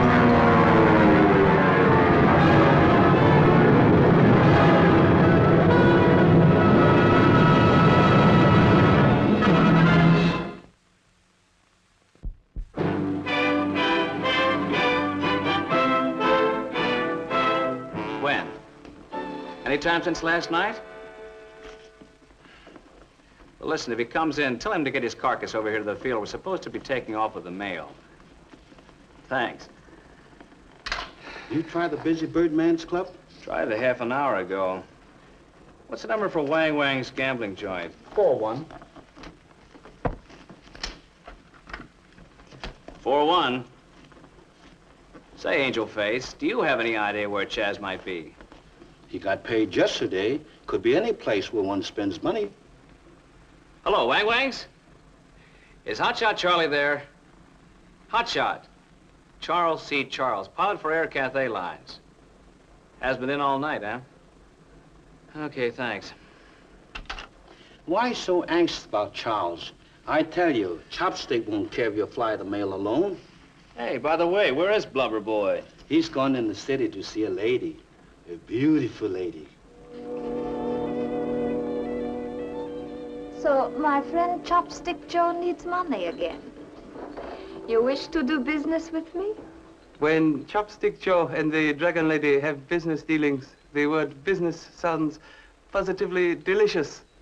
You do not have to use buttered words, my friend. I know you. I trust you as far as a tombstone can be thrown. You've changed the incense in this room. The new aroma enhances your beauty. My overstuffed friend, that is sweet talk. I take it one of my flyboys has been giving you lessons in the American vernacular. Terry Lee, perhaps? No, I have not seen your golden-haired Terry for some time now. How much will you pay me for the Dutch diamonds? For the beautiful Dutch diamonds, my client is willing to pay $20,000. For once, you start with a fair price. 25,000, and it is agreed. That's too steep. The reward is no greater than the risk. But 25 G's. Your commission will be that much more. I trust you are getting a commission? Oh, of course. The more money my client pays, the more I get. Okay, it's a deal. When can you deliver? Do you suppose I would be foolish enough to tell you? I might find my apartment mysteriously ransacked. My dear Dragon Lady, you're so suspicious. You do not think that I would... Oh. Perhaps the diamonds will be delivered within the next few days? Flown in on my airline, maybe. come here on Saturday and I shall deliver the Dutch diamonds. Also, bring the money. The cool green for the hot ice. A fair exchange. Show this individual out. Be sure to see him to the street. Then lock the doors securely after he has gone. Remember, Dragon Lady, confidence is the keynote. I prefer your banknote, my dear Chopstick.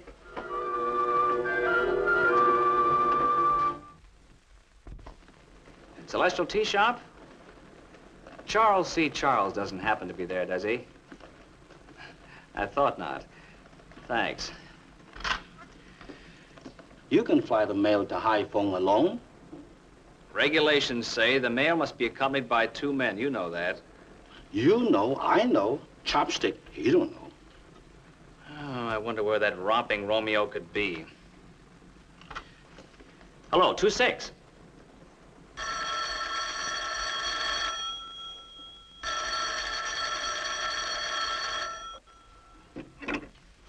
Burma speaking.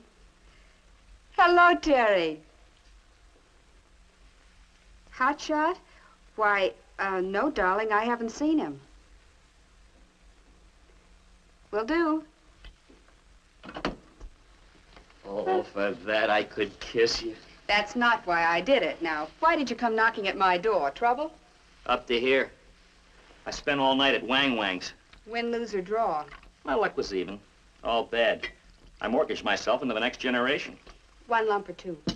Lumps. It's what I deserve. I not only lost a month's pay, but I blew $600 to boot.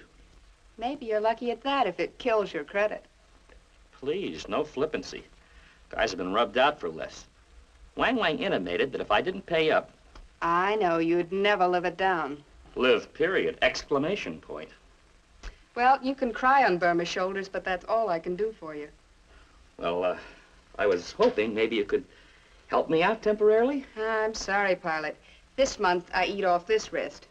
Last month, I ate off this one. Looks like a cold winter. Let me know if you run into any oil wells. Terry's in a sweat. You'd better hurry. Sure. Thanks again.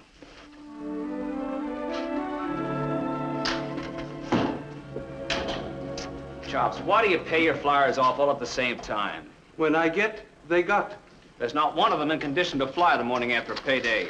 Where's the temper, flyboy? I'm supposed to have a co-pilot on the mail run. Oh, where's Hotshot? Who knows? Relax, Terry. I had a cousin in Hong Kong once. Had a violent temper.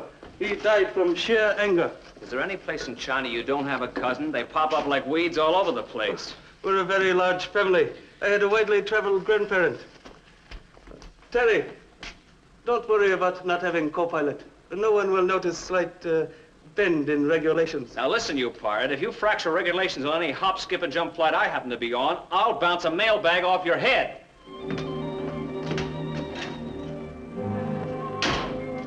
What's with him? He doesn't like the telephone service. Huh. Much mail today, Angel Face? Pretty much. You ever stop to think of the many dramas contained in one sack of mail? Comedy, drama, tragedy, adventure, intrigue, money, diamonds. Chopstick Joe is in philosophic mood. In an expectant mood.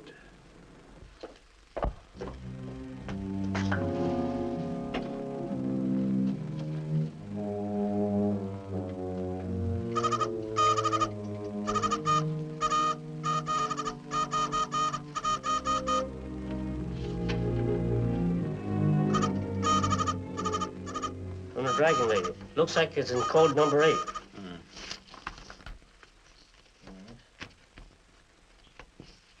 Here's a buyer for the 6 Dutch diamonds. Good. But what's that about roosters? Roosters have gizzards, which retain anything hard and undigestible.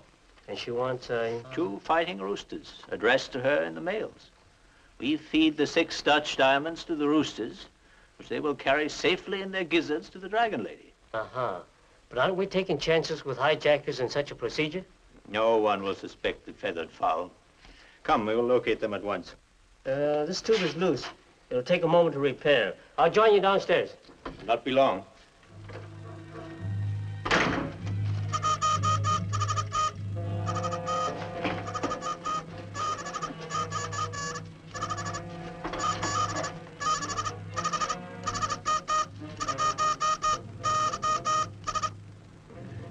In an expectant mood.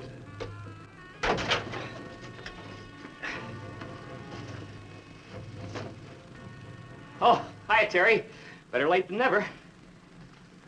Well, talk to me, boy. Where have you been? Don't raise your voice. I can't stand the din. Called every dive in town. Where were you? Wang Wang's? They said you weren't there. I told them to tell you that. I was trying to win back my money. And how much was that? Old Chaz not only lost a month's pay, but left behind an IOU for $600. Oh, great. How do you expect to pay back $600? Come to think of it, that could be a headache. I was just going in and lose a few bucks for laughs. Yeah. Expensive sense of humor. I was ahead there once. $4. But after that, they slipped the dice on Mickey. Well, get your clothes on. The plane's already warmed up. We gotta make up a half an hour in the air. Okay. Yikes, the joint's haunted. The Dragon Lady. Hello, gentlemen. Hello. Surprised to see me, my golden-haired one? Well, you're kind of off the home base, aren't you? I realize I'm not exactly dressed to grace the inside of a gentleman's quarters. I have come to ask a favor of you. Do you think I carry concealed weapons, Terry? We haven't much time. Chaz and I are late now. We're carrying the mail to Haiphong. And you will also bring it back. That's the problem? I am expecting something in the mail from Haiphong. I want to be sure that I get it. Oh, what is it? A couple of roosters. Roosters? I am having them mailed to me in a crate. The favor I am asking is that you take particular care and protect them all the way. We fly it. We can take care of it. But this is important. They must not go through Chopstick Joe's office. They must be brought directly to me from the plane. That's against regulations. They'll have to go through the office. But they'll be addressed to me. Put the roosters in a jeep the moment you land. Do not take them to Chopstick Joe's office. You will do this just once for me. No can do, DL. I don't make the regulations, I just fly them. I couldn't do that for my best girl.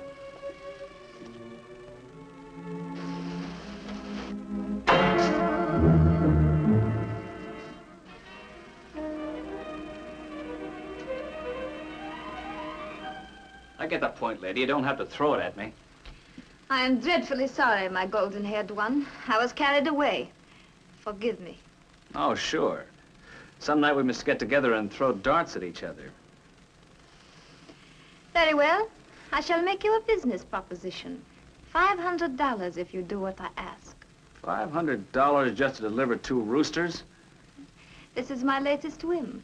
The Dragon Lady likes to indulge herself. That I know. The answer? No. Come on, Chaz. We're late already. Hey, I mean, DL, are you on the level about the 500 clams? Clams? Dollars, lady, dollars. Well? Would you make it 600? Perhaps.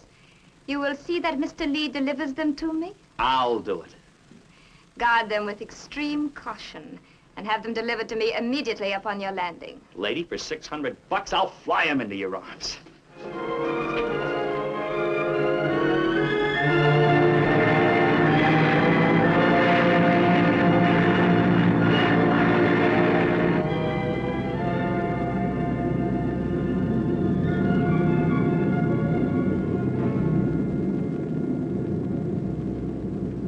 Skinny roosters back there. They don't look like they're worth that much dough, do they? Might be a couple of prize fighters. Some people will bet on anything. Sucker born every minute. Which reminds me, what did you bet on last night? The wrong numbers. A funny thing, the Dragon Lady wanting to pay $500 just to sneak those roosters to her. Worth the weight in feathers. That Dragon Lady's a pretty fancy load of freight. I wish she'd rev up to me the way she does to you. My compliments. Terry, chum, you look tired. Would you like me to take over? Tired? Me tired? You've been catnapping all the whole trip. Now, where are we? About a half hour from home. I guess I am tired. Well, maybe you'd like to catch a few quick winks after we get in. Well, I might at that. Well, I tell you what, I'll take care of the mail after we land, and you won't have to bother. Hey, what's going on? What are you doing by that door? Closed door. A rooster fall out. What's up, Chaz? Rooster's at 7 o'clock. Who in blazes are you? Me, Aki. Keep talking. Hotshot, what's happening? We got a stowaway. That's right, me stowaway. What's the big idea, Buster, dropping those roosters off the plane? Oh, me no drop. A rooster fall out. Fall out? You push them out. For Pete's sake, what's going on back there? Where were you hiding? There. Me stowaway. That's right, me stowaway. We'll stow away you. Come on, get up front. Look what we have in our hair. Who's this? My name Aki. Me stowaway. He pushed the crate of roosters overboard with a parachute tied on. Holy smoke. No wonder the Dragon Lady was willing to pay $500 for safe delivery. $600. What? Big plane. Flying. All the same bird. Good.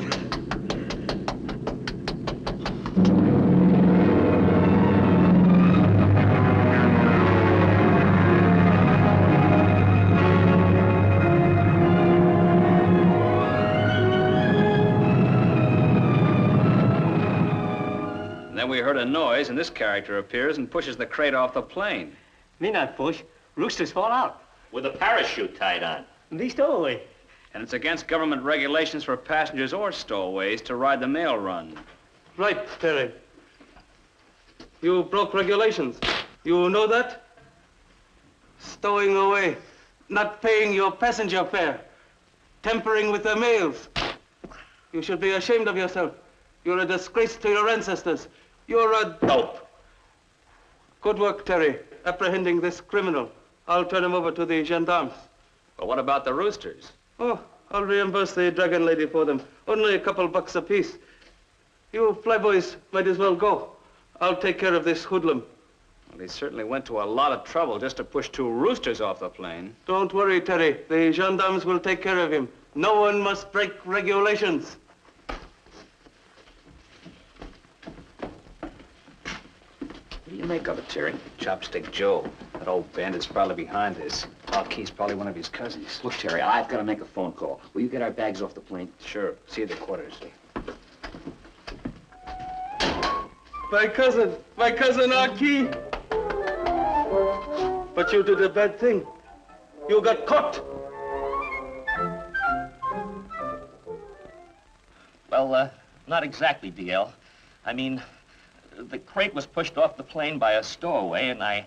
Stowaway, what are you trying to do? I have a contract with you, and unless you produce those roosters, I shall be inclined to believe you are double-crossing me. Double-cross?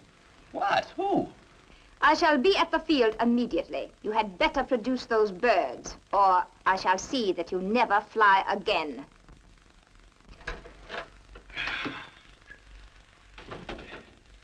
This gear keeps getting heavier all the time. What now, laughing boy? Terry, we gotta find those roosters. Why? We did all we could. I didn't. I mean, I made a deal with the Dragon Lady to deliver them to her. Deal? Uh-huh. $600 worth. I know I'm a knucklehead and you ought to punch my fat face, but it was the only way I could figure to pay off my gambling debt. So that's why you were sweet-talking me so you could handle the mail, huh? Yeah, I just called her and broke the news. No doubt she was very understanding. Oh, sure. Like a nice, quiet explosion. You gotta help me, chum. Let's make a stab at finding them. We know where they went down. Now, hold on. We're throttling pretty wide. All this fuss and money about a couple of chickens. Roosters, fighting roosters. They're as big a sport here as baseball and bullfighting are elsewhere. I mean Chops and the Dragon Lady. If they figure with a couple of roosters and it's dollars to donuts, it's more than the roosters would figure. They're 2 of the sharpest guesses in the business. If it's shady, that is. Why should we care if they cut each other's throats? It's just that I need the 600. Say, throats. Speaking of throats, isn't there something about a chicken's gizzard that holds hard, indigestible things? Could be. I'm no expert on Hijacking? No, it's no good. What now? Well, if it's hijacking, how would Aki know exactly where to toss the crate off the plane? You mean he couldn't tell where it would land? Well, Chops and the Dragon Lady would have to send out dozens of men to scour the countryside trying to locate it even after it landed. Even then, somebody else might get to it first. Meaning it was too much of a long shot for such valuable merchandise. Sure. Maybe the box was a decoy. Aki wanted to get caught by us, maybe to throw us off. And maybe the real crate never even left the plane. But the ground crew would have noticed. Unless you figure the Dragon Lady paid him to look the other way. Be a lot simpler to figure Chops. He could have wired Haifong and the QT not to let us in on any part of the scheme. Somebody's crossing somebody. Yeah. Let's check that plane before it's all unloaded, huh?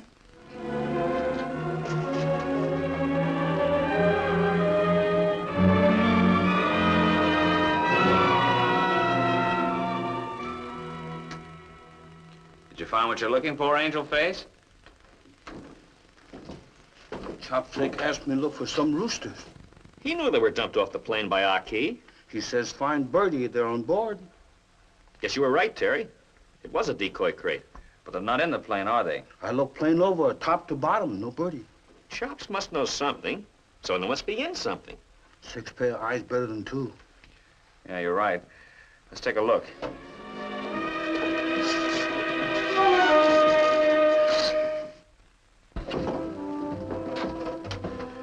No soap. No roosters.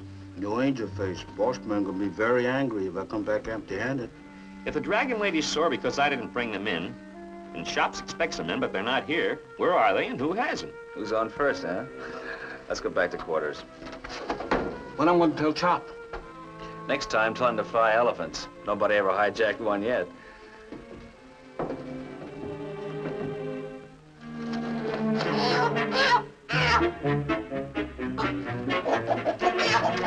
Get him, Terry!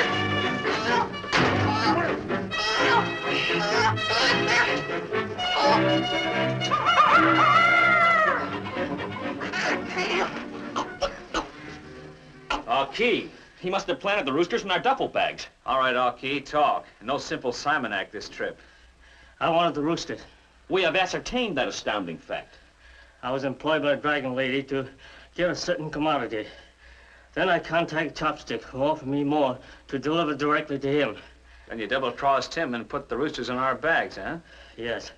And now we 3 can deliver to the one buyer who's interested in the Dutch diamonds. Diamonds? We 3? Oh, no, my double-crossing friend. First the Dragon Lady, then Chops, and now us, huh? Over there, face down. Chaz, get something to tie him up with. I'm putting these roosters in the duffel bag. Diamonds. Shall we deliver to the Dragon Lady? We deliver. You promised her. As far as I know, no laws are broken. Right you are, Terrence, my lad. You slimy porpoise. This is a pure case of piracy. Where are those fighting roosters? One moment, Dragon Lady. Airplane door was open. 4 little helpless creatures fall out. I ought to gouge your eyes out. Neither rain, wind, sleet, or hijackers can keep these couriers from their appointed rounds. They're your roosters, DL. I knew you could be depended upon, Mr. Lee. Remember me? I'm the guy you made the deal with. Yes, and I was very worried. No extra charge for suspense. Take the bags out. Where do I sign for my mail, Chopstick Joe? Right here. We have a business appointment tomorrow. You will be there? Oh, sure thing. And I'll bring my client. Oh, yes, we made a bargain, didn't we, Mr. Charles? Will this do? My IOU for the $600. How'd you get it? I have ways. Thank you again, Mr. Lee. You must come up for dinner. Sure thing. When? And what are you having? After tomorrow, barbecued rooster. For me, cooked goose.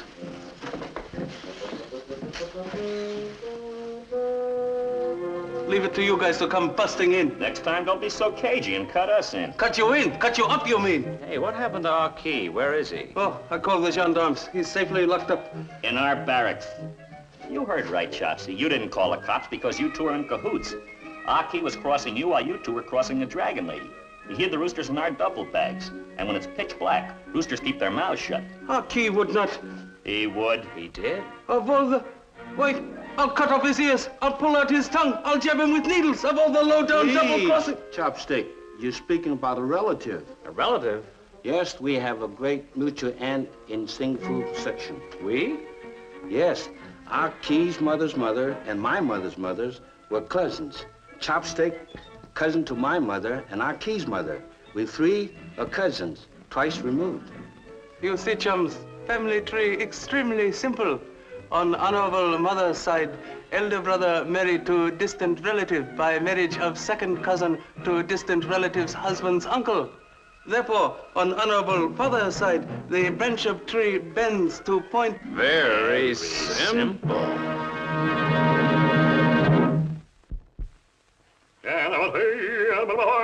Quiet, Hummingbird, quiet. Chops is composing a literary masterpiece. Joy Ken. What did he say, Terry? Can you understand his dialect? He said, see you again. Ho Pong Yao. When illustrious friends Tang Hop. gather for Tengu Jai. further exciting adventures of Further exciting adventures of Terry and the Pirates. Be with us again the next time we take off with Terry and the Pirates in another exciting high-altitude adventure.